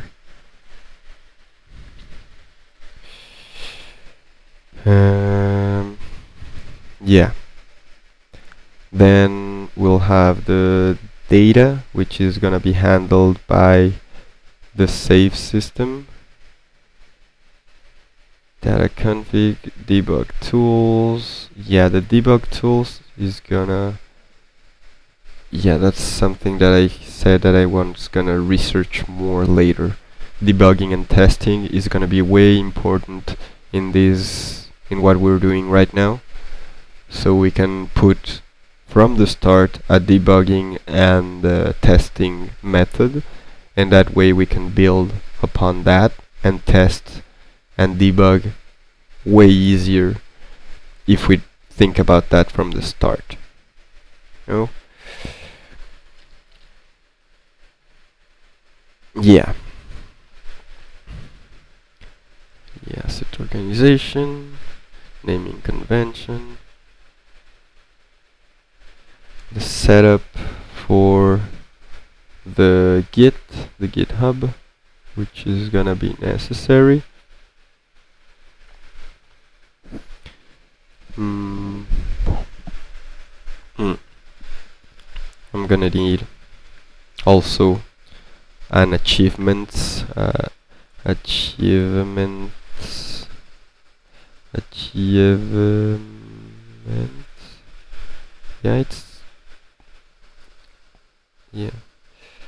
system,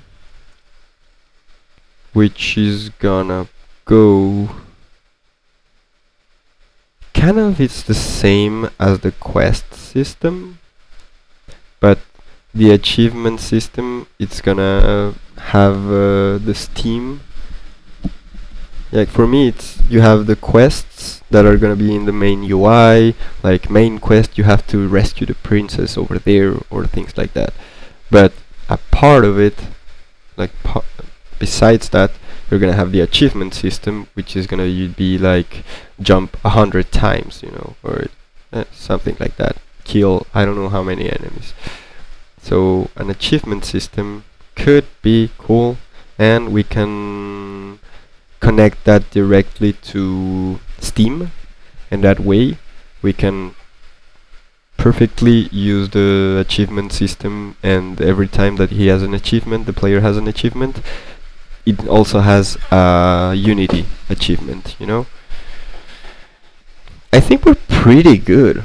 This was a very important work that I wanted to do before even starting to program, because I think it's important, really important to do this. For example, if we started again with the movement, for example, which is one of the first things that developers do, and that I did when I had less experience, there was a point in here when we would have thought, oh, what if we want to rebind controls? What if we want those kind of scenarios? So we would have to refactor everything here. But now, with the work that we've done today, we have the input system, so we know that the movement is gonna be based on that input system, and it's gonna help us not have to refactor everywhere and all the time. The graphics manager, I don't know if it's gonna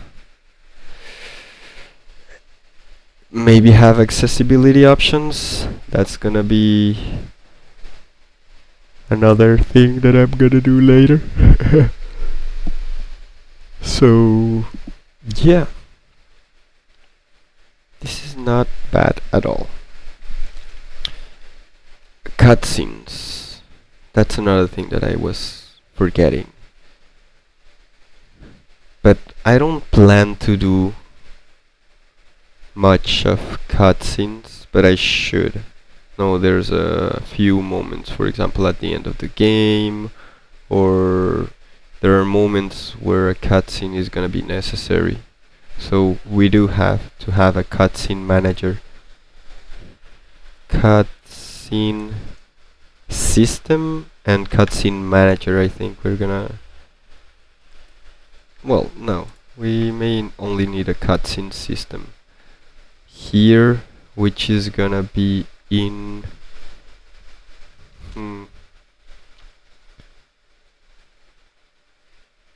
maybe here, no, that's later. So we're gonna put it here. A cutscene, honestly, is gonna be one of the bottom ones. Cutscene manager, or cutscene system, nope, not that one. Yeah, cutscene system.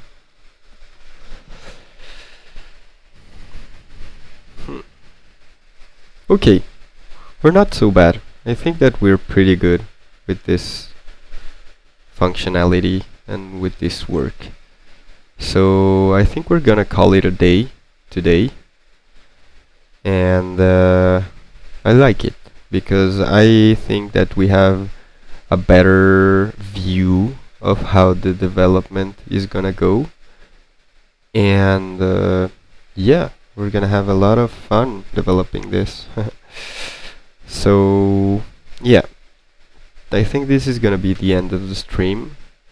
Thanks for everyone stopping by. Sam, Manu, that was really important for me, and I cherish it a lot. And that was a good first Shadow stream. Because before I was gonna say programming stream, I say programming stream, but today we didn't program, and we're gonna have moments where we're gonna do game design or system design, just like we did today, of separating each system. We're gonna have moments where we're not gonna program, but we're gonna work on this game.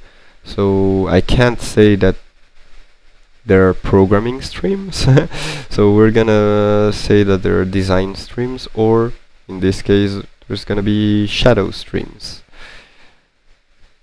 So yeah, thanks everyone for being here, and we're gonna see each other tomorrow.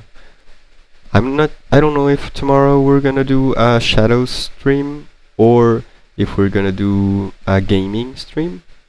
We're gonna see that tomorrow. I want to start playing Pseudo Regalia, which is a game that I want to play for a long time. But for now, it's gonna be all for today. Thanks everyone for being here, and we'll see each other tomorrow.